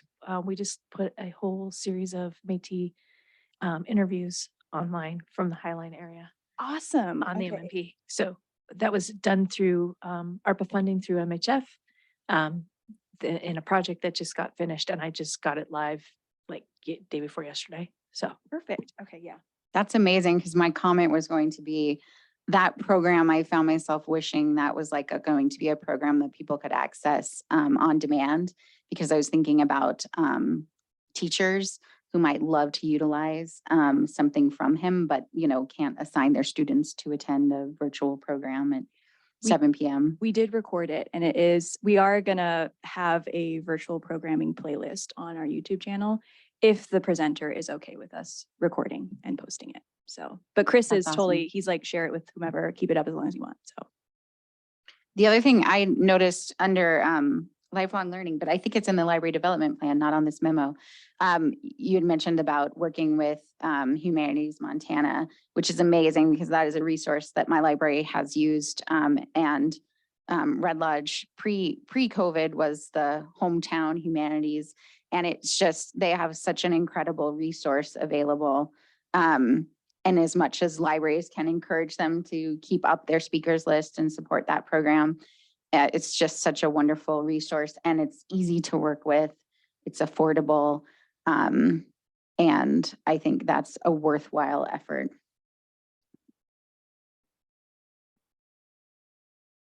Oh, my other note I had made, this doesn't really mean a lot, but I'm particular about these things. We've got some real inconsistency throughout our documents of how we're calling these core service committees. Like sometimes it's programming, and sometimes it's lifelong learning, and I think it's sometimes cultural resources and sometimes cultural services. So as we continue to move forward, we should probably make sure we're being consistent in our messaging. Coley shared the MLN virtual programming playlist, the YouTube link in the chat.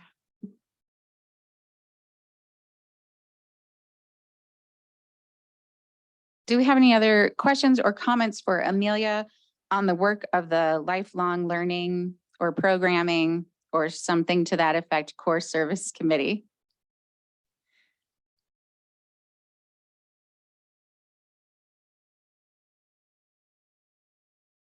Amelia, do you have any questions or needs from us today?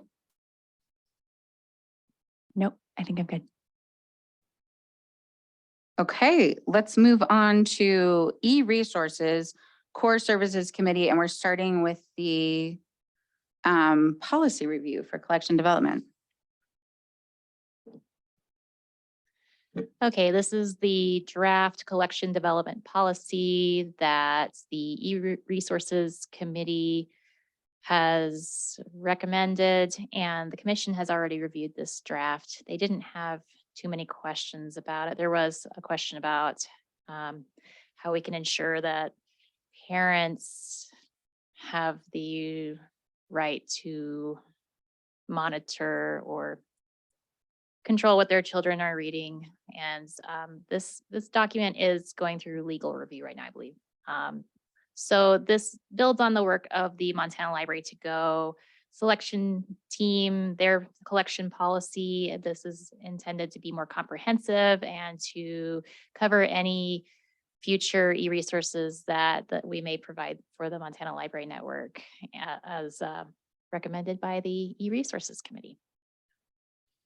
One question I had, Kara, if somebody is requesting reconsideration of material in the various, like I think in Montana Library to Go, you guys probably have total control. You can remove a singular title. Is that true across the board with resources?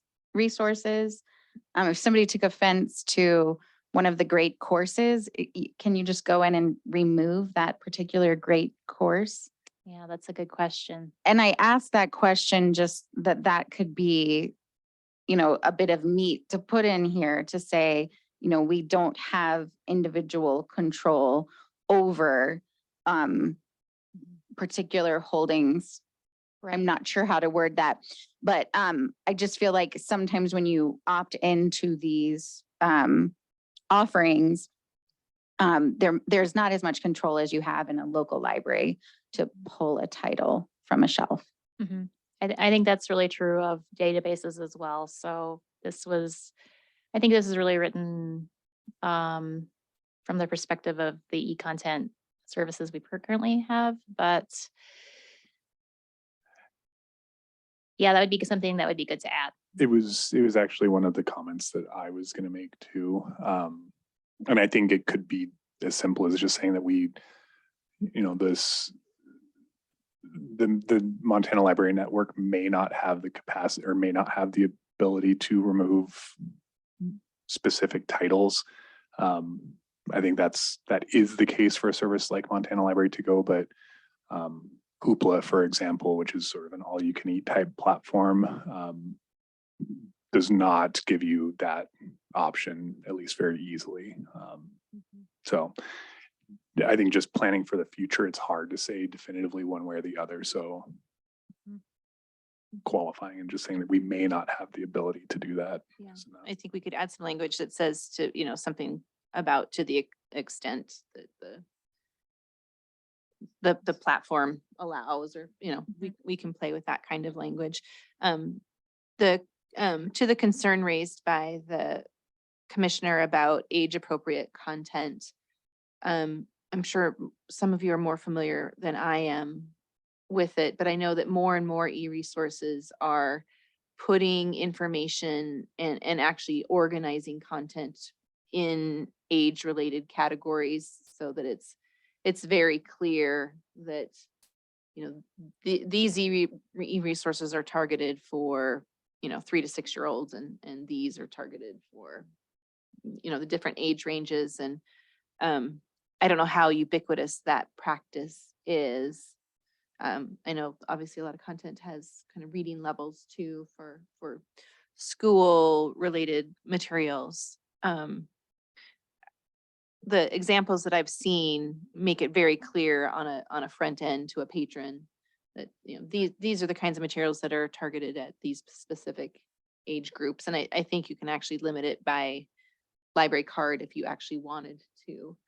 But I'm curious your thoughts about that kind of approach for making people aware of the target audience, I guess, for different kinds of e-content. I don't have a child card, but I bet if I logged into Libby with a child card that I could check out any digital magazine I wanted. Yeah, it's less about limiting access and more about just saying these books are for kiddos, these books are for blah. But it just, in my mind, comes back to parents need to be involved in the life of their children and in what they're accessing.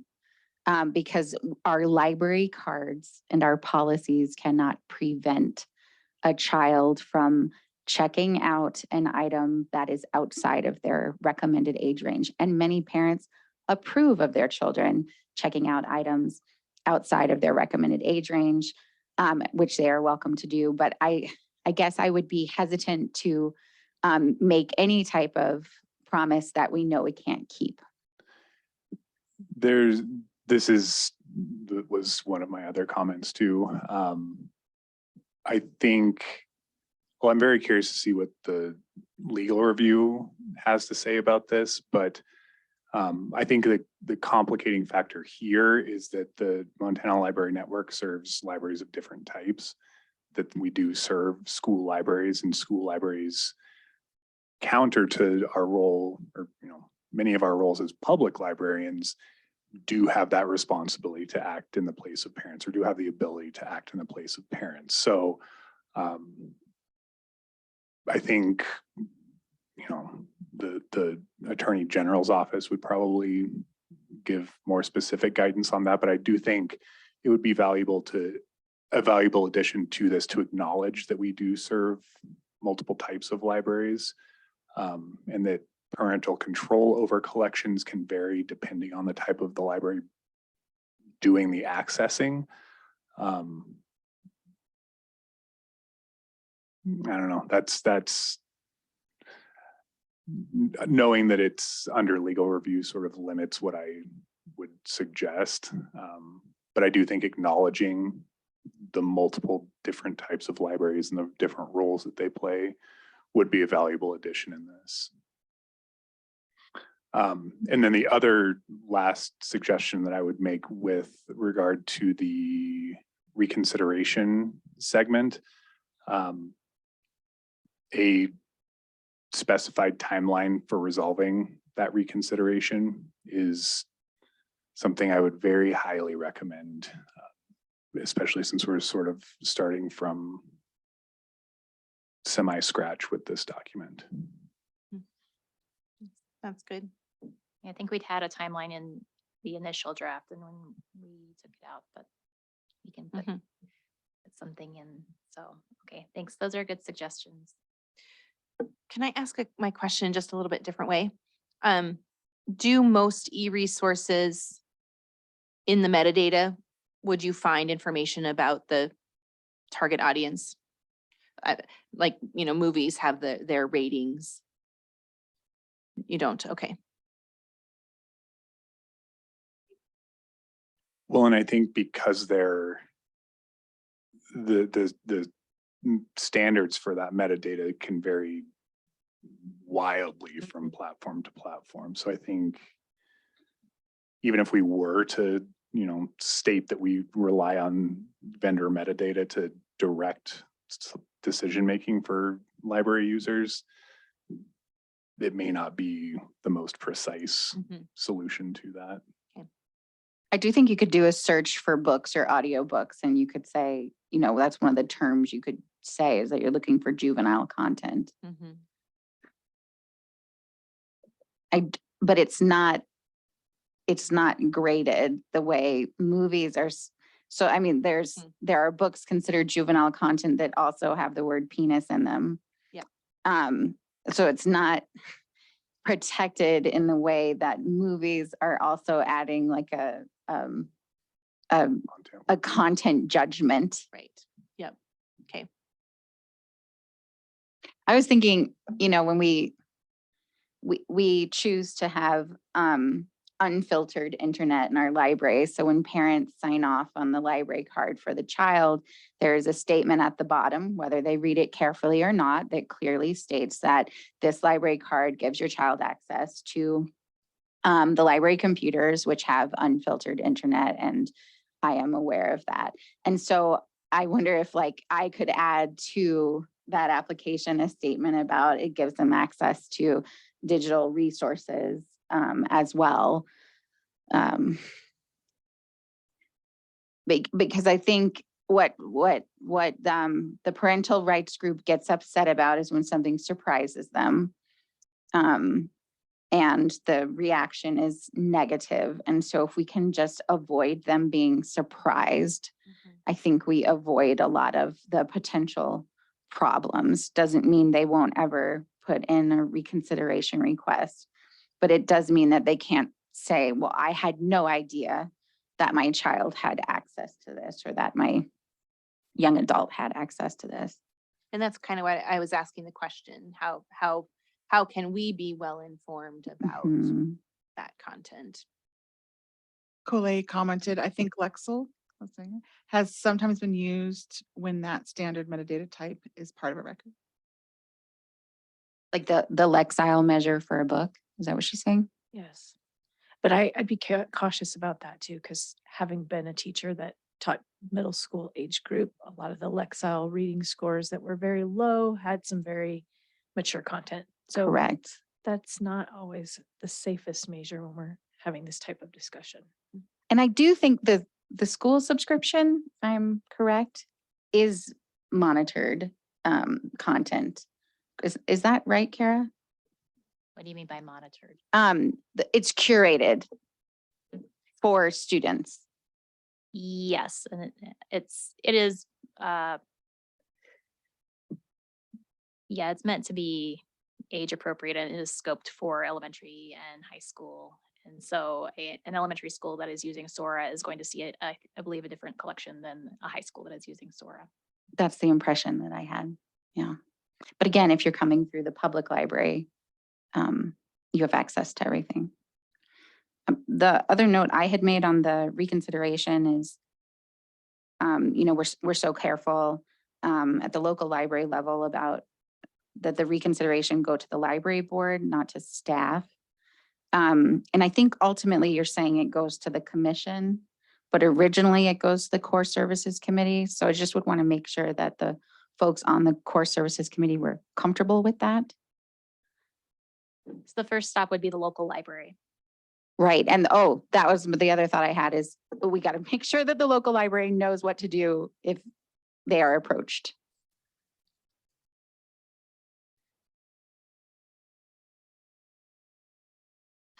It does sort of, this is sort of bringing out this, and I know it's been a long-standing,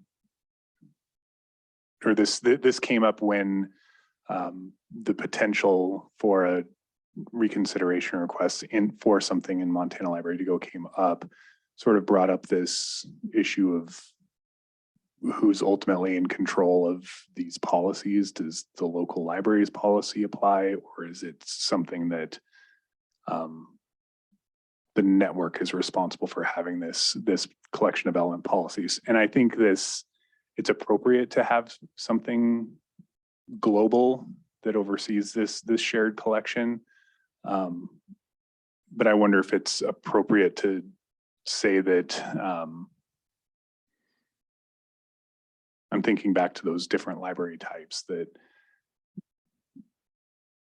how this policy is interpreted depends entirely on the type of library that it's being applied to. And I don't know that, I mean, I don't know how the judicial review process works, if they're just going to say like, yes, this is legally sound, or no, it's not legally sound, or if they give you more detail on what to change. But that does seem like something to make explicit, that public libraries that make use of these shared e-resources have different collection development standards than do school and special libraries.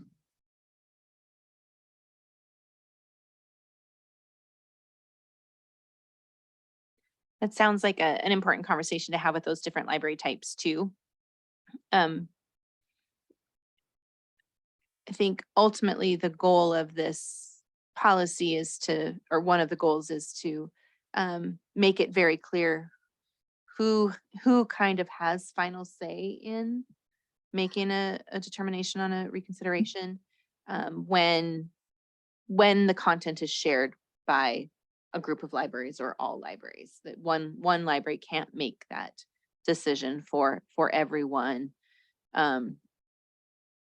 except as is recommended in this policy, it ultimately go to the State Library Commission. But to your point, Sean, like school libraries, I don't know enough to know what that looks like. And if the State Library Commission is the appropriate body there or not. I think I would say that if a school library is making use of a service that is funded and or contracted through the state library, then they are saying that this policy is in agreement with their local collection development policy, or that it's acceptable to their school board, that they're entering into a sort of contract with us that this is an acceptable policy to their board. That's a good way to describe it. I'm thinking back to, the situation in Utah when databases were first starting to be challenged, and, they had it was literally their, the broadband network. They have an RTN network that also procures database content for them. They're kind of the contract vehicle for that content, but they're not librarians. And they had a school library received a challenge on some EBSCO database content, and that group just said, okay, we're turning off access to EBSCO for every single library in the state. Like that, it literally happened like that. So that is what we were trying to avoid. I want to applaud whoever came up with the requirement that you have to be a registered Montana library patron. That's beautiful foresight. Sort of along the same lines of stuff like that. I wonder, I've just seen in a lot of requests for reconsideration materials in physical library collections that if an item has been contested, within the past however many years, they won't sort of go through those same motions again, because you're going to basically get the same answer. If you have Catcher in the Rye gets, a request for reconsideration in 2022, when is the next time you want to talk about that? 2023, 2024. So I've seen some that say, items, challenged, for lack of a better term, in the last 3 years will not be considered as part of this, just a way to just sort of keep people from gumming up the works. So that might be worth adding. Kara, what do you need from us today other than this feedback? This is great feedback. I was a little surprised I didn't get much feedback from the commission at the introduction of this policy. So this is really good constructive feedback and I appreciate that. Do you need us to approve it, assuming you get legal review approval, or can this wait until a future meeting, or is it not the NAC's to approve?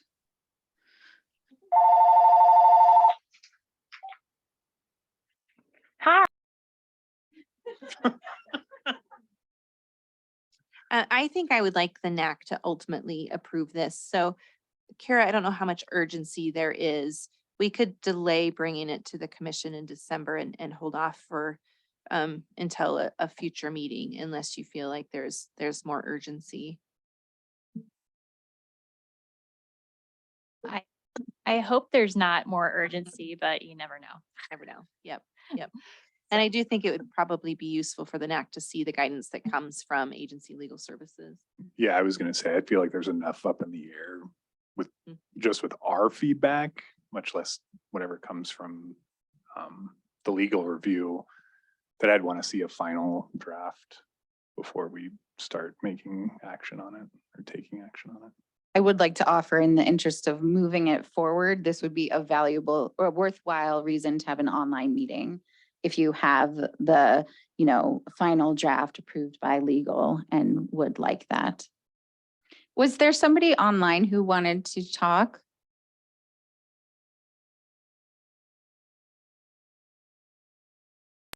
Yes, can you hear me? We can. Oh, finally. So with that and the sorry, it's been nuts around here. They have to be a library card user of our public library, but they also have to physically walk in and fill out the paperwork to have a book challenged. So we have had phone calls from back east and things like that. And we just let them know, hey, you have to be a library user for our library and you have to physically come in and fill out the paperwork. And we haven't had any issues. They just usually hang up on us at that point.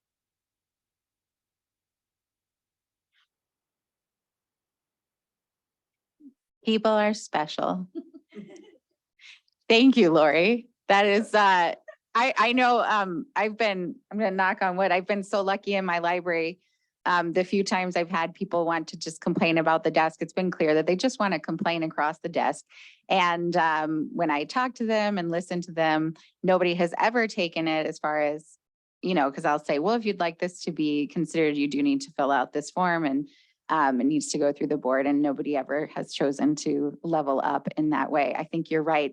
The more sort of things you give them that they have to seriously talk about it. I mean, all the ones floating around recently where we're like, you have to prove that you actually read the book and didn't just like read an article online or hear about it on a listserv, and so you're upset about it.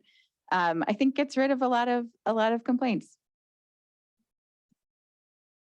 All right, Kara, I think it's a great start. Thank you. All right.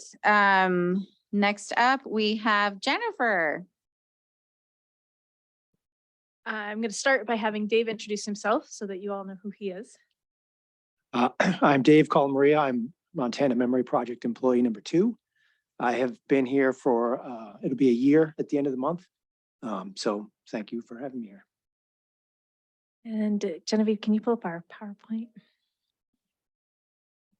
So in your packet of materials, you had a memo from me, and then you had a very long timeline that detailed the Montana Memory Project from its early conception to where it is today. And we kind of distilled that information for you in this PowerPoint. You can go ahead to the next slide here.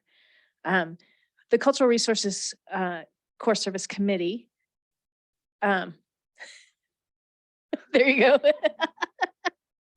go. Basically gave us a very clear charge when we had our first committee meeting last spring, and basically told us that what they wanted to see done was MMP really focused on and developed to its fullest extent. And in the last bullet point, you can see their final charge was they recommended considering additional staff for the MMP to develop this content to the fullest, which is what we did in hiring Dave through ARPA funding, and we have him funded through June of 2023. So if you'd go on to the next slide, Genevieve, we wanted to share just kind of the highlights of the timeline. That in 2000, it was originated, and I can't even say that word that Bruce came up with, Montaniana. I keep messing that up. We've been laughing about it. It started in the first NAC meetings or commission meetings being mentioned in 2000. And then in 2005, by 2005, there had been some committee meetings, some stakeholders had been called together and they didn't like the name. So it became the Montania Consortium. And then before it kind of really found a life of being an online platform, the name had been changed to the Montana Memory Project. And in 2007, we actually launched on the Content DM platform, which had a name, which Jenny, I'm going to rely on you again. Demima was its first edition, and then Content DM bought Demima, which is how OCLC came. They kind of contracted with, I think, Demima to begin with, and then they actually purchased the platform, which is where it lived until very recently.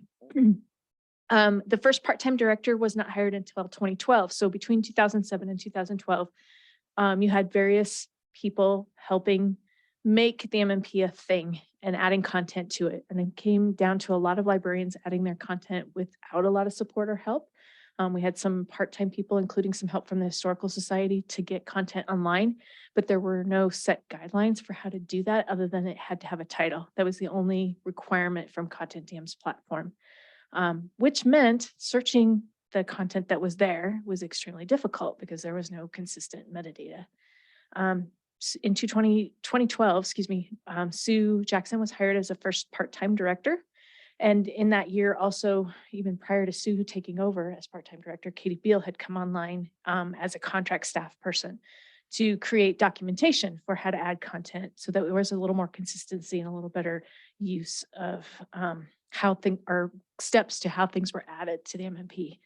And then in 2013, I was hired as the first full-time director.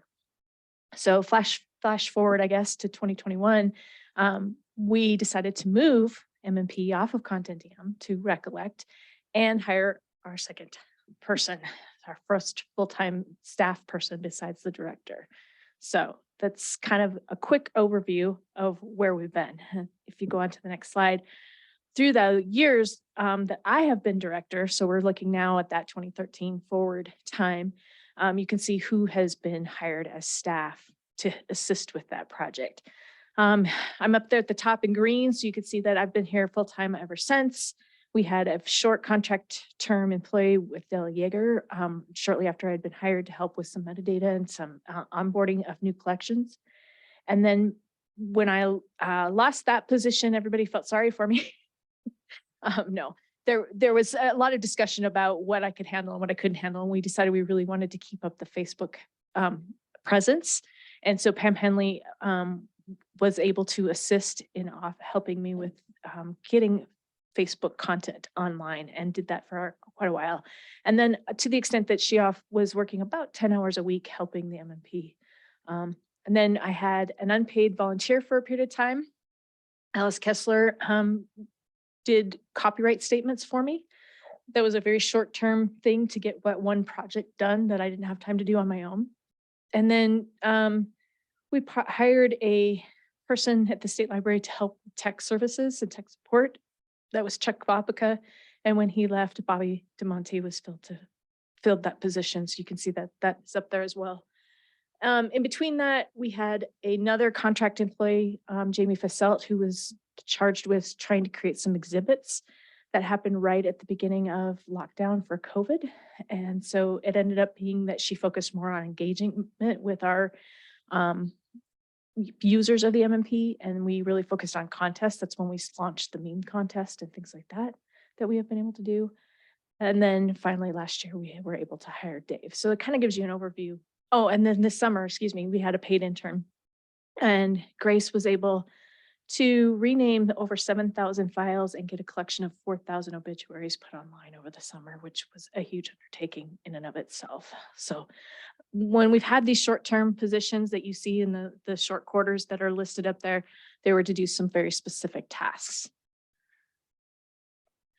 If we go on to the next slide. I want to point out the use of the MMP has just continued to grow. You can see we started tracking stats on Google Analytics in 2014 for the first full year. And each year has mostly steadily grown. We had a few dips. And then in 2021, you're going to see a huge spike. In conversations with Recollect just yesterday, they were crawling our site as well as we were crawling our own site in preparation for the migration. So that is a little inaccurate. So just be aware that that gigantic spike is not really users so much as it was us crawling in preparation for migration. And a lot of that happened from March of 2021 through about April when we started the migration. And then in April, we started full force the migration, and we launched in July of 2022, July 1.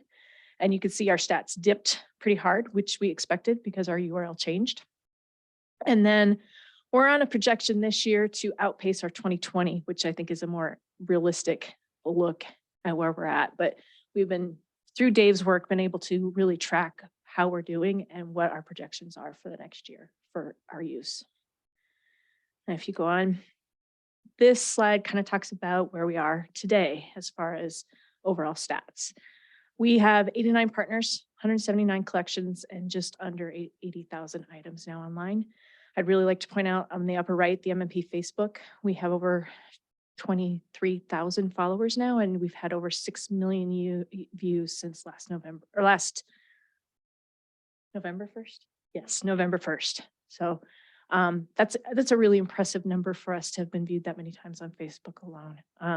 Then you have our website visitors up there, as well as our page views, over 694,000 page views in the last year.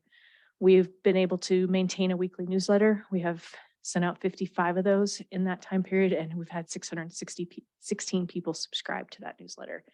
I will add a caveat there. We know we have some spammers and we scrubbed a bunch, and then we had a huge spike this last week. So we're a little suspicious of that number. So Genevieve, for you to be aware, we just realized that yesterday. Noted, I'll contact them. Yeah, we just discussed that. We're like, ooh, new big spike, interesting. Most importantly on this slide, in addition to the Facebook and the newsletters, is the exhibits. And we've been able to create 27 new digital exhibits since Dave was hired last November, which for us is a huge thing. Exhibits and content hubs. 12 of those came from teachers. In the lower left, you'll see the first teacher workshop was held this year with 16 teachers in attendance. We got 12 exhibits submitted by them. And so those are, did we get the last one online? The last one is actually very impressive. It's by this teacher is finishing up his MA in history. So it's got a level of sophistication that some of the other ones don't. And it's a bit more work, a lot of footnotes, a lot more text. So it's a very cool one. It's about roads in Montana and their impact on the landscape and on the people. So we'll hopefully have that live next week. So we have 26 live, 27 is on its way. We weren't sure if we were going to have it by the time we presented this. And then you can see we've had the ability now this year to travel again. So I was able to get out and do outreach, and I've traveled nearly 3,000 miles to existing and new partners to try to get new content added to the MMP, which also probably would not have been possible without a second person able to keep the fires burning while I've been traveling. So if you go ahead to the next slide. So here's what we've been able to do with the second person. The 27 exhibits, I would have never been able to accomplish without another person. We also added a platform called Adventure Lab, which the contract took way longer to get signed than we had hoped. So we only have one Adventure Lab done. But if you are wanting to take a walk at the end of this day, you can actually download the app to your phone and tour the Capitol campus and see it historically and stand from where you're looking to what it looks like today and compare a picture from the past to the present day, which is a very cool app. And that's something that Dave has completed as well. We've had our first ever teacher workshop this last summer. We were able to do, and then that turned into those 12 exhibits, which again, Dave did the work to create those. They submitted their work in PowerPoint, Word, or Google Docs, and he took that and converted it to our platform to make it work. Dave has a big background in data analysis, and he's been able to do way more with the data than we've ever been able to do. Keeping track of our search engine optimization, as well as reporting our website stats and social media performance. And then we've been really working hard to improve our presence with Google searches and our site engine performance that way. And then we've had the ability to work with additional partners and for me to travel again. And we've also had been able to free up like Pam's time. She's no longer spending 10 hours a week on the MMP. She's spending maybe a couple hours a month helping with social media because she still wants to play a part in that, but has been freed up a lot of her time to go back to her typical tasks. So if we go on to the next slide, if we lose Dave in June, these are the things that we will lose. I will not have the bandwidth to be able to create digital exhibits and content hubs. I've been hesitant to update the work plan. You guys took a look at that earlier when Tracy was presenting, because I don't know what I am going to have the bandwidth to be able to do. And so if you look at my stuff, it's kind of dated. And that's very conscientious on my part to wait till I know, because I don't want to schedule another workshop and not have support. I just don't think I can do it. We're going to lose a lot of the data and reporting that we have had, and we will have less focus on our presence on Google. The Adventure Labs, we will not be able to support adding new content to that. And there would be, overall, it's probably a less volume of content added to the MMP, especially when you look at those exhibits. And then I'd have to rely on other people to maintain the basic things we've been doing, like Facebook and then the regular newsletter, the social media content. So all of that to say, we are requesting that you make it a priority to fund an MMP full-time staff person so that we continue the work we've been able to accomplish within the last year. Jennifer, can you remind us how MMP is funded? MMP is currently funded through LSTA funds. 100%. 100%. And then it was ARPA funding that allowed us to have Dave on staff. That's correct. And ARPA funding that allowed us to add more content this year. We've added 14 collections through the Montana History Foundation pass-through funds and 8 that we funded directly. So that's more content than we've added through our direct support like that ever. I don't think we've ever added that many in a year. And those will all be coming due by November 30th. So we'll have a lot of work at the very end of the year to add that content and make it live online. So that's where those ARPA dollars went. The ARPA dollars also paid for the teacher workshop this summer and Grace's internship this summer to get those obituaries online. And we, in the migration process, have about 15 collections yet to migrate. And as you heard earlier, we still have a number of counties to add. We have reduced that. We added 2 more. So I think we're down to 12 counties now that are not represented on the MP. Do you have actual budget numbers of what you expect your needs are? I do, but I don't have them with me. Basically in the, I think it's in the LDD plan, there's a budget there that's laid out. And I'm not sure if Dave's position is in that or not. I think it is.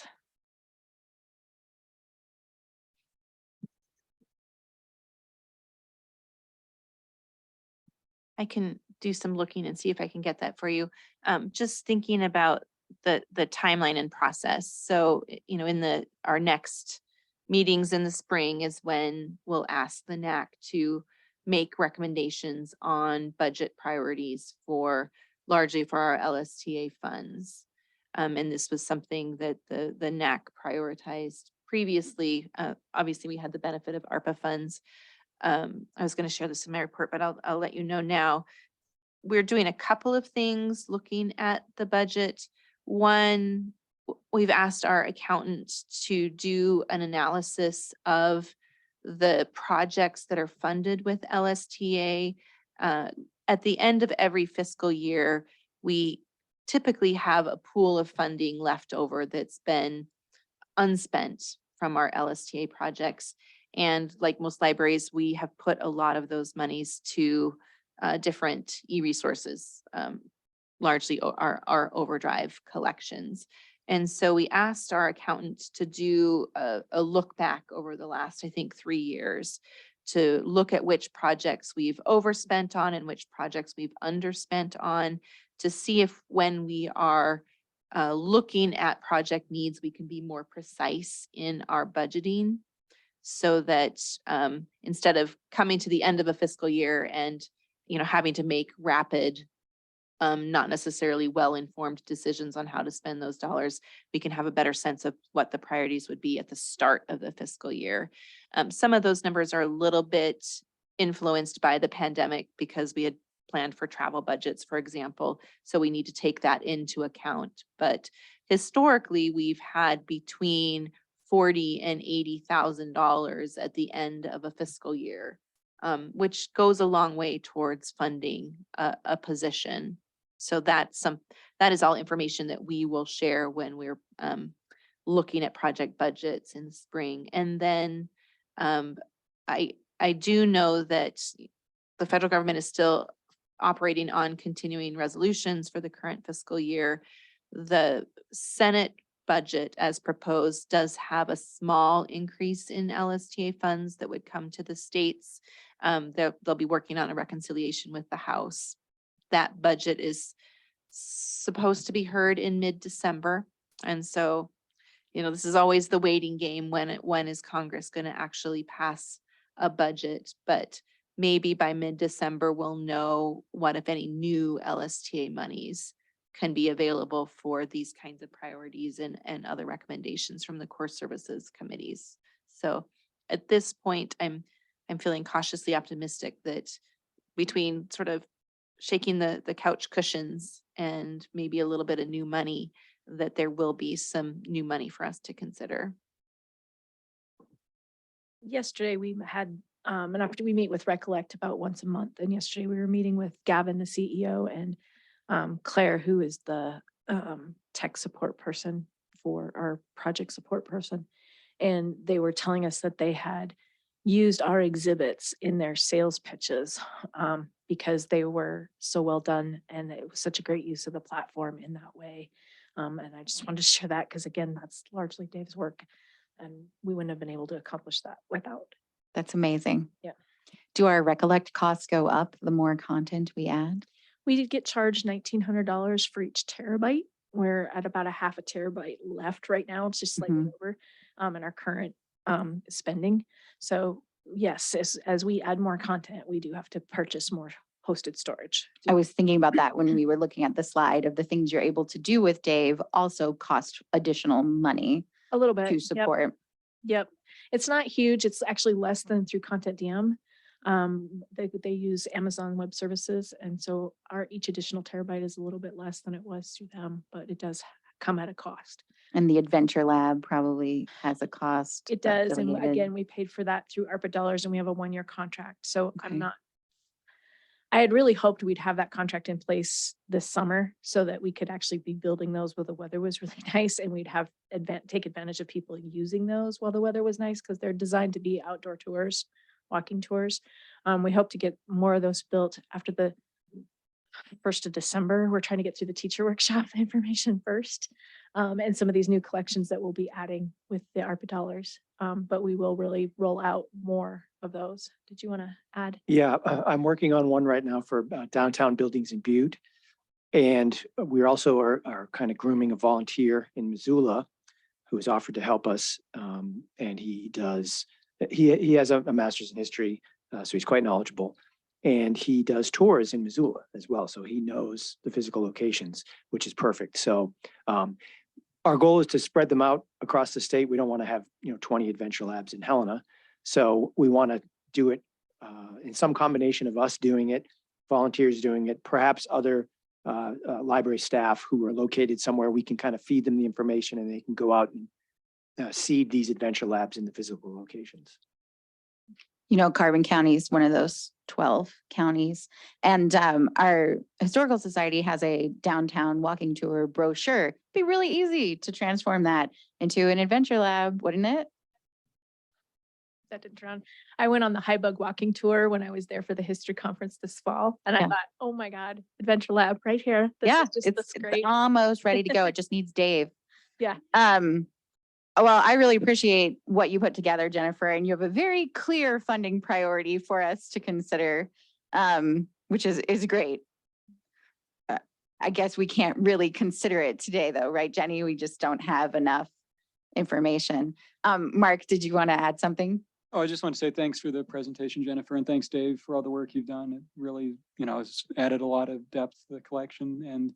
And yeah, the walking tours are really popular too, and seeing the kind of possibility of sort of cross-pollinating those with the adventure labs seems really neat. So that's a cool thing to hopefully look forward to in the future. I was going to mention, Mark, since you brought it up, there is an exhibit called the Construction of the Capitol. Mhm. Yeah, Construction of the Capitol. And that is, those photos are part of the walking tour, some of those photos. And so it's linked at the bottom of that. So you can actually see the Capitol under construction in that exhibit and then come here and do the walking tour as an extension of that if you would like. So That's another great time for schools visiting the Capitol that they could utilize as a resource.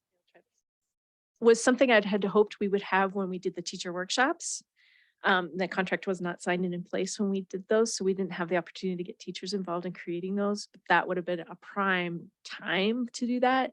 So, because that's one thing that we've heard from teachers is that they will take their kids on those kinds of walking tours and to have an app that their kids can follow along with would make it that much better. And the way the Adventure Lab is set up is you find the specific location. It's kind of a geocaching lab. So you find the specific location, you're looking at an image and reading some details, but then you're also asked a question and the answer to your question is somewhere in your immediate vicinity. And so you have to answer the question correctly to get the next location unlocked in the tour. So there's an educational component to it as well, which is really great. Anybody online with questions or comments for Jennifer?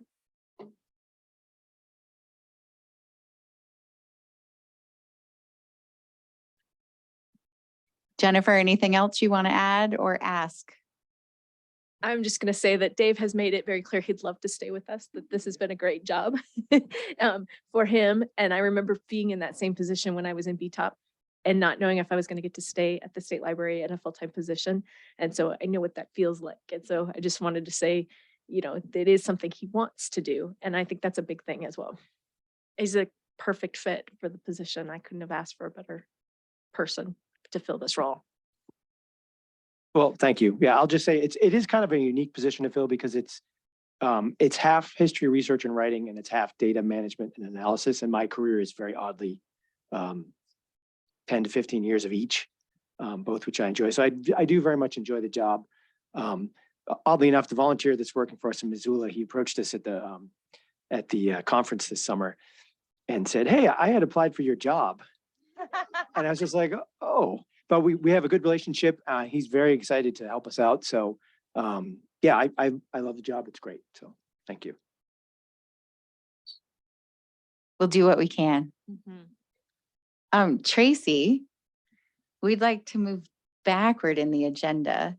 And would you be able to present for us technology course services, or do you just want to field input from us based on the memo that Suzanne provided? Yeah, I mean, I think your conversation about the core services committee helped a lot.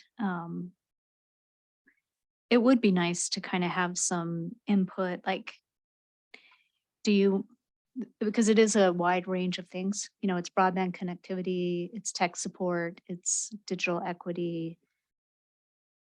And, or you can just look to Jenny and say yes, and then we're done. But is there, like, given staff capacity, do you have some guidance from the technology committee? Because I know in talking to Suzanne, they do feel like they've struggled a little bit. And I think, Suzanne and I maybe missed that reference to national standards, which we should have gone back to. We were first trying to approach it from that, oh, let's do big picture. Where do libraries need to go with technology? And then we were trying to get more specific so that we could focus our energies. And I think this committee in particular has really struggled with that. I think in Suzanne's experience, the people on it tend to be a little bit more concrete, but that could just be a need to recruit different people to the mix. So I guess, do you have any thoughts? I mean, just in the priorities that you think might be important for this committee, knowing that we'll go back to the drawing board. And I want to catch you up while you were gone. Mark had a comment that would relate to the digital navigator concept. Mark, would you repeat about the Montana Legal Services? Sure. So Montana Legal Services Association, they put some legal kiosks in different libraries in the state, gosh, probably 10, 15 years ago. And then recently, they used to be like a standalone computer and you could it was set up to easily click out, like dissolution of marriage or parenting plans or those sort of stuff. And they shifted, added something, which was a basic kind of remote kind of kiosk that has like a printer on it and a laptop where they video conference with a legal services, paralegal sort of assistant, somebody on there. They've used an AmeriCorps person in the last 2 or 3 years, I think. And, basically like the idea was, you'd just kind of wheel this cart thing into the meeting room and then they have to reach out to MLSA, schedule an appointment, if it's one of those kind of tricky things that can't just be answered of, oh yeah, well, here's the form, fill it out, but there needs to be some back and forth, some sort of screen sharing to look at the document, make sure everything's that, and then they print it out and are on their way. And it sounds really great. In theory, we haven't had anyone actually use it at our library yet. I don't know, what that disconnect is all about, but it's, when I first sort of saw that and started thinking about, digital equity and what might be really useful in smaller libraries that don't have the staff that Bitterroot does to kind of help with people that are just needing help filling out a job application or polishing up their resume, just sort of those basic kind of digital navigation stuff that, in a library where you might just have one person, if they're spending half an hour helping somebody with a resume, it's a half hour, they're not checking in books or answering the phone or whatever.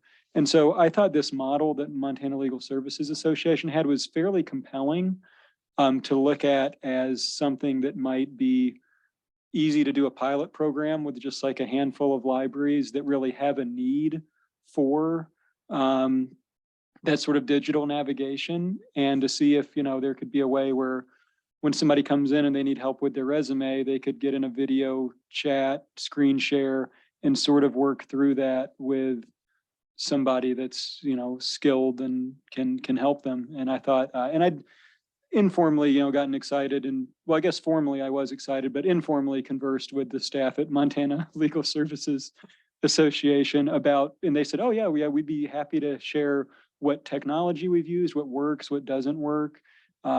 Because, there's a lot of overlap between the privacy that they'd have to have from a legal matter with sort of the library confidentiality. So it seems like they've got a lot of stuff figured out with the logistics, and it seems like a framework that could solve some of our problems in the smaller libraries with helping people with those computer needs that are fairly time intensive. They're not exactly high skilled sort of things, but they're really time intensive. So this was, my sort of suggestion. I think I've mentioned this before at various times. So it's something I think now, seeing that it was noted as a need, this seems like it might be worth looking into. And I'll be happy to reach back out to MLSA or, get in touch with me, and I can sort of try to connect the dots with those folks.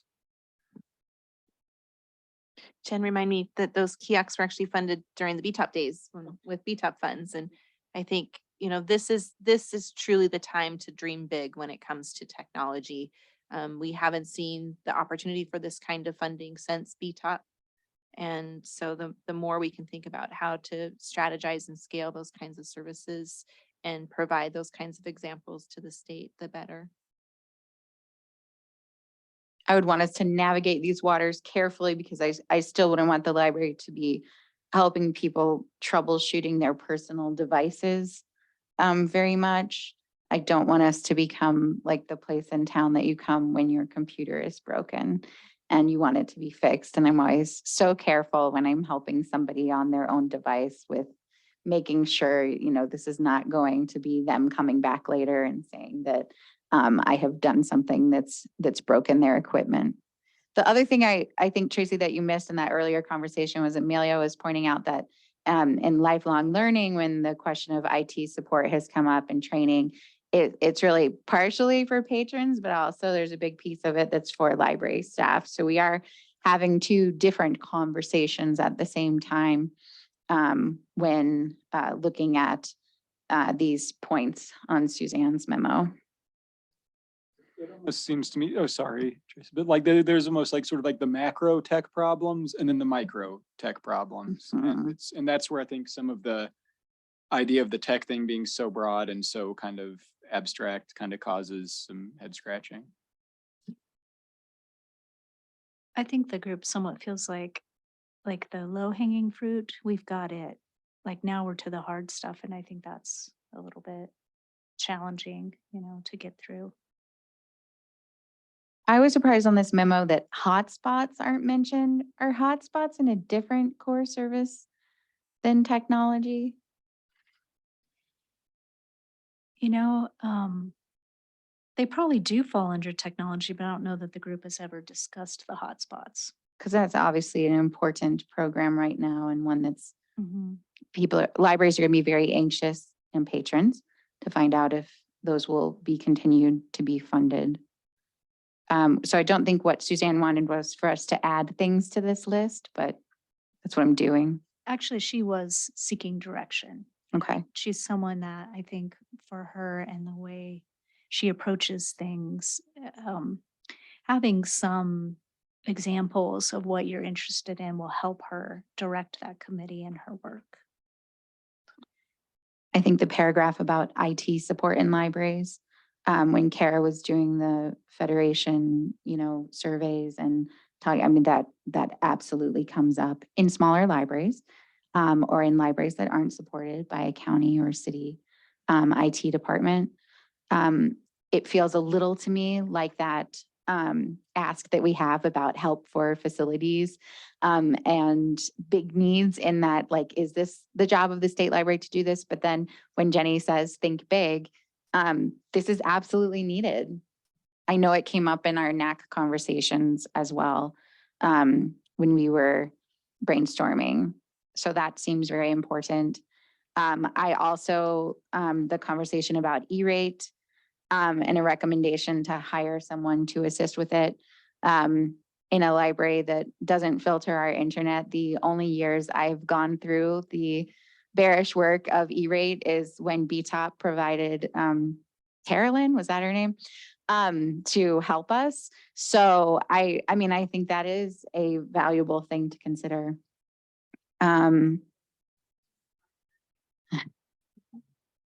She was really nice. And then, yeah, I mean, I thought everything Suzanne brought up seemed valuable. She mentioned the idea of a survey, and absolutely we should do a survey. If she's struggling to find where to focus or how to prioritize, I think doing a survey of libraries makes a lot of sense. And I think you'll get a pretty strong response because whether you're confident in the world of technology or not, you're very aware of your needs. Hey, with the technology in libraries and smaller libraries needing it, and I'm taking this to the tech core committee. Like with our computer, for example, it was stuck in a boot loop, but I have nobody to fix it. We're in a small town. I have nobody to fix it. My closest person to come is like Butte, Idaho Falls, Helena. And so I did speak with the Dell Corporation and they asked me if there's anything that they can do because they were trying to sell me a computer. And I said, I just need a tech person that I can call and say, how do I fix this? How do you help me? what can I do? Because I know people can do stuff remotely. And they have an actual group that they hire that does that specifically, that would be willing to contract with different libraries or like the state or whatever, that would be able to help those smaller libraries and say, you know, you'd have somebody that you could call and say, hey, I'm stuck in a boot loop. What do I need to do? How do I end up fixing this? Or, you know, Microsoft is going wonky and it's doing this weird thing. Like, how do you fix this? That kind of thing. And so I will take that to the tech committee, but I know that that's a lot of information. But that's one thing that would be nice with these smaller libraries that doesn't have anybody even remotely close to help. I think that would be great, Lori. I do. I think maybe focusing on those concrete and then just maybe having a few areas. That's because really it could be anything and everything. But in this conversation, you know, my takeaways are that we should talk about that digital navigator because that's the digital literacy thing, that they should discuss the hotspots and then the IT support, and you can bring your ideas. And then the other thing I think this group should probably do is when Kate McMahon from the Montana Cooperative Development Center contacts all these libraries, that they review that data and come up with recommendations for the NAC, and that they not be afraid to say, we recommend pursuing like a RFP for tech support for libraries if, you know, they determine that there's demand for it. Because I think there is demand for IT support in smaller libraries, but I know I was working with the Federation coordinators and they were talking about this and using Federation funds for that. And then some of them were like, but some of us have really good IT. You know, we don't need IT support. So I think we just need to figure out what the need is in the libraries. I had a question, maybe for Mark, with device checkout, tablets or laptops. I'm curious libraries' experience with that kind of model, and if that's a successful model, if there's a need that's going unmet there.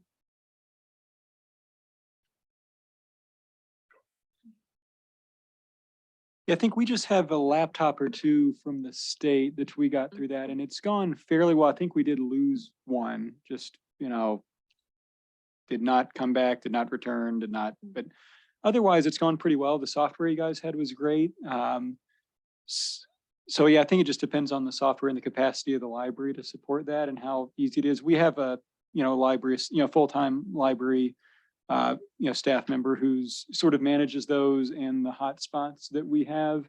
And I think libraries that didn't have that might be tough. You know, that's not her only duties, but it's like, you know, maybe 20-30% of her, you know, week, we've dedicated the time for her to be off the library desk to do that. So yeah, they've been successful. Successful-ish. And there's definitely a need there. It's sort of less than we thought it would be. Probably the most interesting thing that we've noticed just in terms of device, I guess how it would relate is, so before the pandemic, we had 10 public computers. A lot of times they'd always be, or, you know, 7 of them would be occupied at busy times, maybe 10, we have to make reservations. After the pandemic, we just had 5, and that was about enough because we had the hotspots, so people would check out. And there are patrons that I know their face, don't remember the name, but I hardly see them in the library except once every 2 weeks when they're there to like come in and pick up their hotspot. Otherwise, you know, they've somehow gotten their own, they've gotten their own device somehow. So it's been neat to see them left to their own devices, pun intended, and not have to, sorry, that's bad, not have to come into the library to do that. And I think the price point for those has come down to where they really are, you know, I wouldn't go so far as to say affordable, but they're inexpensive, you know, and I think that's been good. So I think it's just really interesting seeing how that's changed. You know, if we were, 5 years ago or even 3 years ago, we probably would have said, oh, when we have a new library, we want to have, 15 computers available for in-library use. Now, we only have 7. I don't think we're ever going to go back to 10. We just don't have the need for it. So it's interesting seeing that shift. I think it's the access to the high-speed internet, which the hotspots can meet. So Not that you necessarily asked this, but I wouldn't want to see anything taken away from the hotspots to just fund flat devices. Like a laptop without a hotspot with it is basically just a heavy paperweight. So that's my read on the situation. And I was just gonna basically say the same thing that Mark described as a large library. We saw the same thing where we had devices to lend. We still have devices to lend. The demand for those just doesn't come close to the demand for the hotspots. We did, when we initially started lending devices, we had a partnership with the hospital system in Flathead County to do some surveying with some of their patients. And that was a good connecting point just with another organization in the Valley to offer library services to support the work that they're doing. So I think I mentioned that not because the model is reusable all the time, but I do think there's a market for something like that with lendable devices. But just to, like Mark said, I would not take anything from the hotspots because that's where the vast majority of the demand is. We had a comment from Jonna. Jonna said, we've seen that shift as well with regard to decreased patron internet computers usage. We added mobile printing as well. And most patrons walk in with this in their hands. I'm holding up a smartphone. And so all they need to do is print. And so they're able to use mobile print. They're not even getting on our computer. Because I find patrons want, they need the internet, they need printer. And then the other piece is sometimes they need help. They don't know what they're doing. And so those are like the three pieces that the library is providing. And we used our state funded Pro books while we were closed, they would go out, but now they're in the library so that, because we went from 10 computers to two full-sized PCs that take up space. And then otherwise you can check out a Pro book to use in the library. And that demand has been lower than I expected it to be. There's some, but definitely lower than I expected it to be. But we do still have people that, they we have a large Amish population that moved into the county, and they're some of our most active computer users right now. Because of course they would not have their own computer at home, and they would not check out a computer to use. I feel like we're just going to continue to see that trend change because devices are becoming more and more disposable and affordable and achievable for families. I'm going to be really curious what happens with internet. We have had a couple patrons who were regular hotspot users who are able to afford their own and are now using that.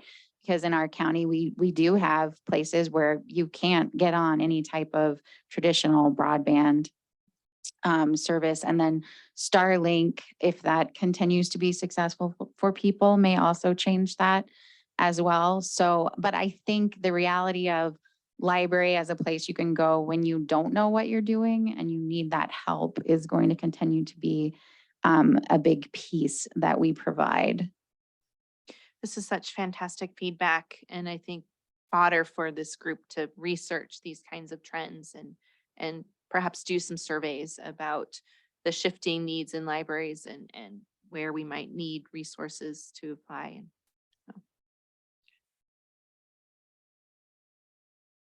Does anybody else want to comment further on technology, the Technology Core Service Committee?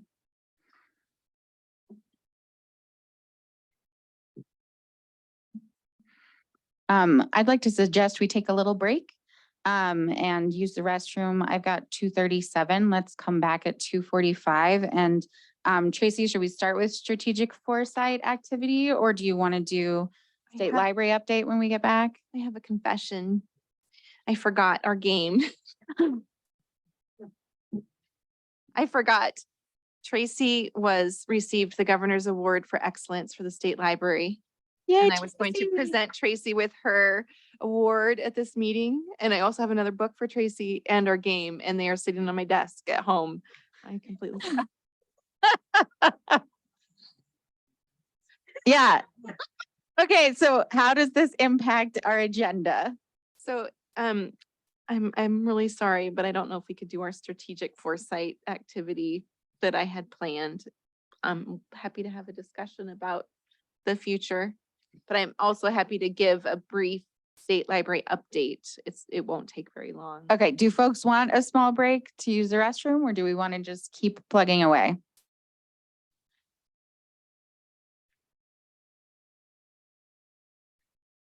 It's very non-committal in the room. Anybody online with strong opinions?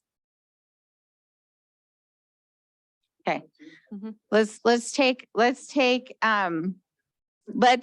break. Let's be back by 2:45.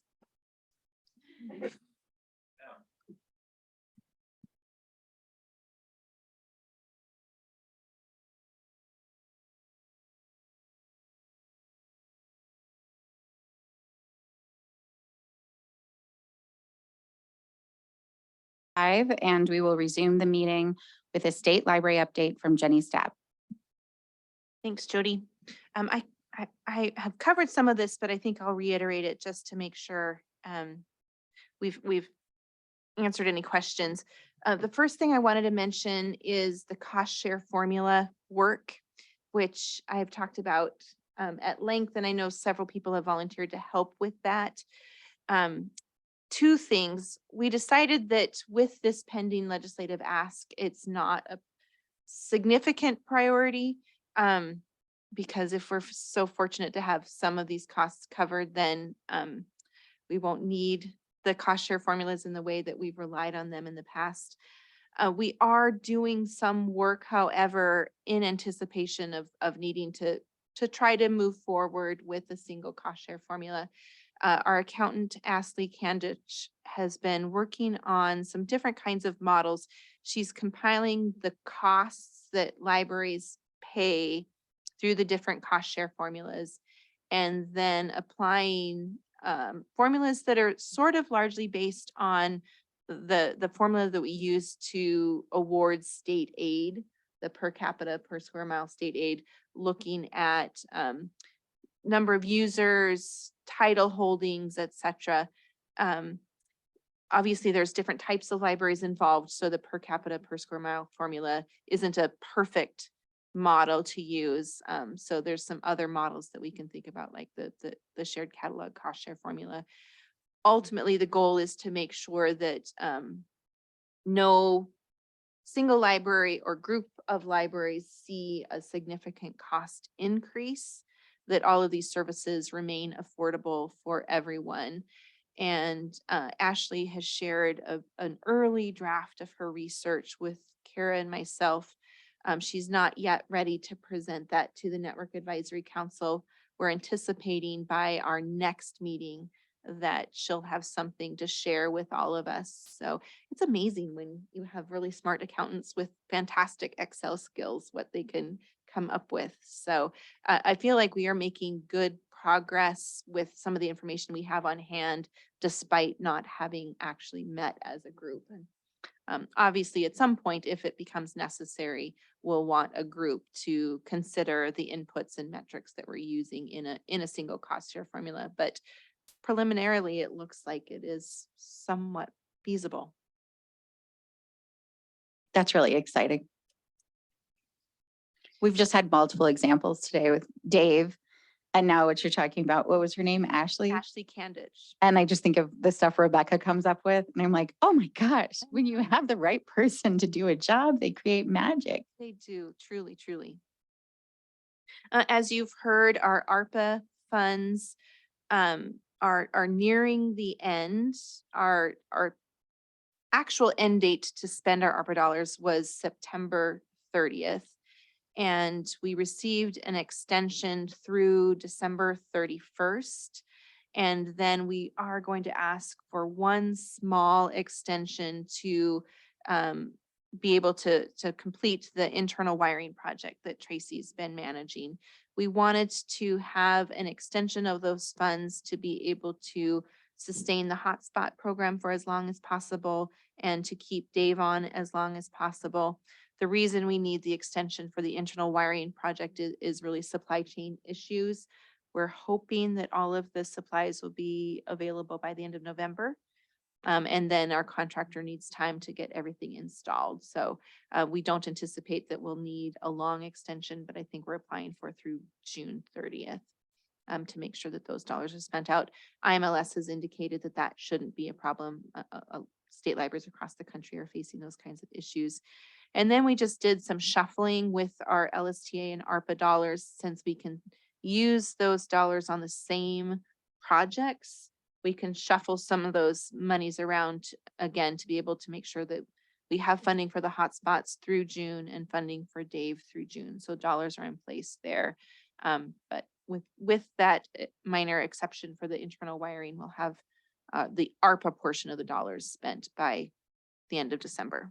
And Kara, the Libby extras still sunset at the end of this calendar year?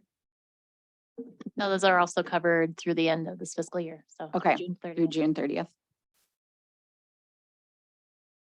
I mentioned the some of the updates with regard to LSTA funding. Like I said, we're taking a really hard look at where we might be able to tighten our belt and shake loose some coins in our current budget models. And then hopefully Congress will pass a budget, hopefully in December, that has a modest increase. It's not the funding that would fully fund the new LSTA base funding that's authorized through the Museum and Library Services Act, but we continue to make progress to that new base. And then there is a proposal in Congress for a very small, but an infrastructure funding bill for libraries to start to address library construction needs. I think it's sort of envisioned as maybe a pilot or a test that would then prompt future funding for library infrastructure out of the federal budget. That is, we had the Build America's Libraries Act in the last Congress. So this is kind of the next iteration of that act. And as we all know, it often takes several Congresses to get that kind of legislation through, but there is still an interest amongst congressmen to try to support library construction. Who would we write letters to? Well, certainly Senator Tester Okay. here in Montana would be the biggest advocate for that kind of funding.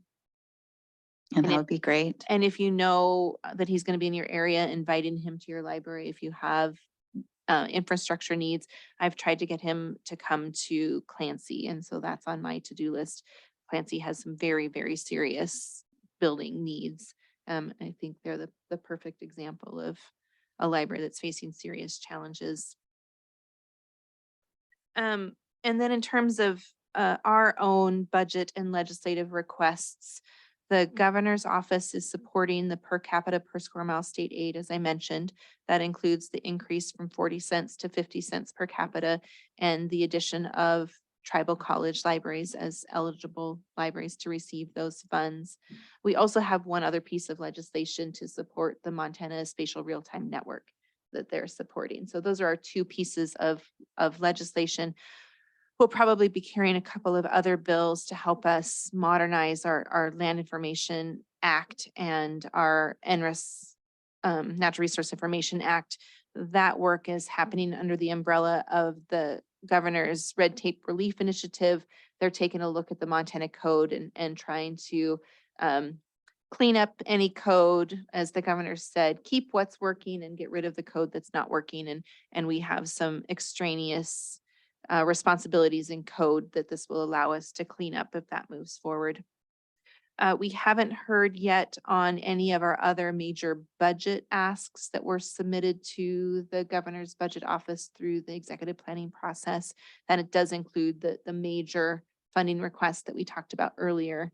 The governor's budget is due on November 15th. So we will obviously know in the very near future what of our requests may be included in his budget. just stop me if anybody has any questions. I mentioned that the Trust for Montana Libraries has hired Kirsten Cooper. She is in Missoula. And like I said, I hope to bring her to future NAC meetings. She is a school librarian, has worked as a school librarian. She is from the Rosebud County, the Forsyth area. That's where her family lives. And she actually did her student practicum with Heather Johnstone. So they had a really nice reconnection when we interviewed her for that position. So that was really fun. And she's also worked in middle school education and has most recently been the executive director of Chicks and Chaps. It's a nonprofit organization that raises money for women going through breast cancer treatment. So we're so excited to have her, and she's really, really thrilled. She said this is the perfect marriage of her interests in supporting nonprofit work and fundraising and being able to work with libraries. So I think she's going to be a fantastic fit. We have 2 open seats on the commission. One was just filled yesterday. It was Kenning Arlich's position. You all know he left the state. So the Commissioner of Higher Ed appointed Patricia Dubusky, who is the library director at Montana State University Northern. And she's new to that position. She just started in June. So I don't know if anybody's had a chance to meet her. We had a very nice phone conversation yesterday. And so her first meeting will be the December meeting coming up. And then Kristen Kerr stepped down from the commission after the October meeting. And so we're waiting for the governor's office to appoint a replacement for her. And is that just a general seat? That's one of the 5 governor appointed seats, exactly. Should we be asking for people to apply? Do they submit letters of interest or? There is an online application process, and we are happy to send that link out for people to apply. I'd like to advocate strongly for being active in helping fill that seat. I believe that is needed right now. So is it kosher for you to send out a message to Wired? Letting everybody know that if they had a candidate, Absolutely. what the process would be? Yep. And Genevieve can help with that. There's also we have a Serve With Us link on our commission homepage as well. So we can just point people to that link. Okay. Yeah. I agree, Jody. Thanks for your support. We have a new home for the state library. We signed the lease today at 1201 11th, which is right down here on the corner where Montana hits 11th at the major stoplight down here, kitty corner from Walgreens and across the street from CVS. And there are staff down there this afternoon if anybody wants to stop by and see the new digs. We plan to start moving in around November 15th, November 16th. So hopefully be largely settled by the end of the month.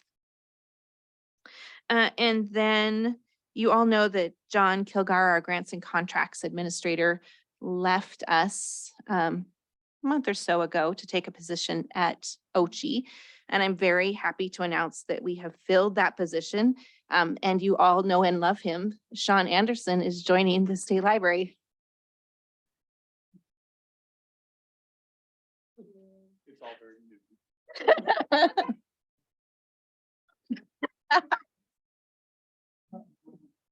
Yeah, it's just been since what? Yesterday. Yeah. Yeah, so I didn't quite know how to, I'm not officially in that position. Job. This really woke everybody up this afternoon. We've got lots of comment in the chat room. Congratulations, Sean, and congratulations to all of us. I think his first day is December 5th. Are you relocating to Helena? No, it's. I'll be working with Melissa, so she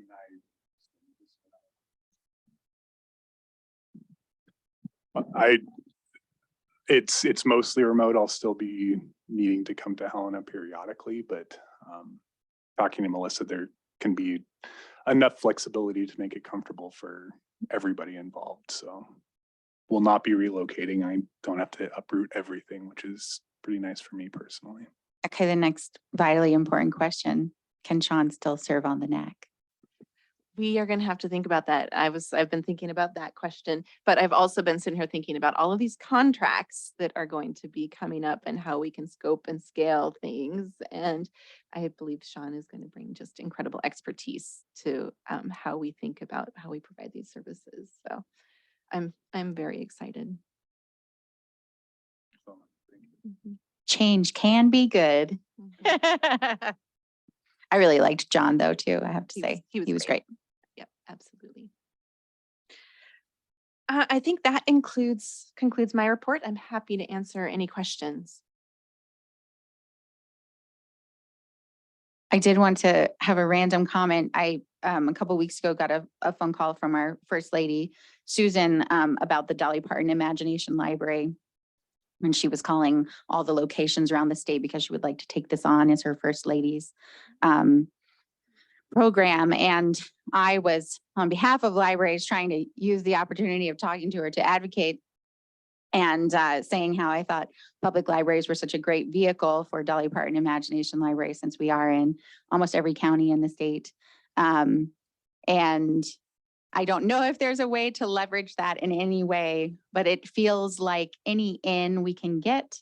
And Dolly Parton Imagination Library is such a lovely program because everybody loves it. You can't really criticize it. It has such broad appeal. So I'm not sure that there's anything that can be done with that, but I thought it was worth mentioning. Thanks. I've had a chance to meet with her as well, and I know she's very interested in this program and supporting it. And she's been, as you said, reaching out to libraries all around the state. I know she's working with folks in Gallatin County. She's reached out to people in Great Falls to think about what kinds of resources local communities need to try to help support this model. So I think it's a wonderful opportunity for us.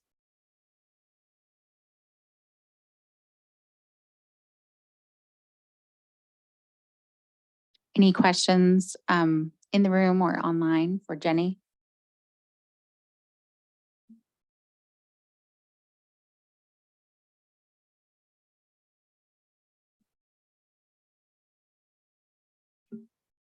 Okay, the next item on our agenda are 2023 meeting dates. If anybody has the library development plan in front of them, there's sort of a calendar, pages 11 through 13.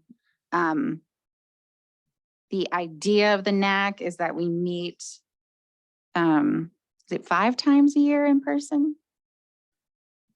Plus a retreat?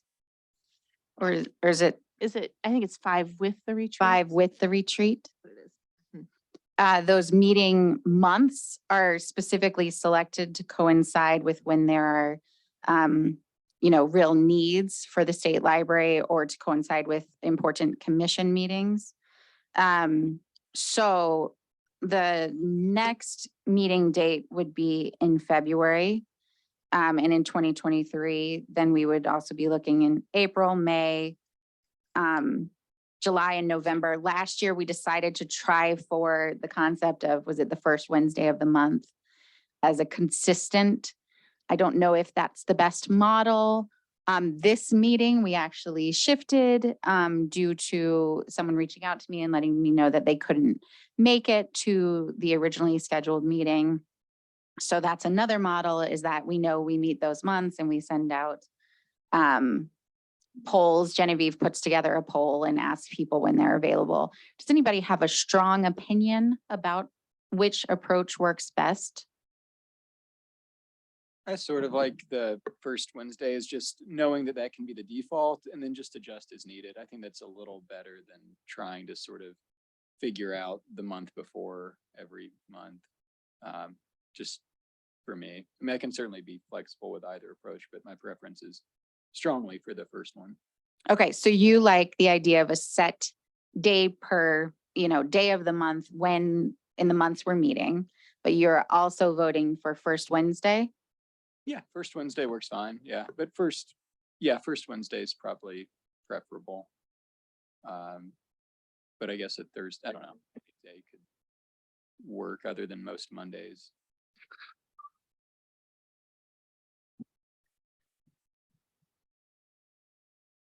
Does anybody else have a strong preference for either the model of a specific, first blank of the month? John is agreeing with Mark. Go ahead and set a specific for the full year. Okay. State library staff, you guys are very important to have at the meetings.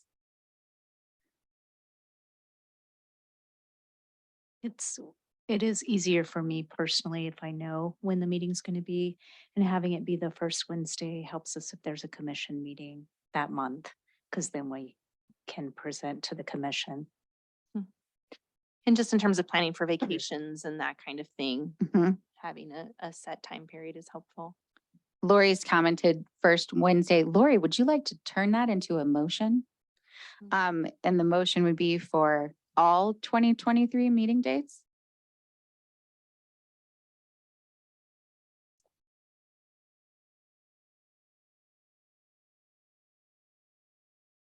Did you make the motion? Or do we? Nobody's made the motion. That's why I'm asking her if she would do so. You can too, Sean. Anyone can. This is an action item though, so somebody needs to make a motion. I'll just make the motion. I'll move that we set the NAC meetings for the months that they're scheduled to occur the first Wednesday of each of those months. I'll second it. Thank you, Lori. We have a motion, we have a second, that the 2023 meeting dates in the month that the NAC is scheduled to meet, which for everyone's benefit, I will be specific about. February, April, May, July, and November. The month of July is a bit of an oddball because that is going to be a retreat. So probably requires maybe a second overnight. So that's the outlier, but for the other months, first Wednesday of the month. So we have a motion and a second. All in favor, please say aye. Aye. Thank you. Any opposed? That motion carries. Genevieve, could I ask you to send out an email to everyone because we have folks that aren't here today, just confirming the specific dates other than July being a question mark. Does anybody have any other business or announcements that they would like to make?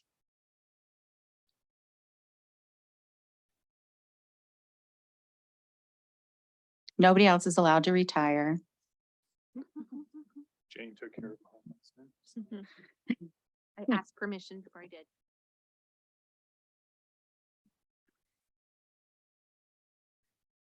Would anyone like to move to adjourn the meeting?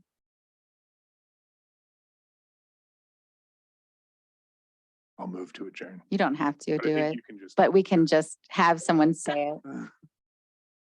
Thank you to everybody online and everybody in the room. We'll see each other in February.